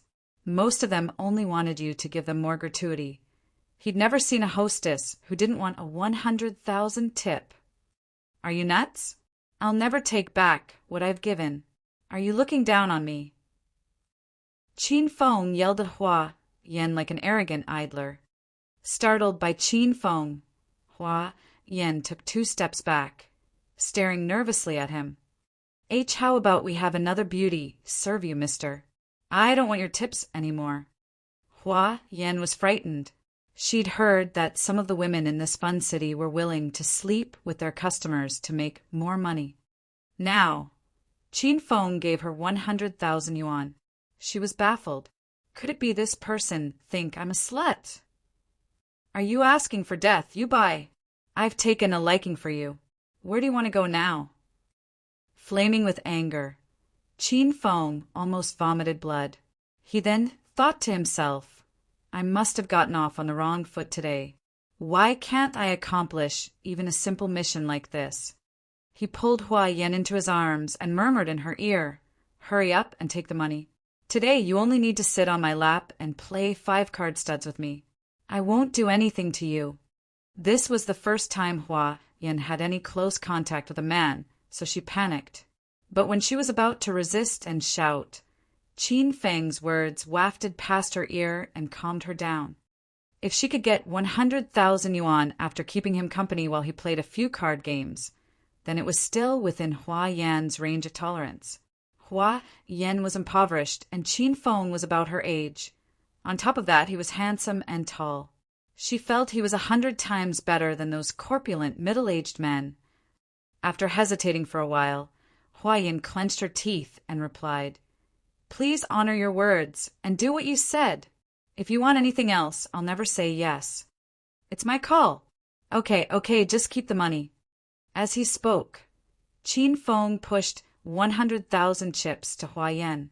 This time, Hua Yan didn't refuse. She put all the chips into her purse. Ding! Congratulations, host Feng. You have accomplished the mission. Spend 100,000 yuan in real life. You've been rewarded 100 hedonist points. The system notification resounded in Feng's head. Feng was slightly thrilled. He hastily spent 50 hedonist points to purchase a talisman of clairvoyance. Feng had used this plaything during the time he investigated Feng Tianhua at Royal Hotel. The effect would last half an hour, and it was quite useful. Chapter 354. Why is there a light only above his head? Chapter 354. Why is there a light only above his head? Master, if you want to win 10 million yuan in the shortest time, I suggest you to try the low-level Lucky Potion, suggested Little Pig. Feng was familiar with Lucky Potion. Not long ago, when he advanced to rank 5 Hedonist Mortal, Feng had bought a bottle of Lucky Potion to play the lottery. As a result, he gained the sovereign level skill, Vajra Esotery. That potion requires 500 Hedonist points. I don't have enough points to buy it now. Feng grumbled. Yes, Lucky Potion costs 500 Hedonist points. What I said was the low-level Lucky Potion. It costs only 50 Hedonist points, although the effect of a low-level Lucky Potion is 10 times weaker than Lucky Potion. It's more than enough for gambling. Little Pig's suggestion was good. Since Feng was now racing against time to rescue people, he used his remaining 50 Hedonist points and bought a bottle of low-level Lucky Potion without any hesitation. A faint azure-colored potion appeared in Feng's hand. When no one was paying attention to him, he quickly gulped the potion and activated the talisman of clairvoyance. At this moment, the dealer issued him his pocket card. Feng looked over and was so stunned that his eyeballs almost fell from their sockets. It wasn't because his card was bad. It was because he suddenly realized Yan, who was sitting in his arms, was completely naked. Hua Yan's back was as mellow as jade, fair-skinned, smooth and resilient. She had a slender and supple waist and a long pair of straight legs. As for her magnificent breasts, Feng didn't have the guts to look. This was because he was afraid blood would gush out from his nose. Ah, you. How can you like this? Noticing Feng's reaction, Hua Yan was infuriated. She struggled and broke free of Qin Feng's arm, glaring him with a glacial expression. This person is too shameless. How can he use his thingy to poke me? Hee. Beautiful. I'm sorry for my rudeness. I just can't control it. Qin Feng replied, smiling awkwardly. Because of the talisman of clairvoyance, everybody became translucent before Qin Feng's eyes. After Qin Feng took a peek at Hua Yan's well-toned body, even he, a hedonist young master who had seen countless girls, became a little agitated. Hua Yan got angrier. She pouted disdainfully and stared at Qin Feng. If you can't control your thingy, then you'd better not be human. After this unexpected incident, Hua Yan didn't want to sit in Qin Feng's arms anymore, choosing to stand coldly beside Qin Feng instead. Since Qin Feng still had a mission to do, he paid no further heed to Hua Yan. Without wasting any time, he hastily looked upward with the talisman of clairvoyance. Those airtight, reinforced concrete walls were now a transparent grid framework, and absolutely clear before Qin Feng's eyes. Qin Feng hurriedly looked around. Soon enough, he had a good grasp of Feng Yun Fun City's internal structure. This fun city was a 4-story building. The first floor was a casino. The second floor was a city of footbaths. The third floor was strange, partitioned into many enclosed rooms filled with several medical devices. Obviously, those weren't guest rooms. As for the fourth floor, it was beyond the range of the talisman of clairvoyance, so it became a little blurry. Qin Feng still couldn't find Lu Bingbing after he looked around. Hence, he suspected that she might be detained on the fourth floor. Since the range of the talisman of clairvoyance was limited, Qin Feng would have to go to the second or third floor to get a better image. "Mister, it's your turn." The dealer spoke urgently. Qin Feng quickly returned to his surroundings. The dealer had already distributed the second card. Since his card was the biggest among the 4, according to the rules, Qin Feng had the priority to call his wager first. "A king of hearts? I like it." Qin Feng spoke in a slovenly manner. Then he casually flung 2 chips and said, 100,000! Fudge! Are you insane? The baldy sitting beside Qin Feng folded his cards, grumbling. It was only the first round, and Qin Feng called 100,000 yuan.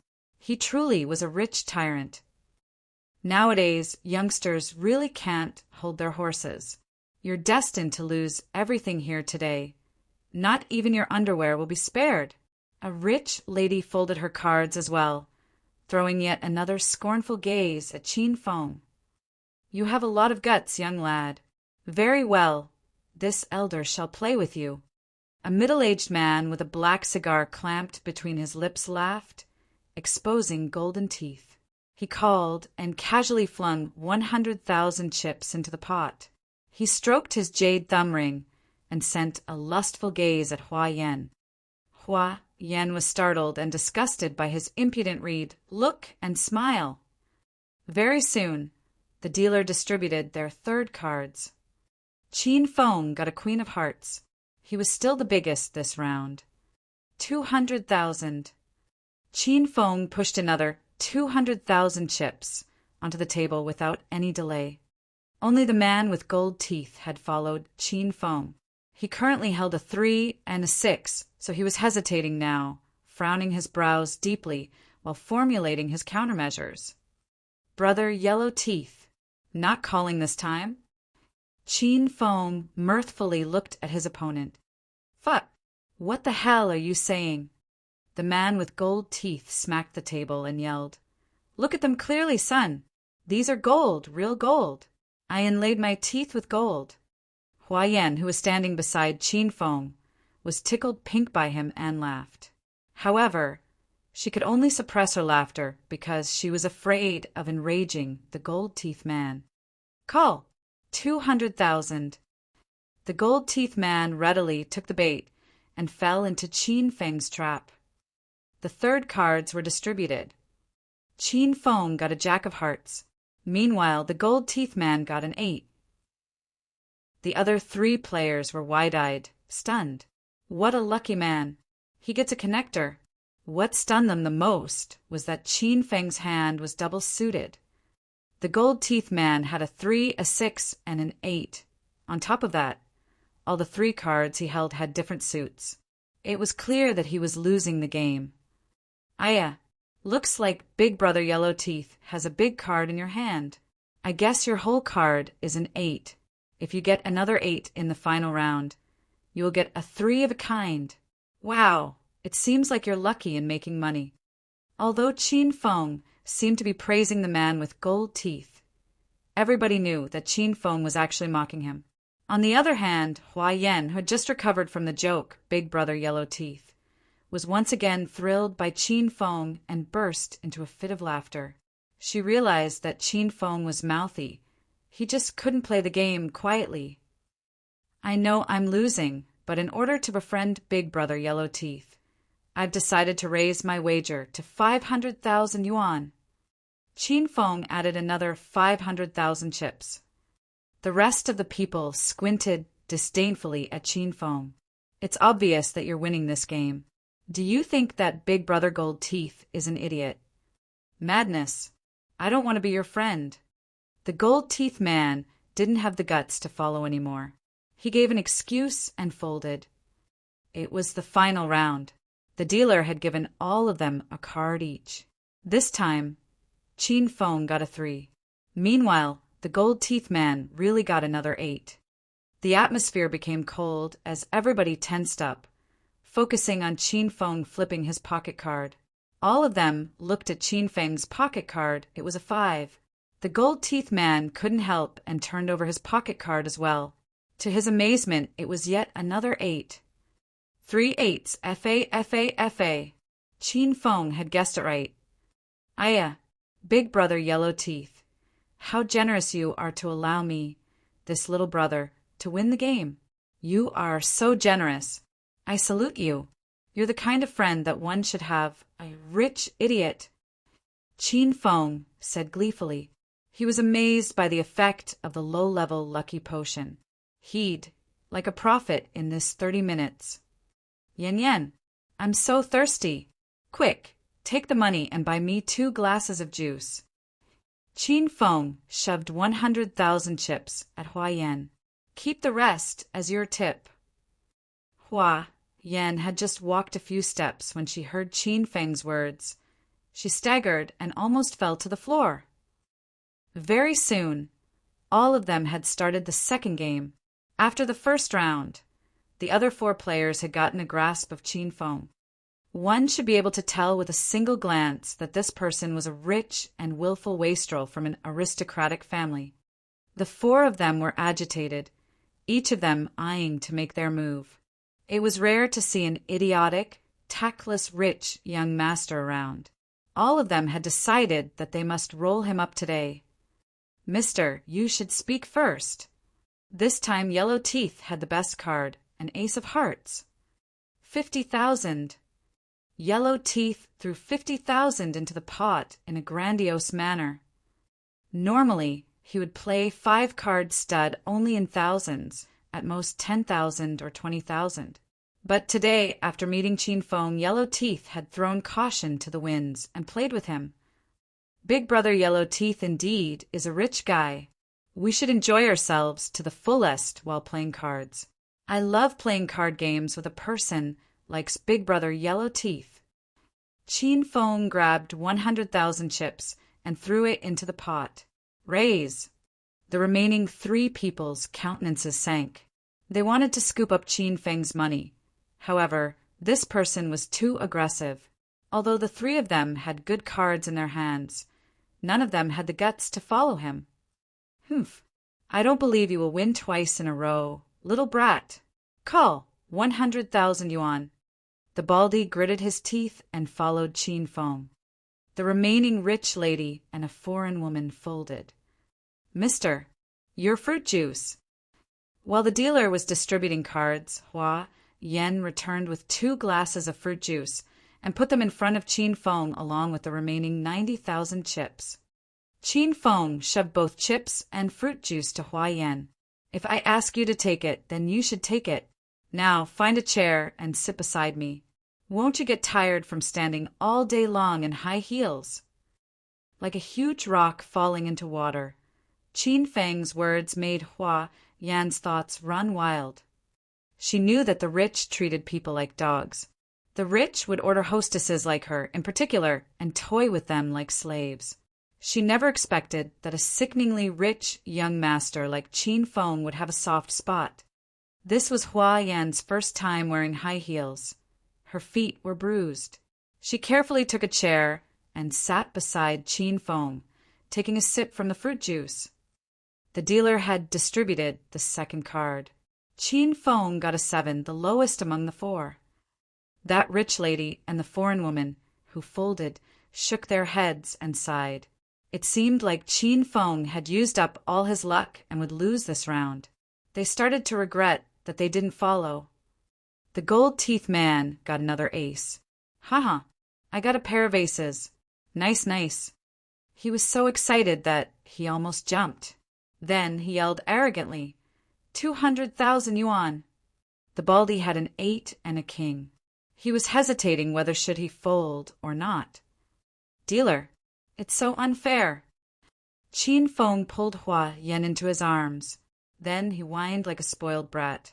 Why does that man have a light above him while we don't? Stunned by Qin Feng's words, everybody looked above the baldy. All of them then pondered. There is no light above him. Moreover, does it really matter? The hall is already bright enough. Aya, I'm sorry. It's the reflection on this baldy's head. Uft. Hua Yan couldn't restrain herself anymore. She covered her mouth with her hand and giggled. Originally, she'd been rather disgusted when Qin Feng hugged her, but now she laughed so much that she forgot that Qin Feng was holding her in his arms. She had to admit it. Although this hedonist young master was frivolous, he was really funny. Fuck, you're asking for death, you snotty brat. Baldy's face darkened completely. He smacked the table and prepared to have a death maw with Qin Feng. Chapter 355, The Prophet. Chapter 355, The Prophet. Seeing that Baldy was riled up, Qin Feng was happy as a clam at high tide in his heart. This was the result he wanted. As long as he got on everybody's nerves and caused them to lose their composure, it would be child's play for him to win 10 million yuan. Ayo, you're so cocky, Baldy. Are you asking for a fight? I came here to enjoy myself, not to fight with you. Dealer, can't you do something about him? Qin Feng got up as well. He sent a glare at Baldy first, and then looked at the dealer. The dealer's countenance sank slightly. After that, he looked at Baldy and said in a stern manner, Mister, please be silent and play the game. If you do not wish to continue, you may leave now. Baldy gritted his teeth tightly and took his seat at last. He was in Hepping Town, the territory of young Masterly. He didn't have the guts to make a fuss here and bother him. Seeing that Baldy had sat down again, Hua Yan patted her towering breasts and let out a long sigh of relief. This Mr. Qin is really a troublemaker. Hee, I knew it. You've got no balls. You're all talk and no action. Crush me with money if you can. And please win a round first before acting tough in front of me. Qin Feng pouted as he spoke. Fuck, I'll show you how rich I am. I swear to God, I'm going to smack you to death with money today. Baldy was irked. He raised the ante, shoving 500,000 in chips into the pot. Startling gold-teeth man. The third card was distributed. Baldy had a 6, an 8, and a king. Gold-teeth man had a pair of aces and a 3. Qin Feng's cards were the smallest, a 3, a 5, and a 6. Gold-teeth man still had the biggest cards among the 3. He laughed so much that he couldn't close his mouth. The pot on the table held more than 2 million in chips. At this rate, Gold-teeth man could easily win a few million. Realizing he had a huge chance of winning, Gold-teeth man pushed a pile of chips to the center and called, 500,000! Baldy gritted his teeth. preparing to throw his cards this round. Baldy, your cards are obviously a lot better than Big Brother Yellowteeth's. Qin Feng yelled once again. The four people in front of Qin Feng glared at him sourly.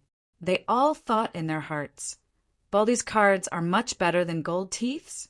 Is this young lad blind or something? Let me guess. Your pocket card should be a 6, and your next card will be a 6 as well. A pair of 6s breaks the jinx, so you're getting a 3 of a kind. Wow, you're so lucky. It'll be a pity if you throw the card away this time. Qin Feng shook his head, sighing. On hearing Qin Feng, Baldy stopped and decided to keep his hand. During their previous game, Qin Feng had predicted that Gold Teeth Man would get 3 8s, and in the end, that man really got a 3 of a kind. Although everybody thought Qin Feng had gotten it right by blind luck, gamblers really did believe in this kind of unrealistic thing. Maybe Qin Feng was a prophet. Damn it. Call 500,000. Baldy clenched his teeth and followed Gold Teeth Man. His action stunned Gold Teeth Man. Could it be Qin Feng really guessed it right? Since the two brothers have called, how could I not follow? Call. Qin Feng calmly pushed a large pile of chips forward and bluffed. 1 million! The final card was distributed. Baldy was so excited that he almost shouted. He really did get a 6. On the other hand, Big Brother Yellowteeth was so angry that he almost flipped the table. This was because he got another 4. I told you, Baldy. Your card must be larger than that Yellowteeth's. Your pocket card is a 6. And I assume that Yellowteeth's pocket card must be a 10. He can't possibly win against you. As soon as Qin Feng finished speaking, Gold Teeth Man glowered at him. Shut up, you snotty little brat. Qin Feng did not get angry at all. He looked at Gold Teeth Man with a meaningful smile. Big Brother Yellowteeth, although you have the largest card now, but I assure you, you won't be able to win this game. I suggest you throw the card. Otherwise, you'll lose 1 million eventually. Humph. I'd be a dead fool if I believe you. Gold Teeth Man gritted his teeth and flung another 2 million chips into the pot. He had 2 aces in his hands, so he was the biggest among the 3. He didn't believe that Baldy could perform a comeback and win the game. As for Qin Feng, they both ignored him. This was because nobody believed that Qin Feng could still win with such lousy cards. Fuck. I don't care anymore. Little brat, I believe in you. I hope you're right this time. After hesitating for a moment, Baldy followed and threw another 2 million chips into the pot. Qin Feng looked at that pile of chips, delighted. He hugged Hua Yan. Chump. Suddenly, Qin Feng kissed Hua Yan's delicate face. Then he said, You are really my lucky lady. Hua Yan was gobsmacked. Her body trembled in Qin Feng's arms. This was the first time a man kissed her. After Qin Feng called, they had reached the most critical moment in this round. Gold Teeth Man didn't believe Qin Feng's nonsense, so he took the initiative and flipped his cards. It was a 10, just as Qin Feng had predicted. Wow. Looking at this 10, everybody sighed. Did Qin Feng get it right again this time? Baldy was shivering in excitement. He carefully flipped his pocket card, and when he saw the number 6 on that card, he instantly grabbed it and gave it a kiss. After that, he threw his pocket card on the table and exclaimed, Ha ha ha! I have a 3 of a kind. I've won. I've taken a liking to you, little brat. Let's write off all our grudges. Baldy looked at Qin Feng in satisfaction. At the same time, he extended his arm and started to embrace the pile of chips. That pile of chips had roughly 20 million yuan. It was sufficient for him to spend for a long time. Please be patient, Big Brother Baldy. I haven't flipped my card yet. Qin Feng suddenly laughed. Yes, I did mention before that your card must be larger than Yellowteeth's. But there is something that I haven't tell you. That is, my card must be larger than yours. Wow. The remaining people marveled in their hearts when Qin Feng finished speaking. Before, Nobody believed his prophecy. But in the wake of Qin Feng's series of correct predictions, everybody became nervous, edgy, and restless. All of them then pondered in their hearts. Could it be this person is cheating? He dares to cheat and act arrogantly under young Master Li's eyes. Is he looking for death? Yan, you're my goddess of luck tonight. I'll give you the chance to flip my pocket card. Qin Feng patted Hua Yan's back. Her back was smooth and resilient, and it had a nice texture. Hua Yan wasn't in the mood to care about Qin Feng's harassment. The stakes of this game reached 20 million yuan. She didn't have the guts to flip Qin Feng's pocket card. What if he loses? Will this Mr. Qin look for trouble with me? Mr. Qin, it's better if you flip it yourself. Hua Yan looked at Qin Feng with a nervous expression. Don't worry. I won't cause you any trouble, even if I lose. Quick, flip it. I'll give you another 1 million yuan if I've won. Hua Yan got excited. She then carefully walked to the table, extended her slender arm, gripped Qin Feng's pocket card tightly, and flipped it slowly. Everybody was holding their breath, focusing their gaze on Hua Yan's mellow jade hand. Even the dealer who distributed the cards couldn't resist and look over in curiosity. Slap! She set down the card, and it was a 4 of hearts. Everybody hastily looked back at Qin Feng's for other cards. The numbers chained up in a progression. 3, 4, 5, 6, 7. On top of that, all of them were hearts. Holy crap! Straight flush. Phut! It's too spooky. What luck! I don't want to play anymore. I will lose my bra if I continue to play with this guy. Everybody whined. That rich lady and that foreign woman shook their heads and left. Yellow Teeth and Baldy, on the other hand, still stared blankly at Qin Feng's cards, unable to return to their senses. Seems like I win again. Thank you for your commitment, brothers. Both of you continued to play with me even though you knew you're losing. You truly are my good brothers. Qin Feng signaled Hua Yan with his eyes as he grinned at the duo. Taking her cue from Qin Feng, Hua Yan then hastily went up to the table and took all those chips. Wait, I don't believe you have so much luck, you little brat. You must be cheating. Before Hua Yan could put away the chips, Gold Teeth had barged forward angrily. Qin Feng glanced at the dealer and realized that this person wouldn't stop Gold Teeth. Gold Teeth's fist was closing on Qin Feng's face. Wow! Although Hua Yan didn't like Qin Feng, she couldn't help but warn him. Crack! A brittle sound echoed. Qin Feng had somehow grabbed Gold Teeth's huge fist. With a light twist, he broke Gold Teeth's arm. Gold Teeth was in so much pain that he fell to the floor and let out a piercing shriek. What happened? How dare you making a fuss in Feng Yunfan City? For security guards had come over and glared ferociously at Qin Feng. Qin Feng darted a glance indifferently at the four. With a lofty demeanor, he yelled, "With which eyes of yours did you see me creating a disturbance? It's this rascal who lost the game, didn't admit his defeat, and acted shamelessly. All I've done is just teach him a lesson. You came at the right time. Hurry up and cast him out of Feng Yunfan City." "Right, I suspect you are a swindler. How dare you cheat in young Master Li's domain? You're asking to die, you scallywag." "Aya, where, when, or how did you see me cheat? Don't tell me you always act dumb after you lose money to others." "Humph, we'll find out after we search your body. Let me frisk you if you're really innocent." Enduring excruciating pain, Yellow Teeth got to his feet and walked toward Qin Feng. Except he was pushed away by Qin Feng before he could get near him. "I warn you, don't casually come near me. I'm straight. Don't you have any filthy thoughts of me, you pervert." Seeing Qin Feng's serious look, everybody's lips quirked vigorously. "Mister, in order to prove your innocence, please cooperate with us and let us check your body." Two of the security guards walked over. Both of them looked at Qin Feng with grave expressions.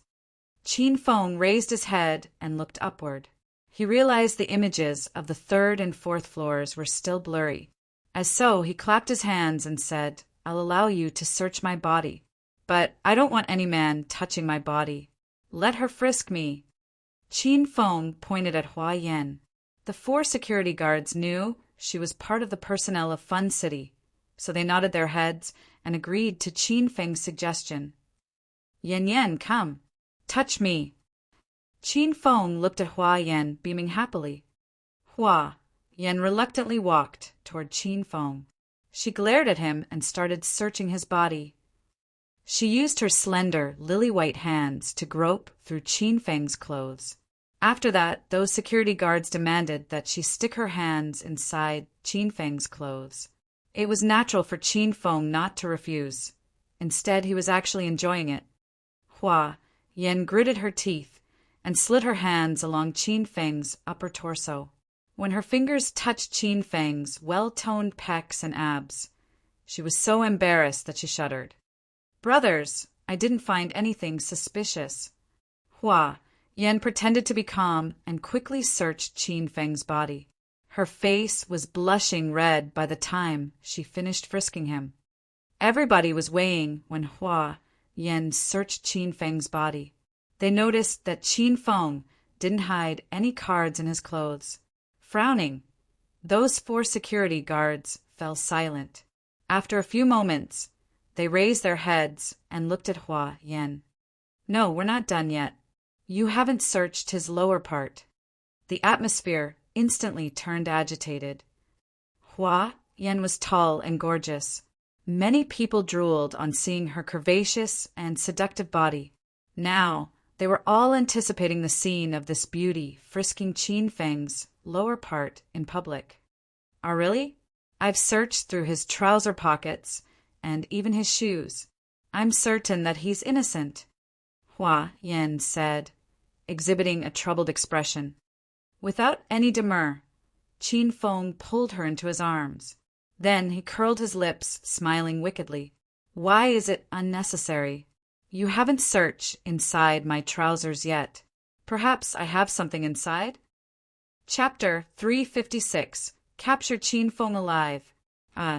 Chapter 356. Capture Qin Feng alive. Extremely embarrassed, Hua Yan broke out in a cold sweat. Those onlookers became restless. Some of them even whistled at her. "No, I can't." After hesitating for a brief moment, Hua Yan suddenly pushed Qin Feng away.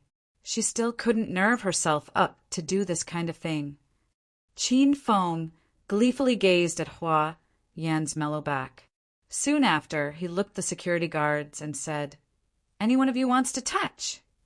A trace of disgust flitted across the faces of 2 of the bulky security guards. They shilly-shallied for a moment and waved their hands. Then they yelled, "Let it be! Let it be! Since we've searched you thoroughly, you've proven your innocence. Everybody back to your game." After everybody left, the security guard who had led Qin Feng in ran to him with a smile on his face. "Mr. Qin, it's all just a misunderstanding. I'm sorry for all the troubles we caused you, and we sincerely hope for your forgiveness." Qin Feng was his patron, so he had to do justice to Qin Feng. As long as Qin Feng returned and spent, he could earn ample commissions. "Did you finish calculating my chips?" Qin Feng had returned to the table he'd gambled at just now. "Mr. Qin, you've won a total of 26,020,000 in chips. Do you want to convert it to cash, or do you want to play other games?" asked the dealer as he looked at Qin Feng. "Yan, come over here." Qin Feng crooked his finger at Hua Yan, who was standing not far from him. Hua Yan looked warily at Qin Feng. They'd finished the game, and Qin Feng had earned quite a sum. Could it be this person wants to have a one-night stand with me? "Mr. Qin, what's the matter?" Hua Yan came to Qin Feng's side cautiously. Seeing this last was so afraid of himself, Qin Feng pulled her into his arms and cracked a laugh. Yan Yan, I'm not a tiger. Why are you so afraid of me? Oh yeah, I have a gun. Could it be you are afraid of my gun? Qin Feng snickered, sniffing Hua Yan's body fragrance. He didn't plan on touching this woman, but he noticed that Hua Yan was different from the other hostesses. Qin Feng couldn't help but tease her. You let go of me. Hua Yan struggled with all her might. This person is too blatant. Qin Feng held Hua Yan with one arm. Then he used his other arm to grab a handful of chips, unzip Hua Yan's qipao collar and stuff all the chips into her qipao. Hua Yan was a bosomy woman, and she had a deep cleavage. Those chips fell into the cleavage and fit in it just fine. Ah, what are you doing? Release me. Hua Yan screamed, annoyed. When had she been humiliated like this before? Little girl, you don't belong here. Take the money and leave. Qin Feng suddenly let go. Smack. And he smacked Hua Yan's ample bottom before continuing, Consider this your tip. Hua Yan was embarrassed and angry, her face flashing green and purple. She then spun her body around and took her leave. It was just that when she passed by Qin Feng, Hua Yan's expression suddenly changed. She flicked her lily-white hand lightly, and a strange thing fell onto Qin Feng's body. Hua Yan ran all the way to the locker room, where she hastily took off her revealing qipao and changed into her usual clean tracksuit. She then coiled her long hair into a plate and washed away her makeup with water. Soon enough, a fresh, pure, and attractive girl appeared in the mirror. She waved her little pink fists at the mirror, pouted her mouth high like a willful, lovely little girl, and muttered, You bastard, Qin, acting so high and mighty just because you own a few more pennies. Now you're cursed by my goo poison of love. Just you wait for your demise. At this moment, Qin Feng had already converted all his chips into cash, which was stored in his member card. He also requested the security guard to upgrade his silver card into a gold card. This time, Qin Feng could finally go to the second floor and have a closer look.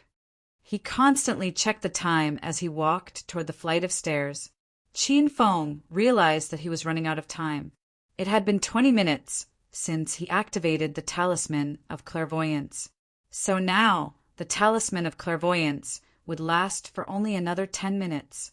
I need to hurry, Qin Feng mumbled in his heart. Feng Yun Fun City, 4th floor, a private luxury room. A debonair and personable young man stood before a floor bed. At his feet lay a woman, a graceful and defiant woman. It's you. Lu Bingbing peered at the man standing in front of her, her shining eyes blazing anger like two torches. Not even she could have imagined that the mastermind behind the human smuggling ring was him. Director Lu seemed surprised, but I'm not surprised to see you here. The man squatted down. He glued his nose to Lu Bingbing's breasts and took a deep breath. Then he exclaimed, Director Lu, you smell so good. Fuck off. Lu Bingbing's hands and feet were tied with rope. She opened her eyes wide and yelled at him. Did you place a mole in my team? So you already knew that I came over here with my team. Lu Bingbing was an experienced police officer. Her mind was quick, so she figured it all out very quickly. Well, it seems like Director Lu doesn't fail your title as the Deputy Director of Acropolis City's Northern Region Sub-Bureau. You're indeed a clever girl, but you are too late. The man sneered. It wasn't because he received a tip-off about Lu Bingbing's raiding operation. Up to now, he still didn't know his men had sold him out. At present, he didn't feel pleased that he'd caught Lu Bingbing. He was merely faking his triumphant look. He hated Lu Bingbing, hated Qin Feng. Because of their alliance, Lu Bingbing and Qin Feng had ravaged his family business and almost dragged him down. He longed to kill these two people. Release me right now. If you dare lay a finger on me, the Lu family in the provincial capital will chase you down with all its might. Lu Bingbing's body emanated a glacial aura. She was a woman from an aristocratic family. She would never lower her head, maintaining an arrogant manner instead, even though she was in dire straits. Slap! The man gave Lu Bingbing a huge slap in the face. He loathed Lu Bingbing's haughty demeanor. He spat on the floor, licked his lips, and guffawed blatantly. Haha, the Lu family? I'm so scared. I'm just afraid that after you die, their efforts to search for your murderer will prove futile. They don't even know who killed you. So, what should I be afraid of? What can you do to me? What can the Lu family do to me? You think too highly of yourself, Bai. I'm now going to strip off your clothes, and you. I want to see what right you have to be so arrogant. The man's eyes become bloodshot. He then pounced on Lu Bingbing like a wild beast. Frightened, Lu Bingbing turned pale. She struggled for all she was worth, trying to break free. Bang! The door to the room was suddenly opened. The man stopped abruptly, his eyes filled with murderous intent. Who the fuck gave you permission to disturb me? Young Master Li, something bad has happened. Young Master Li's menacing aura startled the man who entered the room so badly that his whole body quivered. Because he realized he had interrupted young Master Li's wonderful moment. Say it fast. If you can't, then fuck off. Qin Feng is here. Qin Feng is here. Young Master Li trembled instinctively after he heard his underling's report. He knew Lu Bingbing had led a team to raid his base, but he hadn't known Qin Feng was here too. When did this little brat come? Why does he know Lu Bingbing is here, in Feng Yun Fun City? Humph. Just you wait. You will never be able to escape from Qin Feng. Excitement flickered in Lu Bingbing's eyes. Her expression turned chilly as she stared at young Master Li. Slap! Young Master Li backhanded Lu Bingbing in the face. Then he roared, fucking Bai. Let me capture your wild man first. And do you in front of him? Young Master Li left the room. He followed his underling to another enclosed room, which was the surveillance room of Feng Yun Fun City. Large monitor screens on the wall allowed them to see the whole Feng Yun Fun City from here. Pointing at one of the screens, his underling said, Young Master Li, that little brat has gone up to the second floor. Should I lead a team and capture him now? The man's gaze fell on the screen. Every breath Qin Feng took, every movement Qin Feng made was laid bare under his nose. The man stared fixedly at Qin Feng like a serpent sighting its prey. He pinched the corner of a table hard. A bang echoed in the room. The man had crushed the corner of that solid wood table. Haha, yes, of course, we have to capture him. The man suddenly bellowed uncontrollably. Have Custodian Qing lead a team to go after him. Inform Custodian Qing that I want him alive. Qin Feng arrived at the second floor under the security guard's lead. Just like what he had seen a little while ago, the second floor was a large city of footbaths. When Qin Feng arrived, a pageant of women in kipeos came forward, welcoming him with smiles. Mr. Qin, we have many beauties in this floor. We can even book young Chinese models for you. If you want a first-tier or second-tier celebrity, then you're required to inform me in advance, and we'll help arrange it. However, the price will certainly be much more expensive. Pretending to listen to the security guard, Qin Feng hastily gazed upward. Since he was now on the second floor, so he could see much more clearly, everything in the third floor became pellucid before his eyes. The third floor was partitioned into many rooms.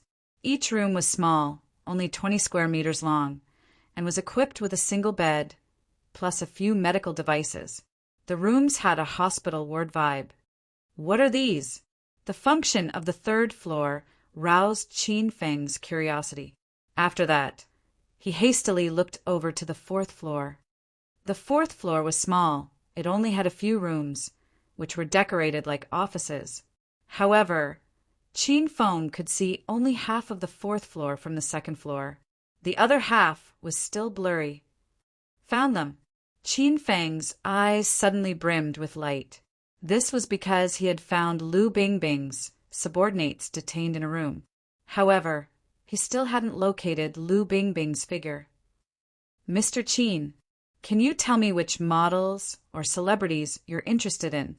With the security guard's voice resounding in his ear, Feng hastily withdrew his gaze. I have taken a liking to a big shot. I'm just not sure whether can you invite her to come over. We can assure you, Mr. Qin, that we can invite almost 90% of the celebrities in China. Everything is fine as long as Mr. Qin can pay the price. The security guard fawned on Feng. Even Miss Rao Sherman. Feng asked a probing question. Ahem. You aim high, Mr. Qin. Unfortunately, we still can't get our hands on Miss Rao Sherman. Many people have nominated her, but no matter how many times we contact her manager, even with a price as high as 5 million yuan a night, we never get any reply from that lass. Although Feng knew Rao Sherman wasn't a slut, hearing the security guard's words made him inexplicably happy in his heart. Then just give me any woman. Feng waved his hand indifferently. He hadn't come to enjoy himself. He planned to stall the security guard first and examine the fourth floor thoroughly after he went into a private room later on. Soon after, the security guard returned with a beauty. Mr. Qin, this is Li, the ace among the aces. She is gorgeous, tall, and excellent in bed. I'm certain that she can serve Mr. Qin well, and Mr. Qin will be very satisfied. Feng goggled at Li. With a frivolous expression, he swiftly pulled her into his arms. Then he looked at the security guard and asked, "Oh yeah, what do we have in the third floor? I might go there to have some fun after I've played enough with this girl." Chapter 357, The Verdant Sect. Chapter 357, The Verdant Sect. The security guard was stunned. His expression changed slightly. However, he soon reverted to normal and said, "Mr. Qin, please enjoy yourself first. Let's leave the rest for later." Feng noticed the security guard's insincerity. Hence, Feng didn't pursue the subject, as he was afraid he might blow his cover. He hugged that scantily dressed woman and went into a private room. He looked over to the fourth floor as soon as he entered the private room. "Young Master Qin, let me help you to take your clothes off." Anybody would have melted listening to Li's coquettish voice. Suddenly, Feng felt a soft, warm body nestled in his arms. He withdrew his gaze and threw that woman on the bed. Giggles. "You're so impatient, young Master Qin. Originally, I planned to cavort with you in the bathtub first, and then perform a striptease for you," said Li as she started taking off her qipao. Feng swallowed hard at Li's humongous breasts. Since he still had work to do, he promptly suppressed the burning desire in his body and said, "Put your clothes back on and chat with me." "Huh, chat." Stunned, Li halted her action.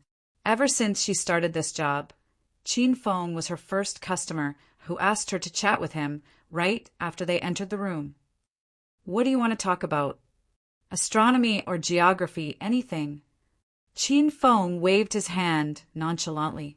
He was observing the situation in the fourth floor. However, he still couldn't see through that blurry part. "Young Master Qin, I don't know how." Feng suspected a hostess would have difficulty talking about astronomy and geography, so he said, "Then talk about the four arts. Zither, go, calligraphy or painting, choose any one." Li's face darkened. She thought to herself, "Is this person crazy?" "Young Master Qin, can we switch to another topic?" "Then tell me anecdotes of your customers." Sure. I'm okay with this. I have a lot of funny stories." Then Feng tried over and over again to see through the blurry spot on the fourth floor. Meanwhile, Lily sat on the bed and talked about some of her customers' strange hobbies. However, this woman was too bold and uninhibited. Feng felt he might turn into a beast sooner or later just by listening to her stories. Feng's expression suddenly changed. He growled at Li, "Keep quiet." Li felt an incredibly dense and powerful aura erupt from Feng's body, causing her to blanch with fear. She felt that he had become a different person, and the suppression from his aura made her feel suffocated. On the other hand, Feng furrowed his eyebrows deeply as he stood quietly by the door. He could hear someone closing in, loud and clear, although that person walked softly, almost without any sound. As that person's qi grew stronger and stronger, Feng knew he was in trouble. That person wasn't ordinary. "Scream! Hurry!" Feng suddenly yelled at Li. Dazed, Li hadn't regained her senses yet. Smack! Feng moved. He arrived at Li's side and slapped her bubble, but saying, "Scream now! Scream 10 times louder than how you usually do." Li finally came to her senses. Although she was still confused, she could only pretend to scream. Now, she was certain that Feng was out of his mind. Gasping and moaning undulated through the room, in high and low cadences. Feng, on the other hand, stood at one side coldly. Suddenly, a thin, tiny tube punctured the door, leaving a small perforation in it. Then, a wisp of colorless, tasteless gas drifted into the room. Soon after, Lily stopped screaming. Feng stopped pushing her as well. This was because that wisp of gas put this woman to sleep. So Feng learned that this gas was clearly a kind of knockout drug. Bang! A loud sound echoed. The large, solid mahogany door was suddenly shoved open. The door frame went flying into the air and fell on the bed. A man clad in a green robe walked into the room, holding with a wooden staff. He swiftly eyed the room with his pair of fierce, serpent eyes. When his gaze fell on Feng, his pupils constricted. "You are still up. What do you think?" Feng had been holding his breath, so he hadn't inhaled the gas. Seeing an unscathed Feng standing neatly dressed at his original spot, Feng knew that he had been tricked by the woman's cries in the room. However, he couldn't fathom why Feng hadn't fallen unconscious. He said, "How is that possible? The drug I used is the Verdant Sect's special prescription. You can't avoid it by merely holding your breath, since the gas can permeate the body through the skin. How did you resist it?" Feng was stunned. He'd thought the knockout drug hadn't affected him because he held his breath. He never expected that the knockout drug was so powerful that it could be absorbed through the skin. "Master, you're wearing the flying dragon armor, which is impenetrable. So, how can the poisonous gas seep into your body?" Little Pig's voice suddenly resounded in Feng's brain, answering Feng's doubts. "I can tell you the reason, but in return, you must answer one question for me too," said Feng as he looked at Feng. "What question?" "What is the use of the 3rd floor in Feng Yun Fun City? Who are you? Do you know the mastermind behind this Feng Yun Fun City?"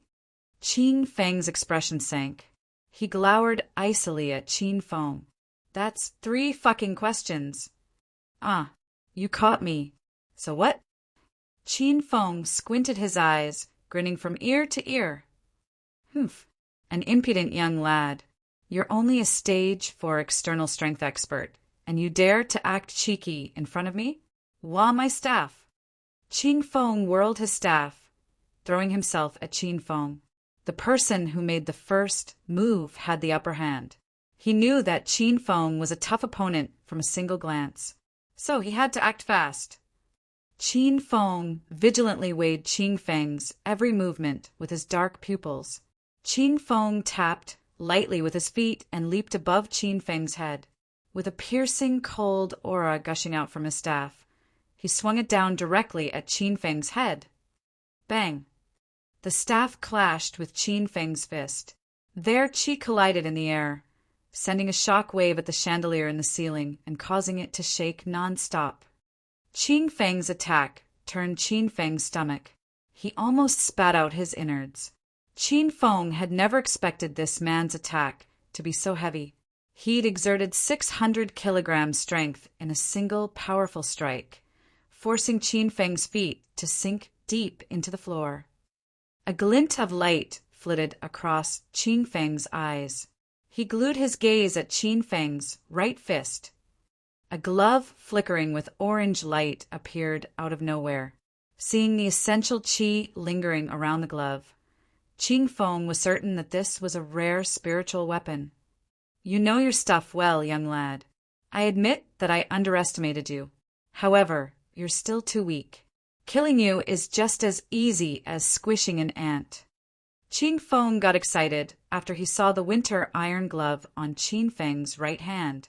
He'd never imagined that he could get an orange-level spiritual weapon just by helping young Masterly. What a lucky day! At the same time, young Masterly, who was sitting in the surveillance room at the 4th floor, suddenly got to his feet. When his gaze fell on Qin Feng's winter iron glove, he murmured, "An orange-level spiritual weapon. What a deep little fellow. He even has such a great item in his hands. Ahaha. Anyway, it'll be mine." Clank. The wooden staff fell again, only to release a loud, jarring sound. Earlier on, the sight of the winter iron glove had stunned Qin Feng. Now he gaped yet again at the long sword radiating an orange color, which had appeared out of thin air, incapable of expressing himself. His vibe as an otherworldly master was long gone, appearing instead like an ignorant, wimpy kid who had never seen the world. 2 orange-level spiritual weapons. Haha, nice sword. I like acting bass. Qin Feng regained his composure soon after. Originally, he'd planned to capture Qin Feng alive. But after seeing 2 orange-level spiritual weapons appear one after another, he could no longer stay calm. He decided to use all his strength and kill Qin Feng. Dog-beating staff technique. Qin Feng leaped into the air again. This time, he exerted a much stronger, denser aura. His eyes went bloodshot. He gripped his wooden staff tightly and thrashed it downward. He slashed through the air so fast he raised a whistle. Dozens of staff shadows converged into a small curtain and crashed down on Qin Feng like a spread sky net. An inner chi expert. His internal strength is comparable to the Yin-Yang elders. Qin Feng figured out that his opponent must be a stage 6 internal expert from the chi around them. Qin Feng was currently only a stage 4 external expert with stage 3 inner chi. He had to escape if he ran into a stage 6 inner chi expert. However, both of them were now in an enclosed room. Qin Feng didn't have space to run. Basic sword style. He forcibly raised the true steel sword and brandished it non-stop above his head. One after another, sword strikes soared into the air, shooting out in all directions like flowers scattered by a heavenly maiden. Sword strikes collided constantly with staff shadows. The space between the two seemed to distort, and explosions echoed one after another in innumerable succession. Uft! Suddenly, Qin Feng trotted a few steps back and spurt a mouthful of fresh blood. Qin Feng had tried with all his might, using his inner chi to ward off his opponent's attack. However, his effort was futile. He'd injured himself internally before he could parry for more than 10 moves. Haha, what a shame, what a shame. I didn't expect you to be a prodigy who has cultivated both external and internal techniques. It's such a waste that you're only at stage 3 inner chi, and you're soon to meet your demise. You can only consider yourself unlucky for encountering me today. Qin Feng had grown interested in Qin Feng. He realized this young lad had too many secrets, and he couldn't allow a prodigy like Qin Feng to live. A sudden burst of air surged from below Qin Feng's feet and gathered around his body. His green robe flapped loudly in the wind. Even his long hair began to flutter in the airstream. Young lad, originally, young Master Li wanted you alive, but now I've changed my mind.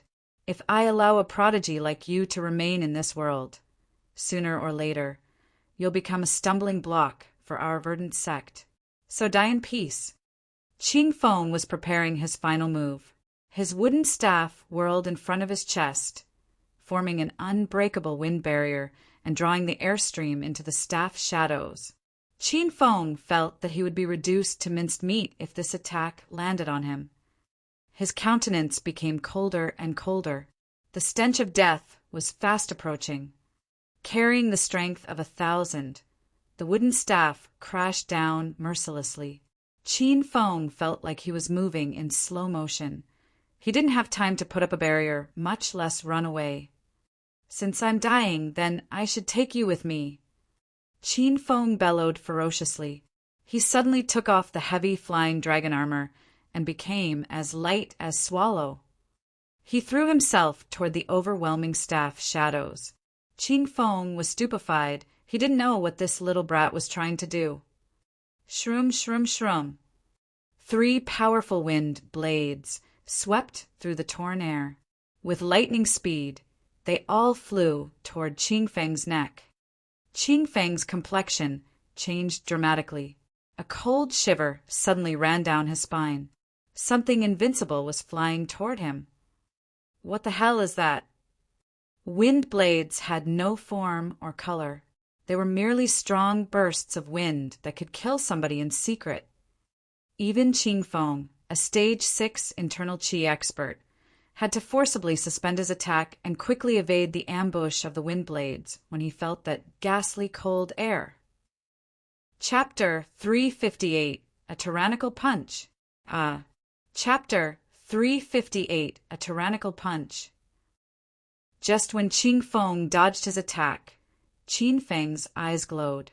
Without wasting any time, he hurled the true steel sword at Feng. Crackles! The true steel sword successfully kept Feng at bay, forcing him to recoil again and again. However, this wasn't Feng's killing move. Lightning flashed. Thunder rolled in the air. A long whip radiating an orange color morphed into dozens of whip shadows. Bang, bang, bang.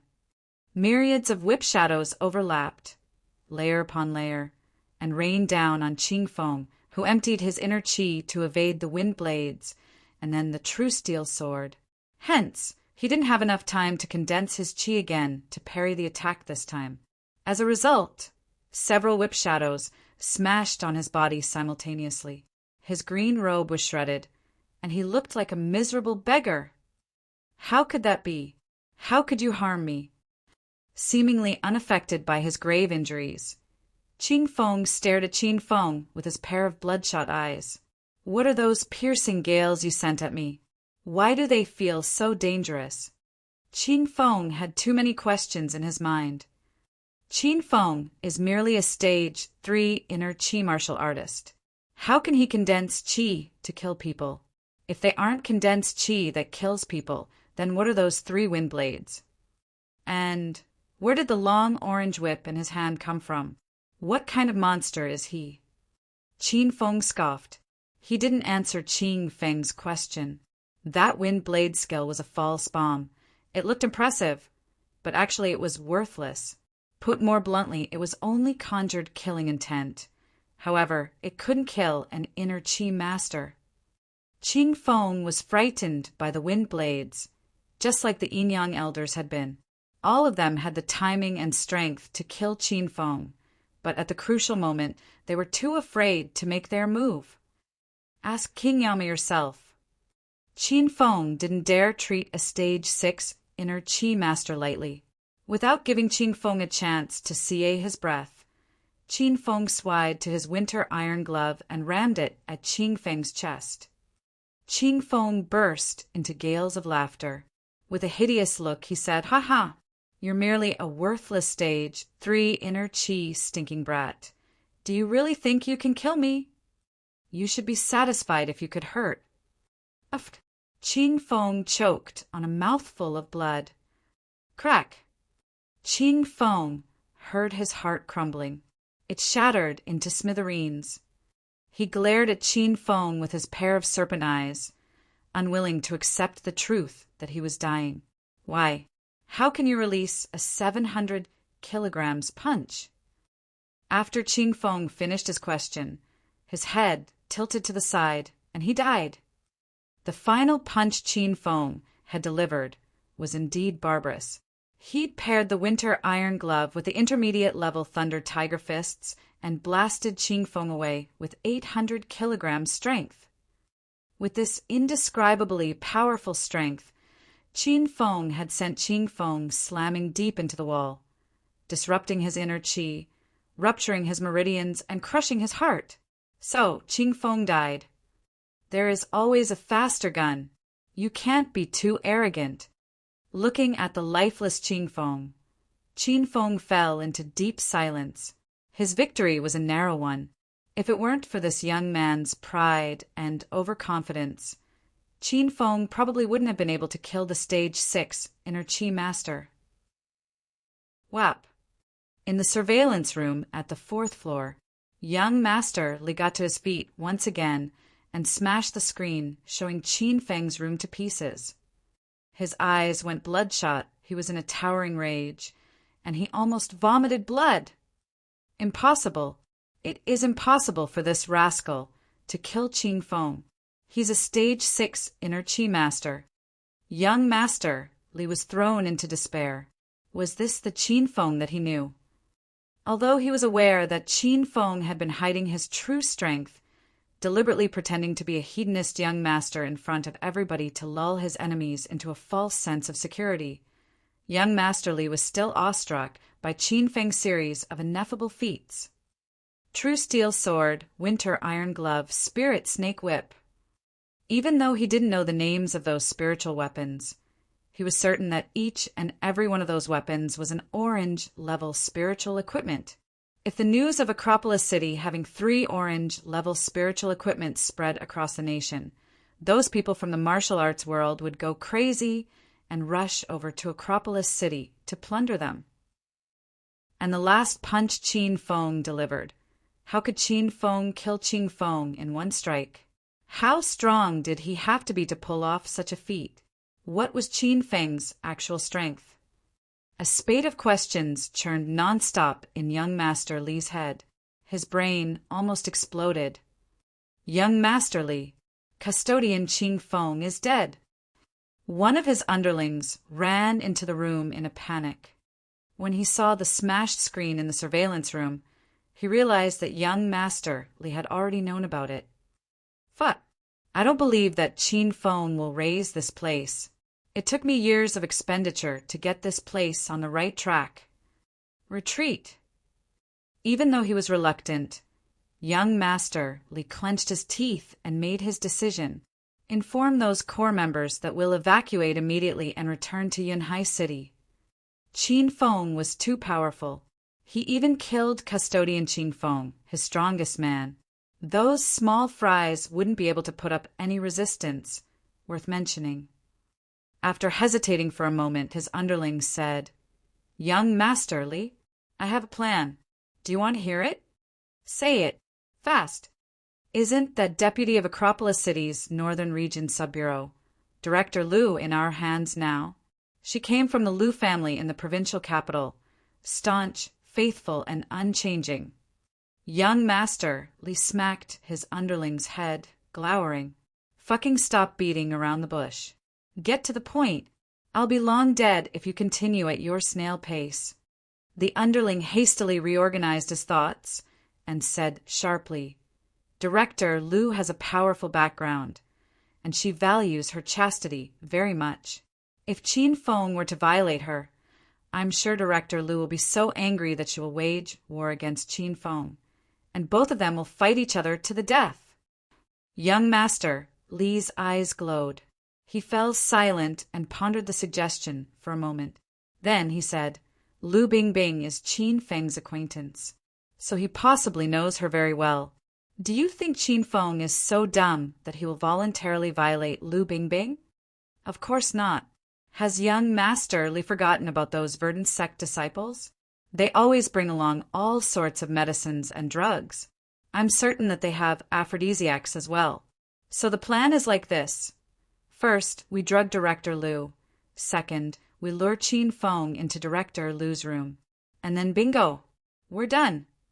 After that, we record it on video and send the video anonymously to the Lu family in the provincial capital. Frankly speaking, does young Master Li think the Qin family can still survive under the full assault of the Lu family? Young Master Li hated Feng, so he thought he could give it a try. If a gorgeous beauty like Lu Bingbing was drugged and she threw herself into somebody's arms, not to mention Feng, young Master Li believed that not even he himself would be able to resist Lu Bingbing's inducement. Fine, we'll do what you proposed. Now, go to get an aphrodisiac from the people of the Verdant Sect and ask somebody to lure Feng upstairs. At the same time, carry on with the evacuation plan. If things do go awry, retreat immediately to Yunhai City. Feng had just eliminated Feng, and Li was awakened by the loud commotion. When she saw Feng's badly mutilated body sunk deep into the wall, she let out a shriek and passed out again. The situation had changed. Feng was racking his brain. The battle just now had caused a huge commotion, and Feng was certain that the people in Fengyun Fun City must have noticed it. He had only two choices now. 1. Escape immediately. 2. Storm the top floor and rescue Lu Bingbing and the other hostages.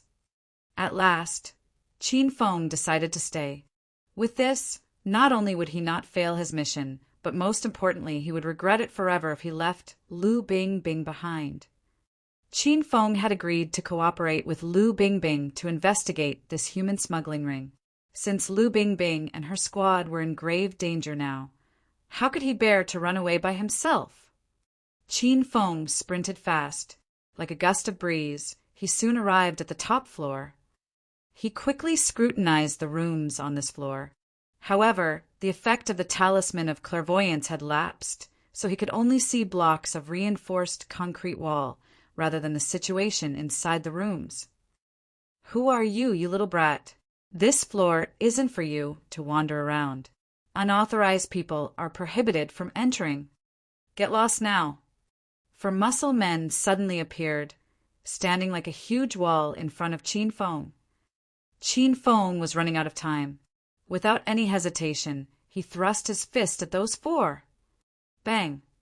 These four were ordinary people. Feng sent two people soaring into the air with a punch. Before the remaining two's fists could reach Feng, he had already sent two kicks at them and completely whacked them out of the fight. Lu Bingbing, where are you? Since he had caused a racket, Feng didn't care anymore. He started yelling Lu Bingbing's name. Who's there? We are the cops from Acropolis City's Northern Region, Sub-Bureau. Director Lu is our deputy. The voice of one of Lu Bingbing's subordinates wafted out from one of the rooms. Feng hastily went up to open the door, but he realized the door had been locked. He kicked the door. Fuck! They even installed a high-class blast-proof door. Then, Feng yelled at the blast-proof door, I can't open the door. Where is your Director Lu? Director Lu was taken away by them half an hour ago. We aren't sure where is she now. Are you a friend of Director Lu, young lad? Then, can you please call the Northern Region Sub-Bureau and ask for assistance? Since none of them knew Lu Bingbing's whereabouts, Feng had no choice but to search room by room. Ask for help from the Northern Region Sub-Bureau now? I'm afraid that by the time they arrive, they'll be cleaning up our bodies instead of rescuing us. Feng, I am here. Lu Bingbing's weak, faint voice suddenly came from the innermost room. Feng ran up to the door, leaped into the air, and stamped his feet on it. Bang! He released 750 kilograms strength and kicked the door open. Baffled, Feng then thought to himself that easy. However, When he saw Lu Bingbing lying on the floor with her hands and legs tied up, he shrugged off his suspicions and quickly went to untie her. "Are you all right, Director Lu? Why didn't you inform me earlier and wait for me? Am I not trustworthy enough?" Feng carefully released Lu Bingbing. He feared that as soon as she was free, this fiery young lady would give him an uppercut and a balls-crushing kick and destroy his manhood. She hadn't given him a call?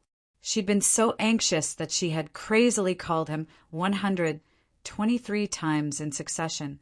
Now her hands and legs were tied, and there was a clear handprint on her exquisite, icy face. She is the prideful and cold Director Lu. How can you all treat her like this?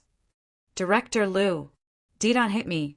Although I'm late, I did come in the end. If you really want to punish me, in the name of our relationship, don't hit me in the face. And please have mercy on me. Feng was right. This young lady threw herself at him once he untied her. But in the next second, Feng was stunned, unable to comprehend the current situation. Lu Bingbing didn't turn into a she-demon and treat him to a feast of punches. Instead, she hugged him tightly. It was the first time this fiery young lady took the initiative to hug Feng. Their positions were kind of ambiguous and melodious and moving. "Feng, hold me tight, please." Lu Bingbing's voice was as tender as water. She almost scared Feng to death as soon as she spoke. Chapter 359, 3 Doors and 5 Sects. Chapter 359, 3 Doors and 5 Sects. Lu Bingbing was acting strange, and the way she treated him was too different.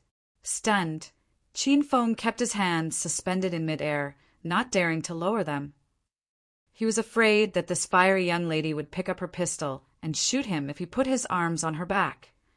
"Feng, hurry, hurry and hug me tight." Opening her mouth slightly, Lu Bingbing blew air into Feng's ear. Lu Bingbing's voice was tender as water, and her body was scorching hot like a small stove. Feng almost melted from the contact. "Director Lu, why don't you just beat me up? Please don't torture me anymore. I'm so scared." Feng hastily pushed Lu Bingbing away. Then he eyed the room quickly. "Could it be you've set up pinhole cameras in the room to record a video of me molesting you, so you can sue me for rape?" Just when Feng finished speaking, he was stunned. He really did discover a pinhole camera at a corner of the ceiling. Moreover, it wasn't only one. He found there were 2 more pinhole cameras installed at the window and doorway, respectively, providing 360-degree coverage of the room with no dead zones. Whoosh whoosh. The spirit snake whip danced wildly in the air, shattering 2 pinhole cameras simultaneously. Then Feng grumbled. "Director Lu, in any case, we're partners. How can you entrap me? You're too." As Feng was speaking, Lu Bingbing threw her sweet-scented, soft body into his arms, cutting him short. Hey, you stay away from me. Director Lu, stop playing around. I've destroyed all the pinhole cameras, so you won't be. Hey, I'm very serious now. Don't touch my pecs, and please take your hands out of my pants. Don't crowd me anymore. I'm close to the edge. Fuck. In the surveillance room, young Master Li wasn't sure how many times he bashed the screen. How can he discover those pinhole cameras? Since when has Feng been so vigilant? He can even pinpoint the locations of those tiny cameras. How the fuck are we going to carry out our plan then? Our efforts were all in vain. Young Master Li was vexed. He was so angry that his teeth quivered. He hadn't tasted Lu Bingbing yet, and he gave her to Feng. I'm such a fool. Relax, young Master Li. Why don't we wait a little longer? That underling hastily comforted young Master Li. Director Lu is a stout-hearted woman. Even though we failed to get video evidence, she won't spare him easily after she realizes Feng has violated her. I can assure young Master Li that we're about to trigger a conflict between the Lu and the Qin families. After a little gentle persuasion, the underling managed to pacify angry young Master L.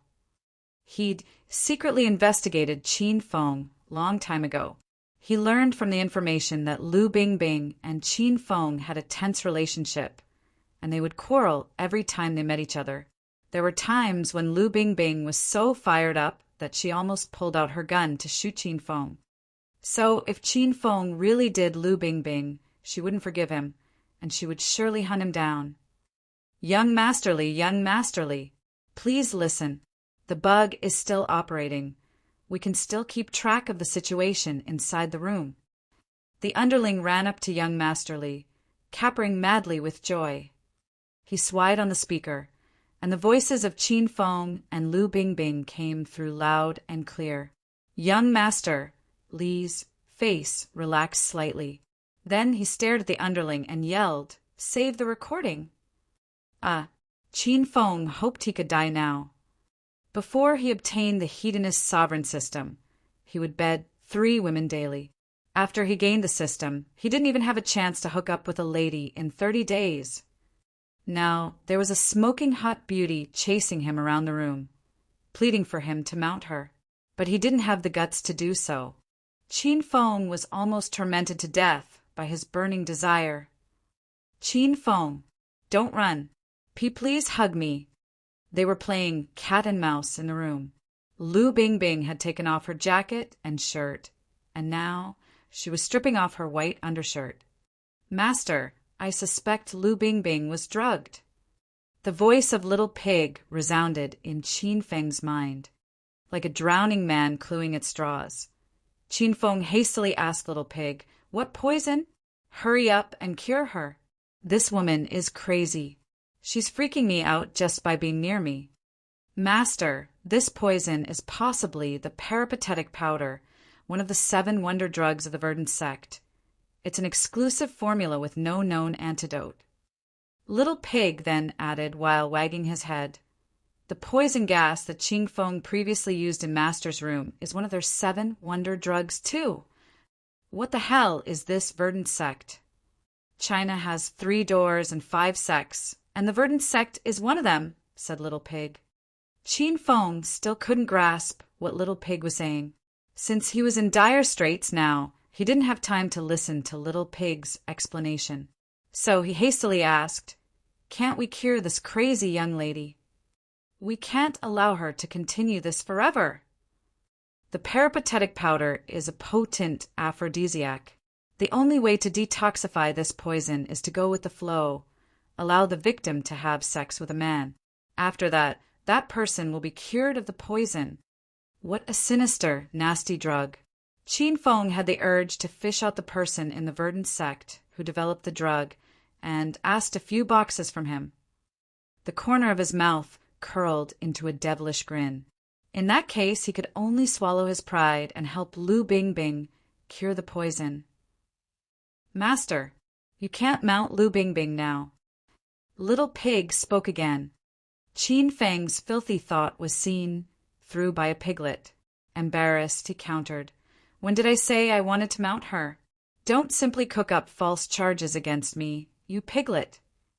By the way, why can't I mount her?" Little Pig cast a snobbish look at Qin Feng. He then said, "This is because, Master, you've been poisoned as well." Qin Feng's countenance changed slightly. He asked, "I'm poisoned with the peripatetic powder." "Not the peripatetic powder, but a type of gu-love poison developed by the Miao ethnic group of southwest China."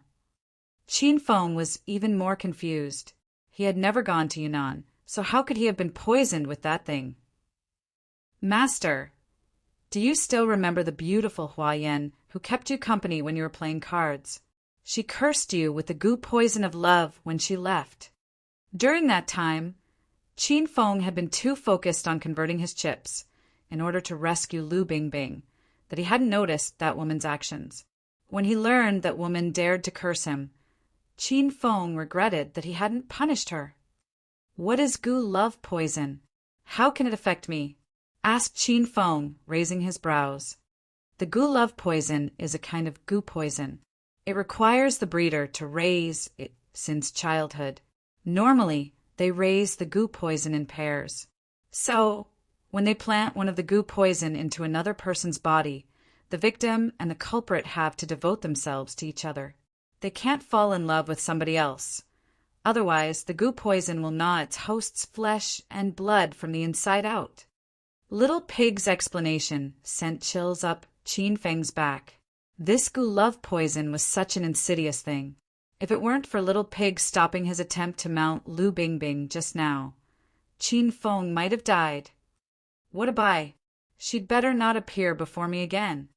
Qin Feng cursed Hua Yan. After that he asked Little Pig, "Then, how can I neutralize this goo poison?" "Well, Master is a stage 3 inner Qi expert now, and that goo poison entered Master's body not long ago. Hence, Master, you just need to circulate Qi around your body to force it out." Without any hesitation, Qin Feng hastily circulated Qi around his body to expel the goo poison from his body. Soon enough, he noticed a living thing wriggling in his arm.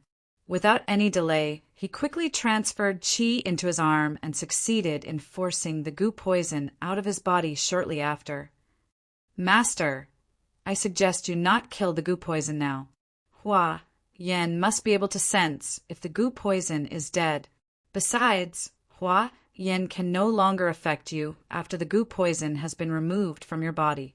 Conversely, if she has an affair and falls in love with another man, she will be bitten by the goo poison in her body," said Little Pig. Qin Feng hastily halted his attempt to kill the goo poison. He searched around and dropped the goo poison into an empty bottle and then put it in the system. "You're such a bad girl. Either you follow this young master for the rest of your life and allow me to bully and humiliate you, or you'll be consumed and devoured by the goo poison." Qin Feng cracked a devilish grin. In the midst of Qin Feng and Little Pig's conversation, Lu Bingbing had stripped off all her clothes. Her hair was messy, and her expression was hazy and distant. Even her snow-white skin was blushing red. Qin Feng looked over after he returned to the present and was instantly stupefied by her looks. How could anyone imagine that the cold and prideful Ice Queen would exhibit a charming and captivating side? If the people who knew her witnessed this sight, their mouths would gape so wide that they could swallow their entire fist. "Hot! I'm so hot! Qin Feng, touch me, please!" The instant Qin Feng lost track of his thoughts, Lu Bingbing threw herself at him. Now he had a grasp of Lu Bingbing's situation. However, he was very vexed at doing this kind of thing. "Master, you have 10 minutes left. After 10 minutes, Lu Bingbing will die if the poison in her body still hasn't been cured." Little Pig notified Qin Feng. Lu Bingbing's body was becoming searing hot. Her skin had turned bright red. Portions were even starting to turn purplish. Obviously, the poison was spreading fast. Qin Feng looked at Lu Bingbing, who was close to passing out, and gritted his teeth. He pushed the recording button on his cell phone. "Bingbing, do you want me to hug you?" "Hug me now, faster," Lu Bingbing said impatiently. "Then what you want me to do?" Qin Feng embraced Lu Bingbing. What to do? What to do?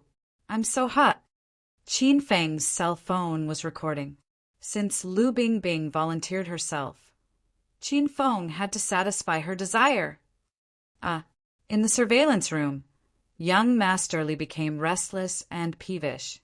His body heated up, and his blood boiled as he listened to the undulating groaning and moaning from the speaker. He couldn't help fantasizing about Lu Bingbing's prideful body and her ethereal, cold face. If it weren't for his underling beside him, young Master Li might have taken off his trousers. The voices from the speaker became fiercer, as opposed to young Master Li's ice-cold countenance. "Fuck! Qin Feng gets all the fun parts." He wasn't sure how many times he'd cursed Qin Feng within these 10 minutes. He scolded Qin Feng's ancestors for 18 generations, and scolded them again in reverse order. Young Master Li, I still have another plan. The underling licked his lips, as he was distracted by the sounds as well. Let's talk next door. Young Master Li waved his hand, and two of them went to the adjoining room. They locked the door, and the room was quiet. Young Master Li and the underling let out long sighs of relief. Young Master Li, since Qin Feng has gotten Director Liu, she won't let him off lightly after she awakens. The Qin family is going to fall because this little brat has taken a wrong step. However, since Qin Feng could kill Custodian Qin Feng, he is quite skilled. I'm afraid that Director Liu is no ma for him. The underling's analysis calmed young Master Li down. Under normal circumstances, he was a vicious and ruthless person, shrewd and insightful. It was just that the sudden appearance of Qin Feng today had upset his mind and thrown him off his game.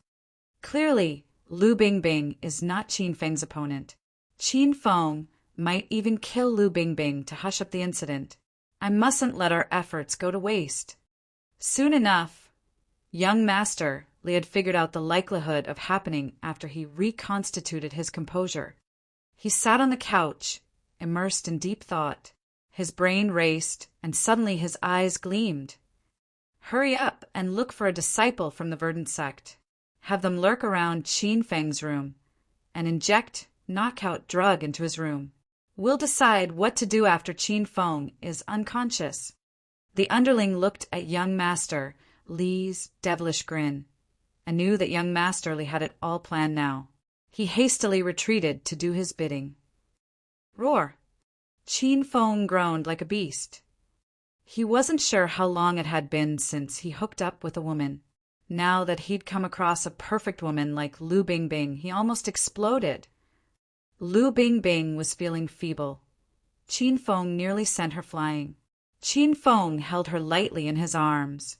Seeing the purple color starting to recede from Lu Bingbing's skin and the gradual reappearance of her usual bright and snow-white complexion, he was clear that the peripatetic powder had been completely neutralized. Qin Feng, you are here? Lu Bingbing was lying in Qin Feng's arms. Her long, fine eyelashes fluttered slightly. Her usually icy, exquisite face was now blushing and red. Lu Bingbing opened her eyes and she was stunned. Qin Feng, just in time. Did you see those people? You haven't allowed them to escape, right? Can you believe it? I never imagined that he is the mastermind all along. Lu Bingbing regained her usual self very fast. She anxiously clung to Qin Feng's arm. Just as she was about to get up and pull Qin Feng to arrest those people, Lu Bingbing suddenly squatted down and covered her body. Ah! An deafening, enraged shriek resounded in the room. The intensity was so extreme that it reached supersonic. Dust even fell from the ceiling to the floor. Qin Feng, what have you done to me? Why am I naked? Why are you naked as well? Ah! Lu Bingbing couldn't accept the situation. She turned into a mad lioness. A deathly chill exploded from her body. She charged toward the floor and picked up her trousers. She pulled out her pistol from her belt and shot at Qin Feng 8 times with absolutely no scruples. Bang, bang, bang, bang. Bang, bang, bang, bang. Lu Bingbing didn't stop even when she finished up all 8 bullets. She continued to pull the trigger like madwoman, causing the emptied pistol to click non-stop. Qin Feng had been guarding against Lu Bingbing. In the instant she picked up her pistol, he'd streed his legs and ran frantically around the room. It was just that he still couldn't evade all the bullets at such a close range with his current strength. He was shot in the thigh and arm. Brute, I must demolish you today. Lu Bingbing threw away her pistol. Without putting on her clothes, she delivered a strong kick at Qin Feng. Chapter 360 Fish Out the Mastermind. Chapter 360 Fish Out the Mastermind. Teaser. Qin Feng pressed his hand over the gory wound on his arm. His eyes went bloodshot, staring fixedly at Lu Bingbing like a panther. Feng was exasperated, knowing that this woman was really trying to kill him. Smack! Lu Bingbing's attack missed its target. Feng somehow outflanked her and appeared behind her. He raised his large hand and smacked her big bubble, but the spank produced a clear, loud sound, and her butt was resilient. Feng, you go to hell. Lu Bingbing was so angry that her hair stood on end. Her expression was hideous and vile, just like a she-demon. She stopped abruptly, spun her body around, and sent yet another kick at Feng. Smack! Feng leaned aside and dodged her attack without much effort. He smacked her, but once again. Die now! Smack, smack! Woo-woo! Feng, how dare you treat me like that? You're going down with me today. Smack, smack, smack! Lu Bingbing was so resentful that she burst into tears. She realized Feng had violated her, and she was no more for him. And now, he smacked her, but to further humiliate her. Filled with embarrassment, she wanted to jump off a building and die. Foolish woman! You wish to kill me? Feng took the advantage of Lu Bingbing's distraction and pulled her into his arms. He grabbed her neck with his large hands. He just needed to exert some pressure and he could kill her. What do you want? Kill me now if you can. Lu Bingbing was startled by Feng's ice-cold, dense, murderous intent. She suddenly came to her senses. I won't kill you. I want you to be my servant. Follow me obediently and faithfully forever. Never. Lu Bingbing struggled with all her might. It was just that her strength was much less than Feng's, so she couldn't break free from his arms. Smack! Another spank landed. Lu Bingbing was so embarrassed that her face flushed as red as a ripe tomato. Why does this wild man love my butt so much? She wondered to herself. Next time, I'll punish you like this if you ever bicker with me or disobey my order. Don't you forget, I have the spirit snake whip with me all the time. Lu Bingbing remembered that Feng had lashed her a couple of times with a spirit snake whip when they were pursuing that human smuggling ring at South Bay Pier. She'd rather die than taste that feeling again. Under Feng's abuse, Lu Bingbing tilted her head to a side, refusing to speak. The aura on her body was becoming colder and colder.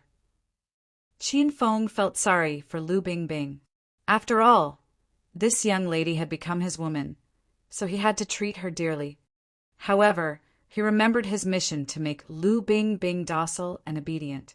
Aside from that, from his years of experience of being a seducer sage, he knew that he had to be harsh with a fiery girl like Lu Bingbing. If you were weaker than her, she'd pay no heed to you. On the other hand, only if you were harsh on her would she look up to you and fall in love with you.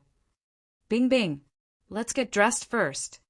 Feng handed Lu Bingbing's clothing to her. After glaring at Feng, Lu Bingbing took her clothes and went to a corner to put them on. Lu Bingbing strided over to the door after she dressed, preparing to leave. This was because she knew she couldn't kill Feng alone. Hence, she wanted to find her squad and have them team up with her to bring Feng down. Bingbing, please wait for a moment. I've something to tell you. Feng hastily blocked Lu Bingbing. Lu Bingbing hugged herself, not wanting to speak with him.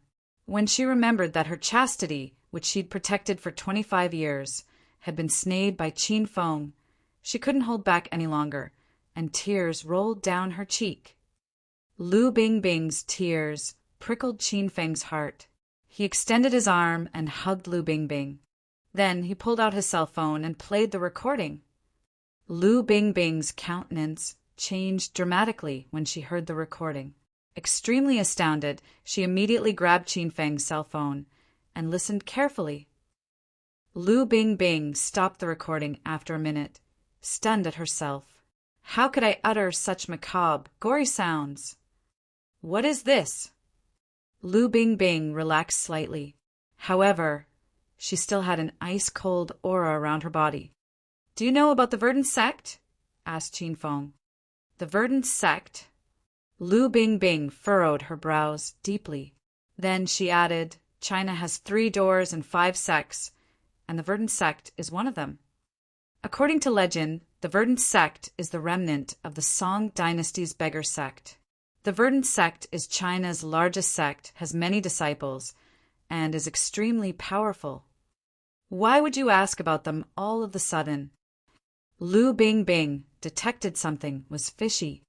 The mastermind of the human smuggling ring is connected to the Verdant Sect. By the way, the drug they used on you is one of the Verdant Sect's 7 wonder drugs, the peripatetic powder. You'd have burst and died if nobody had intercourse with you. Myriads of expressions flashed across Lu Bingbing's face. Her pair of clear, pretty eyes glowed as she peered at Qin Feng and asked, So you did that to me to save my life? Meeting Lu Bingbing's serious and chilly gaze, Qin Feng said earnestly, One reason was because I had to save you. Another reason was because I like you. So I'm slightly thrilled by your proactive approach. Qin Feng didn't lie to Lu Bingbing. He'd treated Lu Bingbing as his woman, and he would never lie to his woman. Lu Bingbing gazed at Qin Feng with a troubled face. After a good while, the murderous intent lingering within her vanished. Then she gave Qin Feng a cold stare and asked, Did you capture Li Shaojia? And my subordinates, did you save them? Lu Bingbing threw a truckload of questions at Qin Feng, stunning him. His brain went blank with only one name clear in his mind. Li Shaojia. Acropolis University had 4 young masters. Qin Feng, Yu Wenxiang, Hua Ming, and Li Shaojia. Yu Wenxiang had drooled at Ling Bei's gracefulness, and Qin Feng pummeled him to death in a hotel. Hua Ming had showed up at the resort, planning to use Bai Qing to kill Qin Feng by having her drug him. In the end, he escaped. Now, Qin Feng's 3rd brother, Qin Hua, had eliminated the Hua family in Sky City. There were only 2 young masters left among the 4 young masters. Qin Feng never expected that the big bug behind this human smuggling ring was none other than Li Shaojia. Qin Feng's thoughts raced. He linked up all the threads and formed a line. Suddenly, he got it all through his mind. That explained why he'd felt the voice of that man in black was familiar when he got on the boat to capture people at South Bay Pier. So it had been Li Shaojia. Everybody here addressed the boss behind this Feng Yun Fun City as Young Master Li. On top of that, Li Shaojia came from Yunhai City.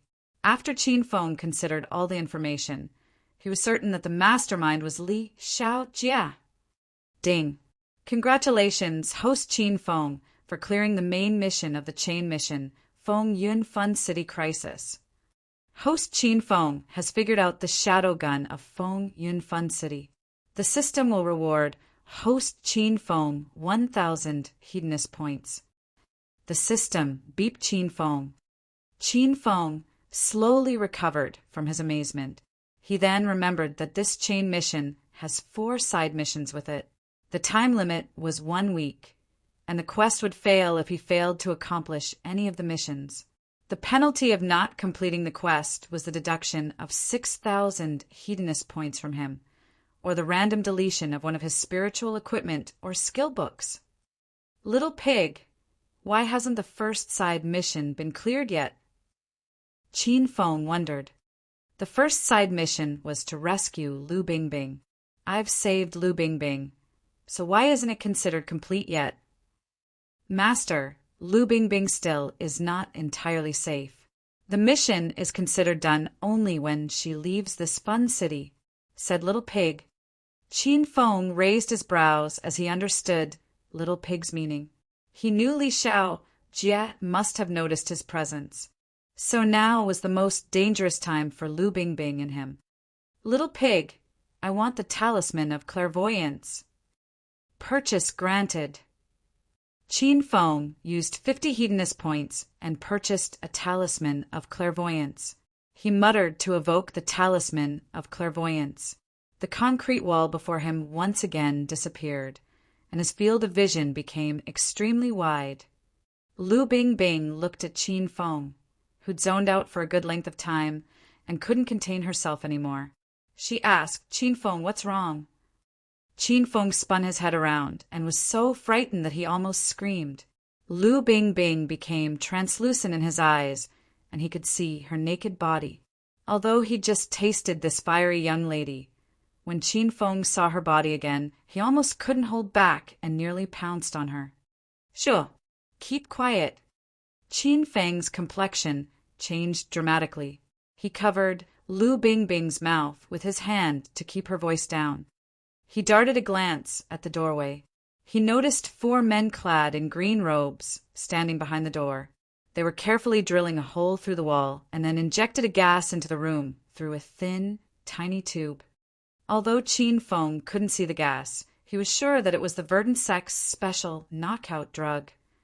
The knockout drug had no effect on Qin Feng since he was wearing the flying dragon armor, but Lu Bingbing was another story. If she continued to stay in this room, she would be drugged and fall unconscious. When Qin Feng dragged her to the window, Lu Bingbing looked nervously at him and asked, "Qin Feng, what is the situation now?" "I don't have time to explain now. Quick, climb out the window and head to that outermost window over there. Your men are in that room." After Qin Feng helped Lu Bingbing to stabilize herself on the ledge outside the window, he suddenly bent down and kissed Lu Bingbing's forehead. "Bingbing, please be careful. After you reach that room, take your men and leave. No need to come back for me." Lu Bingbing's body quivered. Her cold expression melted. Although she had been holding a grudge against Qin Feng for mounting her not long ago, she shrugged it off after learning Qin Feng had done so to save her. In addition, this man's attitude changed a lot ever since he obtained her body. He was even willing to risk his life to stall their enemies and buy more time for her to escape. Seeing his heroic and utter fearless behavior, Lu Bingbing felt her icebound heart throb. Lu Bingbing looked at the gunshot wounds that she'd inflicted on Qin Feng's arm and thigh. She extended her lily-white hand and caressed Qin Feng's face. "You must come back to me alive. You have dominated my body, you snotty little brat. Don't think that I'll forgive you that easily." "Sure, I will. I promise you. I'll be responsible for you." Qin Feng smiled, and then he closed the curtain without waiting for Lu Bingbing's refusal. Qin Feng believed that, with Lu Bingbing's ability, she wouldn't fall from the 4th floor. He looked at the doorway once again. Those 4 disciples of the Verdant Sect had stopped injecting the poisonous gas, preparing to barge into the room. Bang! The room door was shoved open. 4 people in green robes entered the room one after another. The 4 of them were extremely cautious. They hastily dispersed to the 4 corners of the room after entry and stared implacably at Qin Feng, who was in the center. One of the men in green furrowed his brows slightly. Then he reported to young Masterly through a bug. "Young Masterly, there was only a man in the room. Bring him over. After that, send someone to check outside the window."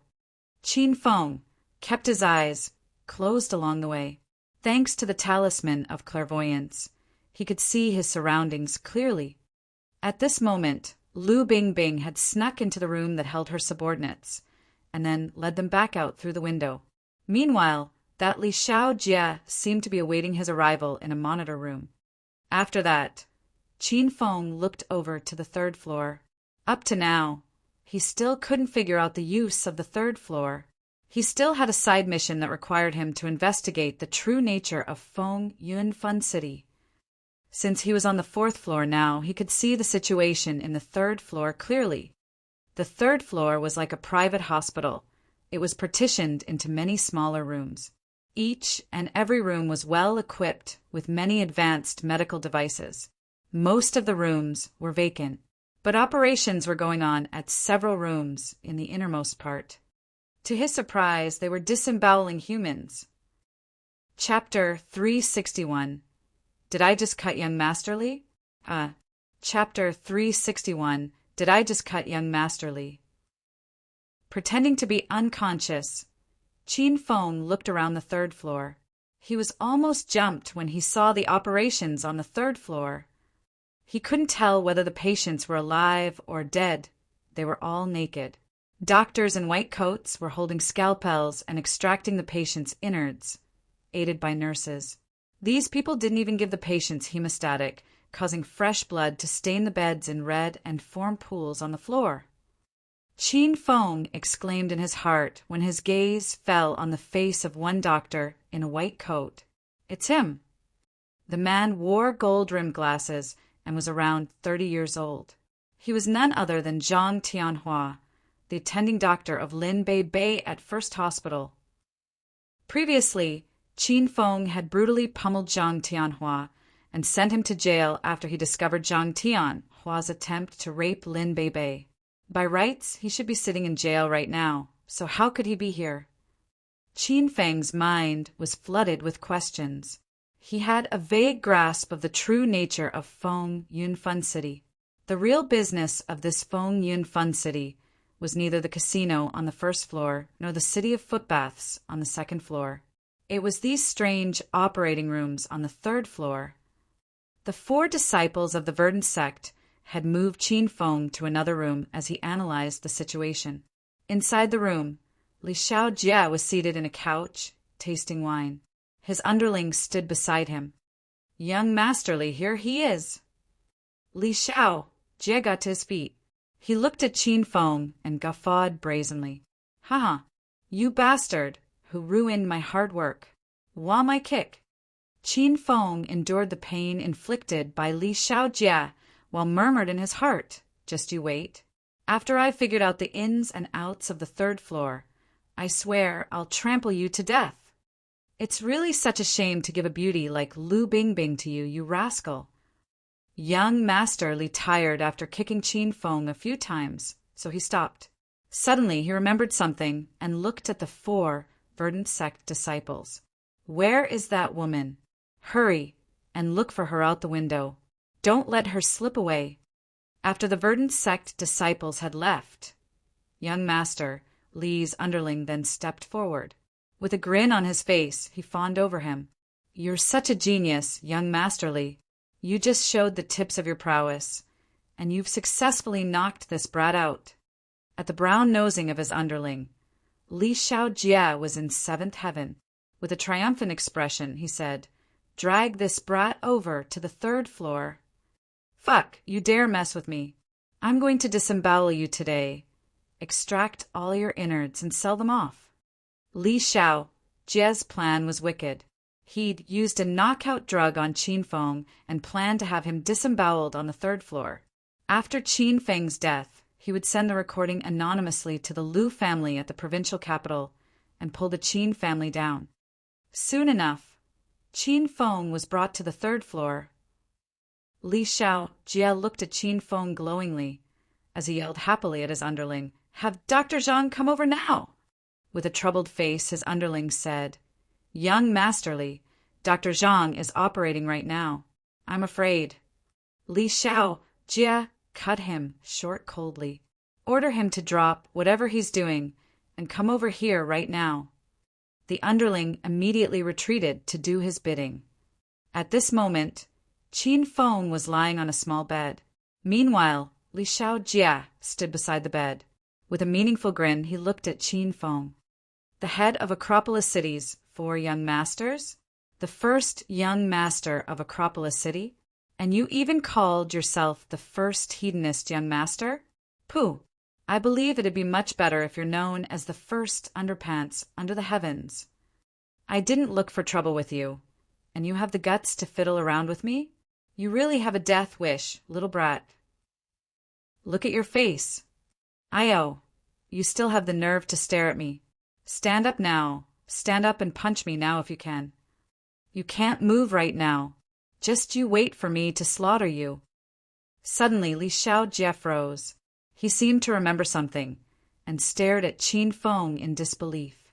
What the fuck? Weren't you drugged? How can you still open your eyes? Are you a zombie? Zombie? I think not. Scoffing, Qin Feng suddenly got up. Extremely startled, Li Xiaojie Jie jumped a step back. Fuck, you didn't fall unconscious? Impossible. Weren't you drugged with the Verdant Sect's knockout drug? How can you still be awake? Li Xiaojie was dismayed and horrified by Qin Feng. Knowing that this person killed custodian Qin Feng with a punch, Li Xiaojie accepted that he himself was no more for him. As such, he instantly straightened his legs and ran toward the door. How could Qin Feng let him pass so easily? He raised his fist and thrust it straight at Li Xiaojie. Wham! Qin Feng was lightning fast. Without any time to block the attack, Li Xiaojie was sent flying directly into the air and slammed into the wall. You are such a flea-bitten little brat. This is the first time I've seen somebody make such a cheap request. You want me to punch you? What a coincidence. I like punching people very much. Qin Feng still held a grudge over the dozen kicks he'd received from Li Xiaojie, so he decided that now was the time to get his revenge. He arrived in front of Li Xiaojie after a couple of strides and lifted Li Xiaojie up into the air by grabbing his hair. Shriek! Li Xiaojie felt like his scalp had been torn off. He was in so much pain that he let out a piercing cry. Qin Feng stuck a piece of cloth into his mouth to silence him. After that, he gave Li Xiaojie's face a few fine slaps. Slap, slap, slap. His hand rose and fell without pause. The slaps echoed in quick succession, and they had a rhythm of their own. Li Xiaojie's naturally snow-white, handsome face was now swollen, black and blue. Not even his mother would recognize him. Woo-woo. Li Xiaojie yelped in pain, but he could only mumble some muffled sounds because of the cloth in his mouth. Why would you divide the third floor into so many rooms, brat? What are you planning to do with so many doctors to perform your surgeries? Asked Qin Feng as he glared icily at Li Xiaojie. Li Xiaojie had never expected Qin Feng to discover what was happening in the third floor. Startled, he even forgot the pain of his body and goggled at Qin Feng. You little brat, did you slaughter all the slaves here? Qin Feng added. Before Qin Feng could remove the cloth in Li Xiaojie's mouth to listen to his answer, the patter of hurried footsteps outside drifted to his ears. Little Chung, what's the rush? I'm right in the middle of extracting that lad's kidney. Where are you bringing me? Leave that person, Dr. Zhang. Young master, Li is searching for you. He wants you to disembowel another person. The voices of Zhang Tianhua and that underling came from outside the door. Li Xiaojie struggled for all he was worth to plead for help. On the other hand, Qin Feng gripped Li Xiaojie's neck tight. His mind was racing wildly. Ah, I got it. Weren't you the little brat who wanted to disembowel me? You should be my scapegoat instead and enjoy the feast then. Qin Feng's eyes glowed. He stripped Li Xiaojie and swapped their attire. After that, Qin Feng knocked him out, threw him on the bed, and wrapped his head in a pillowcase. Young master, Dr. Zhang is here. The door was opened. Meanwhile, Qin Feng had already hidden outside the window. Where is young master, Li Little Chung? Asked Zhang Tianhua after he looked around the room. There was only a man lying on the bed, and young master Li was nowhere to be seen. Little Chung had grown suspicious as well. Then he looked over to Li Xiaojie, who was lying on the bed. After he ascertained from the man's attire that that man was Qin Feng, he then pointed to Qin Feng and said, Dr. Zhang, he's the one. Go on and slice him up. I'll head outside to search for young Master Li. The process of disemboweling a human was too bloody. Little Chung couldn't stand the stench of blood and hastily withdraw from the room. He even helped Zhang Tianhua shut the door. Zhang Tianhua came to the side of Qin Feng with a steel plate full of surgical tools in his hands. Then he started stripping off the clothes of Qin Feng. This man should be a big shot since he's masked. Zhang Tianhua had noticed that this man's face was covered. However, he didn't unwrap the pillowcase. On his first day working here, he'd been warned that some of his patients were influential people. They masked themselves to keep their identity a secret. Hence, Zhang Tianhua didn't have the guts to poke his nose into young Master Li's affairs. Zhang Tianhua had been the director of neurology at First Hospital. He normally would perform delicate brain surgery. Minor surgery, like extracting kidneys and other organs, was child's play for him. He took a scalpel from the steel plate and sprayed disinfectant at Li Xiao Jie's waist. Without applying any hemostatic agent or painkillers, he started to slice him up. Slash! The sharp blade fell and opened up a large incision at Li Xiao Jie's waist as easily as cutting tofu. Fresh, thick blood jetted out, revealing a kidney inside. With little to no effort, Zhang Tianhua enlarged the incision and took out a kidney. Zhang Tianhua had been told by Little Cheng that he had to extract all the useful innards of this man. Hence, Zhang Tianhua raised his scalpel again, preparing to extract the other kidney. SHHHH. Li Xiao Jie suddenly opened his eyes, awakened by the excruciating pain. Ow! A cold object suddenly stabbed deep into his wound, causing Li Xiao Jie to let out a piercing shriek. Zhang Tianhua was so startled that he jumped. His hand quivered and left a large laceration on Li Xiao Jie's back. Ow, ow, ow. Fuck! Who is cutting me? Are you asking to die? Li Xiao Jie screamed nonstop. Baffled, Zhang Tianhua stood aside, not knowing what to do. This person is wearing a mask. Should I lift it up? This person sounds so familiar. Who is he? Can't you hear what I'm saying? Hurry up and remove the pillowcase from my head. Am I bleeding? Fucking stop the bleeding now. Li Xiao Jie wanted to cry out loud. He realized his head was shrouded by a pillowcase and he couldn't remove it. Besides, he felt somebody was cutting him. Could it be Feng? Zhang Tianhua couldn't restrain himself anymore and asked, Who are you? Li Xiao Jie recognized that the voice wasn't Feng's. He hastily yelled, Fuck! I'm young Master Li, the boss of Feng Yunfan City. Clang! Zhang Tianhua dropped his scalpel to the floor in fright. His breath became hurried and brief. He realized he had sliced young Master Li. Chapter 362. What's going on behind the scene? Chapter 362. What's going on behind the scene? Damn it. Where are you?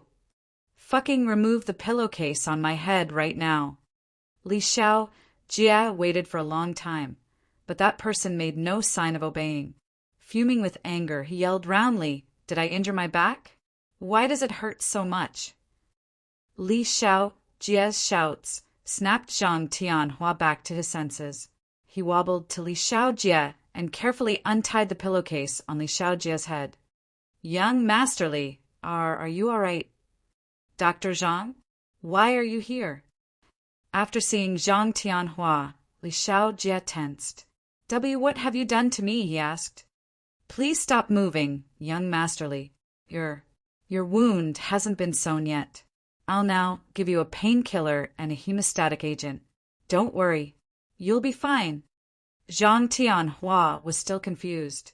Young Master, Li had me come over to disembowel him? Is he out of his mind?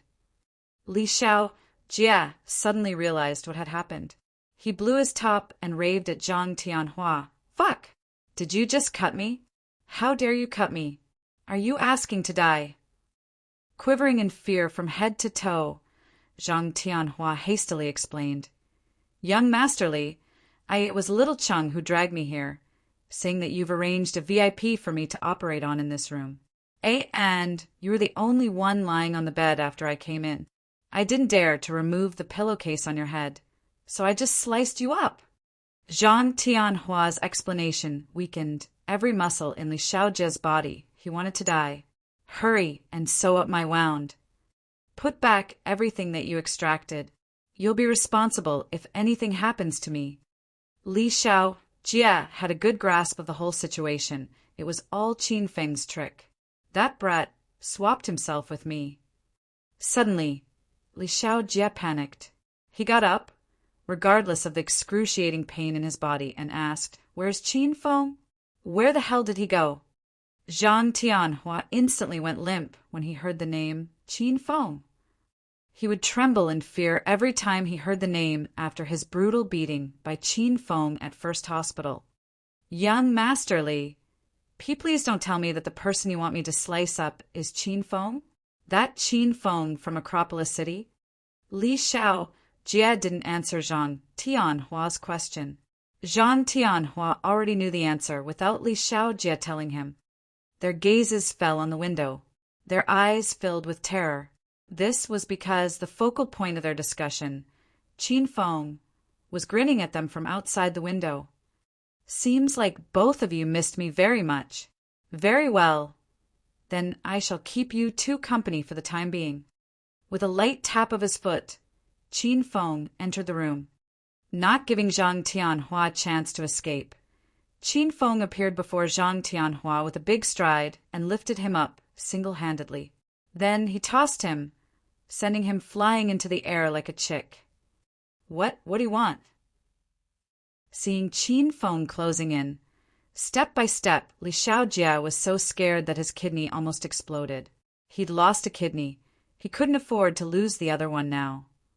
"Is this your thing? It's so disgusting." Qin Feng glanced at the kidney on the steel plate.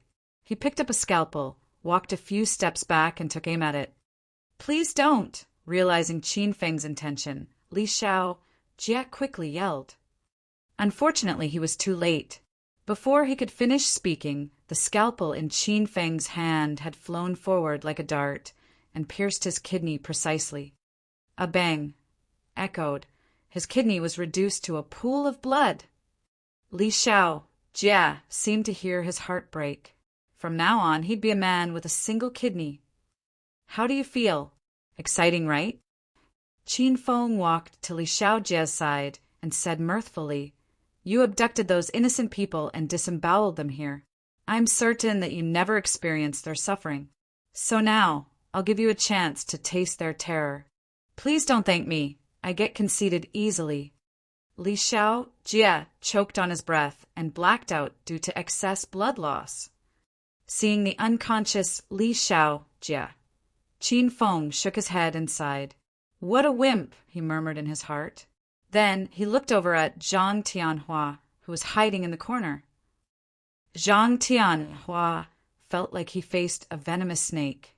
Qin Feng's baleful gaze sent chills down his spine, causing his body to tremble in fear, and he peed. "Dr. Zhang, long time no see." With a beaming face, Qin Feng walked up to Zhang Tianhua. "Be big, brother Qin. Please spare my life." Zhang Tianhua's voice quavered. "Please allow some distance between us. I'm neither your big brother, nor am I related to you." Zhang Tianhua almost fainted when he heard Qin Feng still in the mood to joke around. "Weren't you sitting in jail in Acropolis City's Northern Region Sub-Bureau? How come you're here?" asked Qin Feng. "Why, young Master Li saw that I'm a doctor, so he asked his people to bail me out of jail. After that, they brought me here to disembowel these people." Zhang Tianhua answered Qin Feng's question openly and guilelessly without any lies. "Where these guys come from? I heard they were orphans or foreign workers. Why would you disembowel them? They will sell those organs on the black market after I extract them." A glint of murderous intent flashed in Qin Feng's eyes. Li Xiaojie had gone overboard. Not even Qin Feng could stand it. Ding! Congratulations, host Qin Feng, for completing the third side mission of the chain mission Fun City's crisis. You have successfully found out what's going on behind the scenes in Fun City. The system rewards host Qin Feng 500 hedonist points. The system beeped in Qin Feng's mind. Abduct the poor. Take them secretly to Feng Yun Fun City, disembowel them, and sell their organs. This was what was going on at Li Xiaojie's base. A bunch of scumbags. Dregs of society. Go to hell. Strong, murderous spirit suddenly surged in Qin Feng. He raised his leg and stomped at Zhang Tianhua's chest, nailing him deep into the wall and crippling his body. After Zhang Tianhua died, Qin Feng went up to Li Xiaojie with reddened eyes. But before he could touch him, the door to the room was suddenly opened. Little Cheng entered with 4 Verdant Sect disciples trailing behind him. Qin Feng, young Master Li is in danger. Quick, protect young Master Li. Little Cheng grasped the situation right away. He was scared to death in his heart. Could it be that person whom Zhang Tianhua sliced up is young Master Li? Those 4 disciples of the Verdant Sect were martial arts masters, and they'd already made their moves. 2 threw punches at Qin Feng, while the other 2 used flying knives to cover their teammates. Swoosh! In less than a second, 2 Verdant Sect disciples arrived in front of Qin Feng. They raised their hands, and yellow smoke surged straight at Qin Feng's face. Shocked by the sudden attack, Qin Feng hastily retreated toward the window. The commotion roused Li Xiaojie. He shouted at the Verdant Sect disciples, "Retreat! Help me up now and retreat!"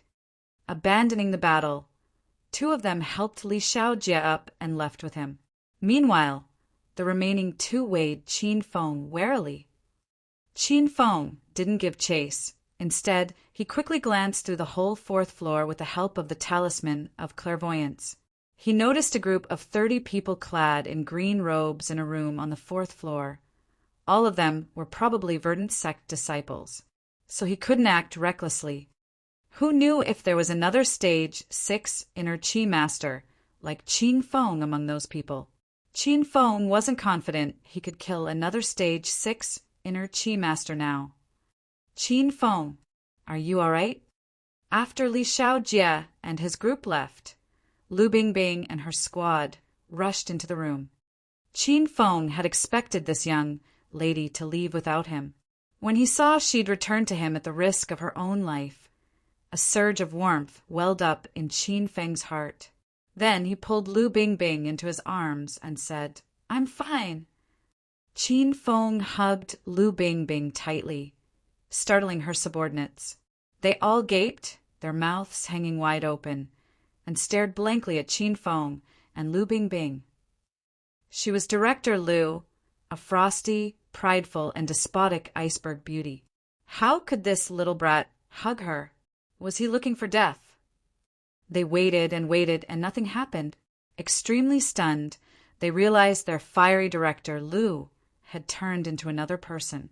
She snuggled against Qin Feng's chest meekly without making a racket, like a tamed little kitty.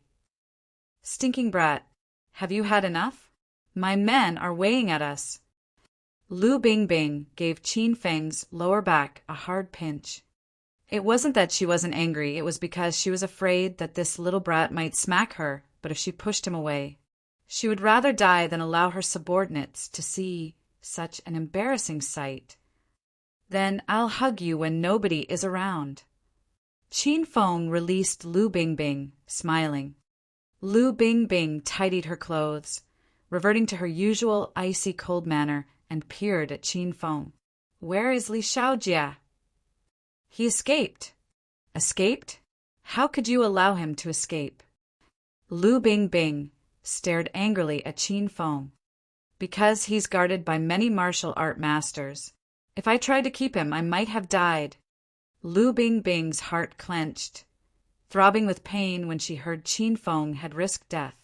Then she said softly, "Well, let's search the area for any accomplices and victims." Lu Bingbing and Qin Feng walked in the front with a squad of fully armed cops trailing behind them. The Talisman of Clairvoyance was still in effect. Hence, he could see the situation in all the rooms on the 4th floor clearly. "There are 2 accomplices in the leftmost room. Be careful. Room 408 has a group of victims. Hurry up and rescue them. There is nothing in that room. No need to enter." Qin Feng stood in the hall and looked forth and back while giving them orders. At first, none of them spared Qin Feng a glance. They all thought in their hearts, "Do you think you can see through walls?" However, after Qin Feng got it right in succession, Lu Bingbing's subordinates started to change their attitude. As soon as Qin Feng gave an order, they would rush forward to either capture the villains or rescue the victims. Lu Bingbing stood next to Qin Feng, puzzled. Like Qin Feng, she looked around, and she could see nothing aside from blocks of tightly packed concrete wall. "Qin Feng, how do you do that?" Lu Bingbing couldn't contain her curiosity and asked, "You want to know?" With a grin from ear to ear, Qin Feng looked at Lu Bingbing and said, "Give me a kiss right here first. Then I'll tell you." When Lu Bingbing saw Qin Feng point at his lips, she champed with rage and glared at Qin Feng. "Say it or shut it. I don't fucking care." Qin Feng didn't tell her about the talisman of clairvoyance, as he knew Lu Bingbing wouldn't believe him. Lu Bingbing noticed that Qin Feng was loath to reveal his secret to her.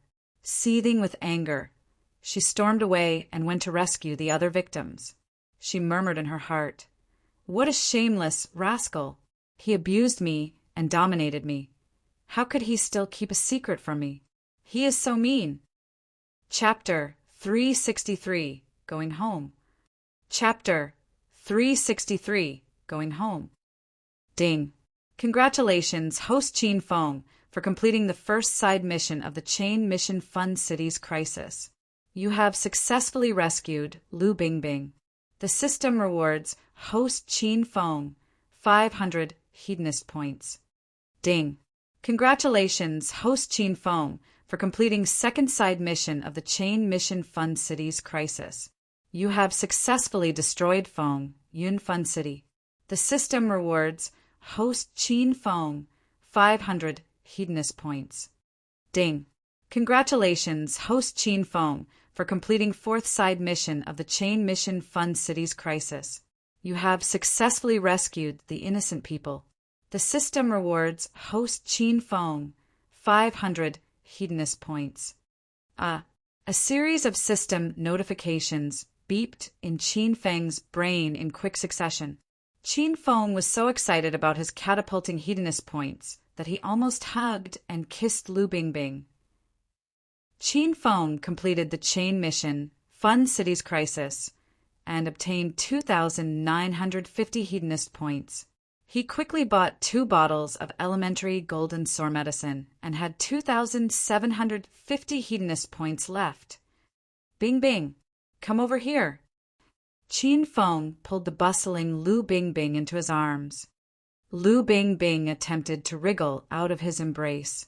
However, she was afraid that Qin Feng might spank her again, so she stopped struggling and stood quietly in his arms.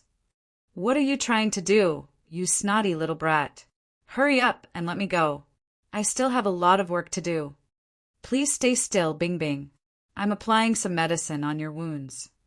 This is a fast-acting medicine. You won't feel any pain later, and there will be no scar left." Qin Feng pulled out an elementary golden sore medicine and carefully smeared it on Lu Bingbing's injuries. Lu Bingbing could feel Qin Feng's masculinity at such a close range, causing her usual ice-cold face to blush. "Ah, what are you doing, you pervert?" Frightened, Lu Bingbing covered her towering breasts while breaking free from Qin Feng's embrace and stared at him warily. Qin Feng chuckled. Then he said, "Bingbing, I've noticed wounds on your breasts, so I want to unbutton your shirt and apply some medicine on them." Lu Bingbing glared at Qin Feng, scoffing, "Give me the medicine. I'll do it myself." Qin Feng looked around and realized Lu Bingbing's subordinates were weighing them. He gave up at last and handed the golden sore medicine to Lu Bingbing. "Then you'd better be quick. The effect may not be so good if the wound closes up." Lu Bingbing nodded. Frankly speaking, Qin Feng's medicine was effective. The medicine soothed her stinging pain as soon as she applied it on her wounds. "Qin Feng, give me a few more bottles of your medicine." Lu Bingbing looked at Qin Feng pouting. Ching Ching, did I overlook any wounds? Qin Feng studied Lu Bingbing worriedly, but he soon shook his head and said, I can't have. Earlier, when we were engaging in some intimate activities, I noticed there were only 5 abrasions on your body, and a bottle of medicine is more than sufficient to tend to your wounds. Lu Bing blushed and blushed again with shame and vexation. What the fuck? Why does he have to keep mentioning that thing? My subordinates were injured, so I want to heal them up. Looking at the bashful Lu Bingbing, Qin Feng couldn't restrain himself and caressed her exquisite face. Before, this young lady was an iceberg beauty. She would fight it out with you if you teased her. Qin Feng never imagined she would one day become his woman, allowing him to hug and touch her. Bing Bing, this golden sore medicine is extremely hard to come by. I stole it from my dad. He usually won't use it, and this bottle is all I have left. So just keep it for yourself. A surge of warmth welled up in Lu Bingbing's heart when she heard Qin Feng's words. However, she still pasted a cold expression on her face and stared at Qin Feng. Then, what about you? Your wounds are much worse than mine. Let it be. My wounds are nothing serious. All of them are just bruises. It's better you keep it for yourself. Lu Bingbing pretended to be angry and threw the golden sore medicine to Qin Feng. He then pulled her into his arms and patted her bubble, but while the others weren't paying attention. Bing Bing, don't be coy. Be a good girl and keep it. Don't worry. I'm fine. Champed with rage, Lu Bingbing yelled at Qin Feng. It's better if a pervert like you were dead. After that, she grabbed the golden sore medicine, pushed Qin Feng away and ran off. After weighing Lu Bingbing leave, Qin Feng went into a room and treated his injuries with another bottle of golden sore medicine. By the time he finished and left the room, Lu Bingbing and her squad had gathered up all the criminals and victims. Did you call for assistance, Bingbing? Qin Feng and Lu Bingbing stood in the hall on the first floor. I made a call an hour ago. They'll be here sooner or later. Awesome, that's a relief. Qin Feng stroked Lu Bingbing's profile, where Li Xiao Jie slapped her. When he noticed the faint finger marks on her face, hot anger suddenly filled his eyes. Then he said, Bing Bing, I still have other things to do, so I need to leave now. But I won't forget what Li Xiao Jie did to you. I swear he'll suffer a fate worse than death for harming my woman. Lu Bingbing was rather startled by Qin Feng's domineering and strong aura.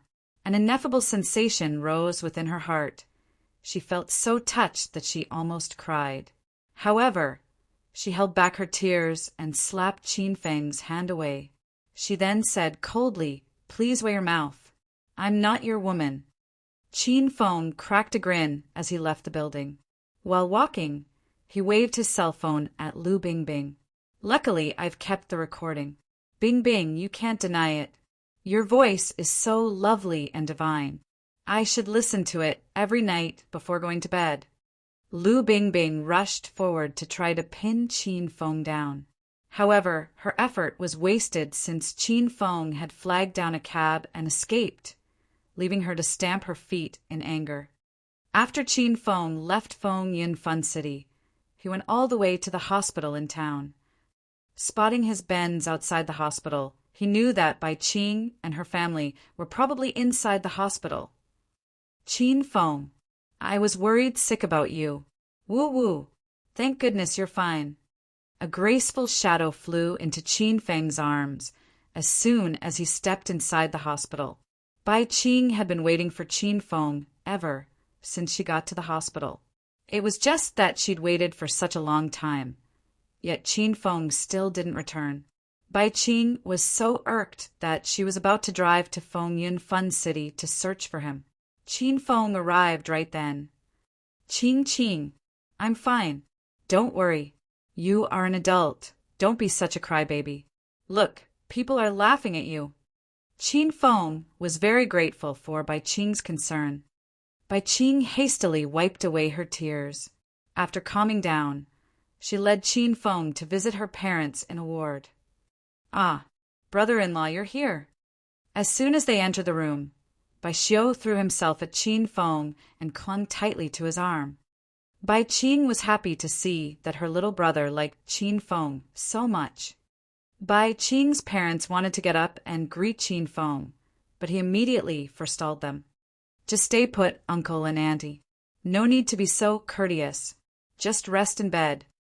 Qin Feng, we owe you one. If not for you, your uncle and I might have been long gone. While Qin Feng was not around, Bai Qing had told them everything about Qin Feng.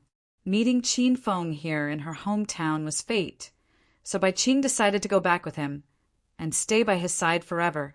Thus, it was necessary for her to tell her parents everything about Qin Feng and her. It doesn't really matter, auntie. After all, we're family. Qin Feng smiled, then added, moreover, auntie and uncle are good people. Good people will live to be 100. So don't say such ominous words anymore. Qin Feng's relationship with Bai Qing's parents got closer with just a few words.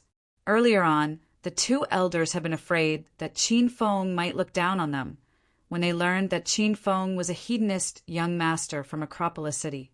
But now it seemed that these fears were all completely unfounded. Qin Feng, Andy has nothing more to worry about at my current age. The only things I can't stop worrying about are Qing Qing and Bai Xiu. Since you and Qing Qing are together now, can you help us to take care of her? Rest assured, Andy. I'll be always nice to Qing Qing. Qin Feng reassured Mother Bai. Once again, Bai Qing was moved to tears. Qin Feng caressed her head while looking at Bai Xiu. He then said cheerfully, Bai Xiu is now attending a junior high school in the town, right? I plan to bring both Qing Qing and Bai Xiu back with me. Anyhow, Acropolis City is a second-tier city, and the quality of teachers there is much better than here. If Uncle and Annie trust me, I'll find him a better quality school in Acropolis City and provide financial support until he finishes university. Uncle and Auntie, you don't need to worry about Qing Qing and Bai Xiu anymore. You two should just enjoy your life. Qin Feng had discussed his plans with Bai Qing after they left the police station. Originally, Qin Feng wished to relocate Bai Qing's entire family to Acropolis City. However, Bai Qing rejected his idea and explained that her parents had gotten used to living here and that they wouldn't be willing to leave. Hence, Qin Feng decided to bring along Bai Xiu.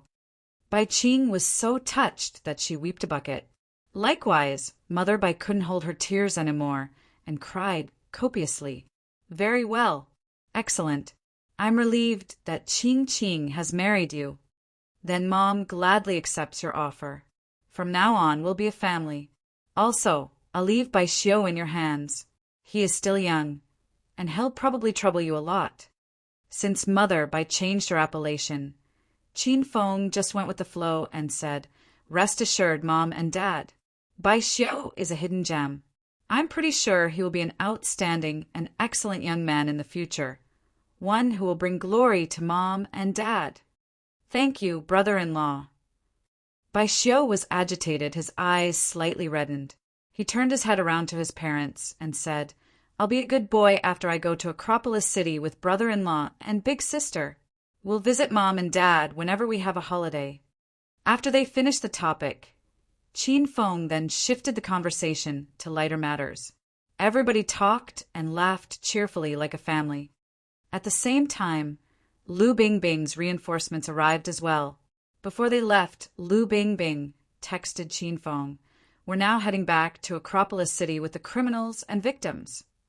Seeing that night was falling, Qin Feng, along with Bai Qing, said goodbye to her parents. Wow, brother-in-law, you're so rich. We have only one car like this in our town. It's owned by Moneybags Wong.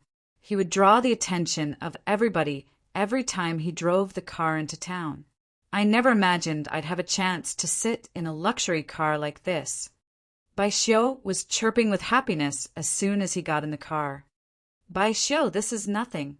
If you study hard, brother-in-law promises you that you'll achieve meteoric success in your career in the future. At that time, you'll have enough money to buy a car like this. Qin Feng stroked Bai Xiu's head, smiling. Looking at this heartwarming sight, Bai Qing felt the view had taken her breath away. Chapter 364. End of Semester Party. Chapter 364. End of Semester Party. It was 11 p.m. by the time they arrived in Acropolis City. Qin Feng then took Bai Qing and Bai Xiu to a villa at Cloud City Hua Manor Phase 2. The Golden Assassin crew assaulted the Cloud City Hua Manor Phase 2 during its opening ceremony.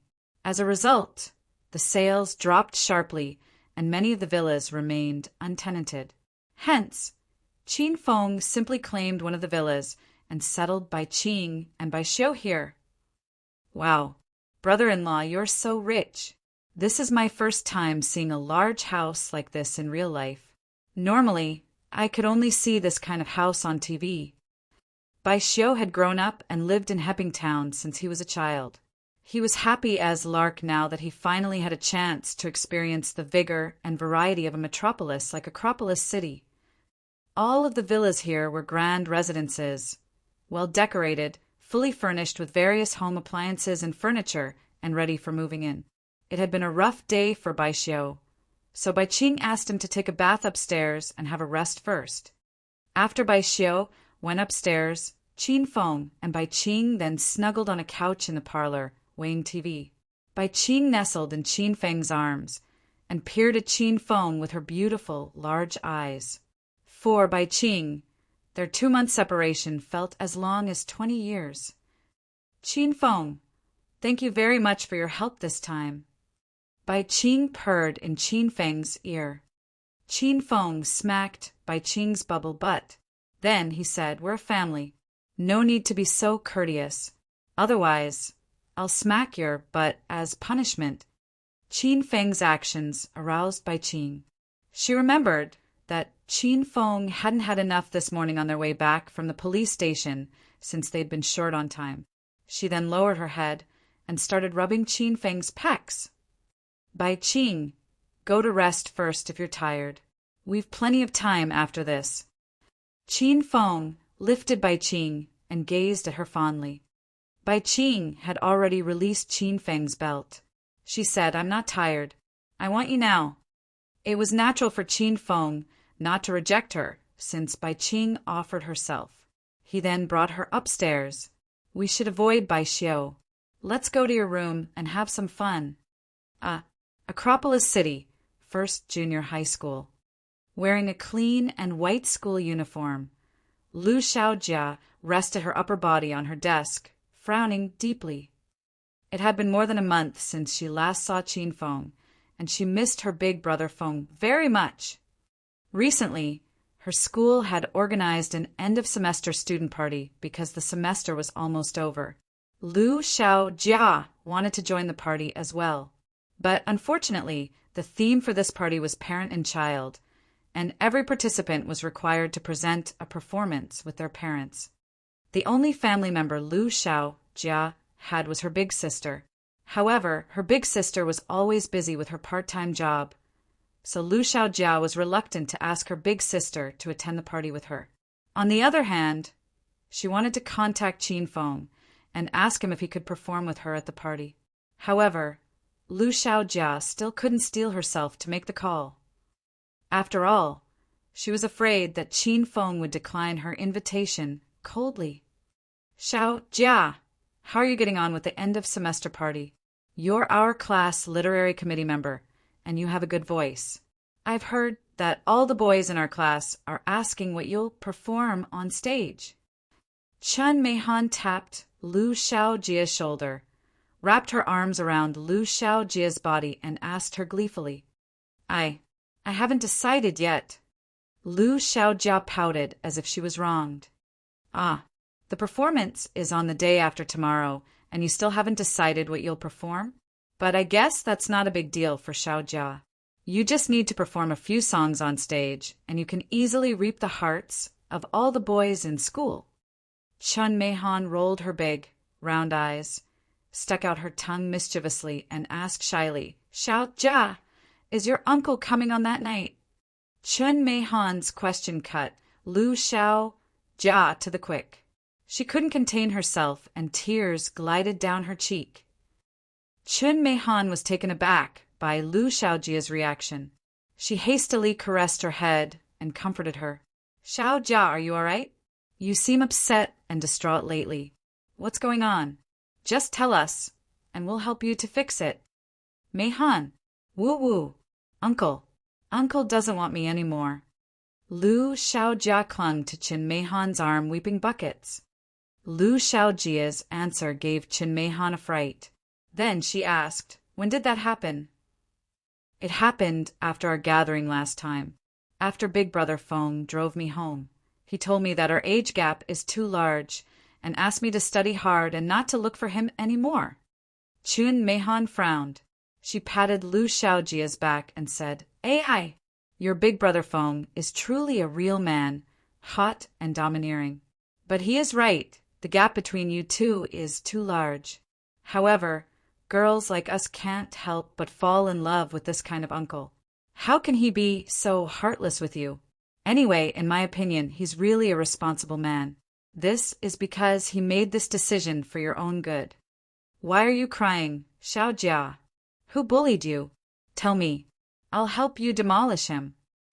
With an awe-inspiring, prideful expression, Su Xiaobai came to Lu Xiaojia's side. He was the class bully, rich and powerful. He yelled, and those boys in the class hastily lowered their heads, pretending to be busy so that they wouldn't suffer any unexpected calamity. "Go away. It's none of your business." Lu Xiaojia glared at Su Xiaobai. Ever since the last gathering, when Su Xiaobai exposed his cowardice and his filthy thoughts, Lu Xiaojia and Chen Meihan had been keeping their distance from him. "How can you say like that, Xiaojia? I care a lot about you." Su Xiaobai shamelessly and brazenly glued himself by Lu Xiaojia's desk, refusing to go away. "Oh yeah, Xiaojia, what have you prepared for the end of semester party? Your big sister must be so busy that she can't spare time for you. What if we work together on a performance? I'll invite my parents to cheer for us." "No, I refuse." Lu Xiaojia furiously declined his offer. "Why? The prize for this end-of-semester party is very attractive. First place will get 15,000 in cash. However, the prize is none of my concern. It's just that if you team up with me on a performance, I can guarantee that the first prize will be ours. And I'll give you the prize once we win," said Su Xiaobai heroically. Lu Xiaojia was in a bad mood, and Su Xiaobai's pestering pushed her over the edge. So she shouted, "I'm not joining. Stop bothering me." The classroom fell silent. Those boys in particular looked at Lu Xiaojia with disappointment. All of them were anticipating that beautiful Lu Xiaojia would sing a song or dance with a short skirt and colorful knee-high socks. How could she not participate? Everyone else believed that Lu Xiaojia was not joining, but not Su Xiaobai. He thought Lu Xiaojia had said that to drive him away because he ticked her off. "Humph, you're so ungrateful, Lu Xiaojia." Su Xiaobai's countenance fell. He glared at Lu Xiaojia and said, "Just you wait for your utter defeat at my hand since you're not willing to team up with me. This time, I will surely be the champion. You're getting a little bit above yourself, little girl. You're nothing but a whore in my eyes." "Su Xiaobai, how can you say something like that? I want you to apologize to Xiaojia." Chen Meihan couldn't stand it anymore. She stood up and stared at Su Xiaobai angrily. Su Xiaobai harumphed. Why should I apologize to her? Who does she think she is?" Tears streamed down Lu Xiaojia's cheek again. She thought to herself, if Big Brother Feng didn't abandon me and kept in touch, how could this Su Xiaobai bully me? I didn't provoke him or talk to him, so how can he insult me like that? Xiaojia is not a thing. She is the school belle of our first junior high. On top of that, she can sing and dance very well. What about you? What talent do you have? No, you have nothing. You're just an incompetent scallywag. Get lost now. Xiaojia, and I don't want to see your face. Chen Meihan couldn't hold in her anger and bickered with Su Xiaobai. Yo, are you still a kindergartner? Such a crybaby. He merely gave you a piece of his mind, and you start crying. Do you think you're the heiress of Acropolis City's top millionaire, or a daughter of our national leader? Can't you be judged? A woman dressed in hot pants and heavy makeup walked to them. She proactively threw herself into Su Xiaobai's arms. Then she sneered, "You're the school belle of First Junior High? Humph! I think it's you who praises your own pot. Liang Kai-ching, you're jealous that Xiao Jia is prettier than you. You're nothing compared to Xiao Jia." Chen Meihan struck back, glaring at Liang Kai-ching. Frankly speaking, Liang Kai-ching was a beauty in her own league. She was tall and well-developed. However, she wasn't as good-looking as Lu Xiaojia. Hence, she deliberately tried to cover up her weaknesses via heavy makeup. But to her dismay, all the boys in the school still favored Lu Xiaojia more than her, and this was why she hated Lu Xiaojia so much. It's neither me nor you who can decide who the school belle is and who is more talented. Liang Kai-ching gritted her teeth and said, "Let's have a duel at the end of semester party. Whoever wins the first prize will be the #1 beauty in Acropolis City's First Junior High. Do you accept my challenge, Lu Xiaojia?" Liang Kai-ching looked at Lu Xiaojia, wondering whether would she take the bait. "Humph, why not? I accept your challenge on behalf of Xiaojia." Chen Meihan took up Liang Kai-ching's gauntlet. "Ha! Fine then. Just you wait for your defeat." Liang Kai-ching burst into laughter. She raised her head and winked at Su Xiaobai, and then she turned to Chen Meihan and said, "Oh yeah, I forgot to tell you too that Su Xiaobai and I have decided to perform together. So, we hope that you people will put up a good fight. Otherwise, it'll be a one-sided battle, and we won't have any sense of achievement after we defeat you people. Darling, let's get going now. Talking to wimpy kids like them will demean us." Liang Kai-ching clung to Su Xiaobai and left. Before Su Xiaobai left, he couldn't restrain himself and looked over his shoulder at Lu Xiaojia. He favored Lu Xiaojia more. Unfortunately, this woman always rebuffed him, so he could only settle for the second best and pair up with Liang Kai-ching. TSK, what a pair of scums of the earth. They think too highly of themselves. After Chen Meihan grumbled a bit, she clung to Lu Xiaojia and said, "Xiaojia, you must put up a good show this time. I want to see that slut make a fool of herself." With tears swimming in her eyes, Lu Xiaojia gazed at Chen Meihan and said dispiritedly, "Meihan, I'm not joining the party the day after tomorrow." "What did you say? Why can't you join the party? I've helped you to accept the challenge," exclaimed Chen Meihan. "My big sister is too busy, and I don't want to bother her. The theme for the party is parent and child, and we're not allowed to perform without parents. I don't have any other choice." Lu Xiaojia was hopeless. "How about your uncle? He is so handsome. I'm certain that you two will put up a good show." Chen Meihan yelled in excitement. However, her excitement was short-lived as she suddenly remembered Lu Xiaojia's words earlier, and her face blanched with misery. "Xiaojia, you really can't invite your uncle to come over." "I don't know." Lu Xiaojia shook her head. Then she added, "But I don't want to bother him." Both young ladies were caught in a deadlock. With worried frowns, they both rested their upper bodies on their desks, falling into deep despair.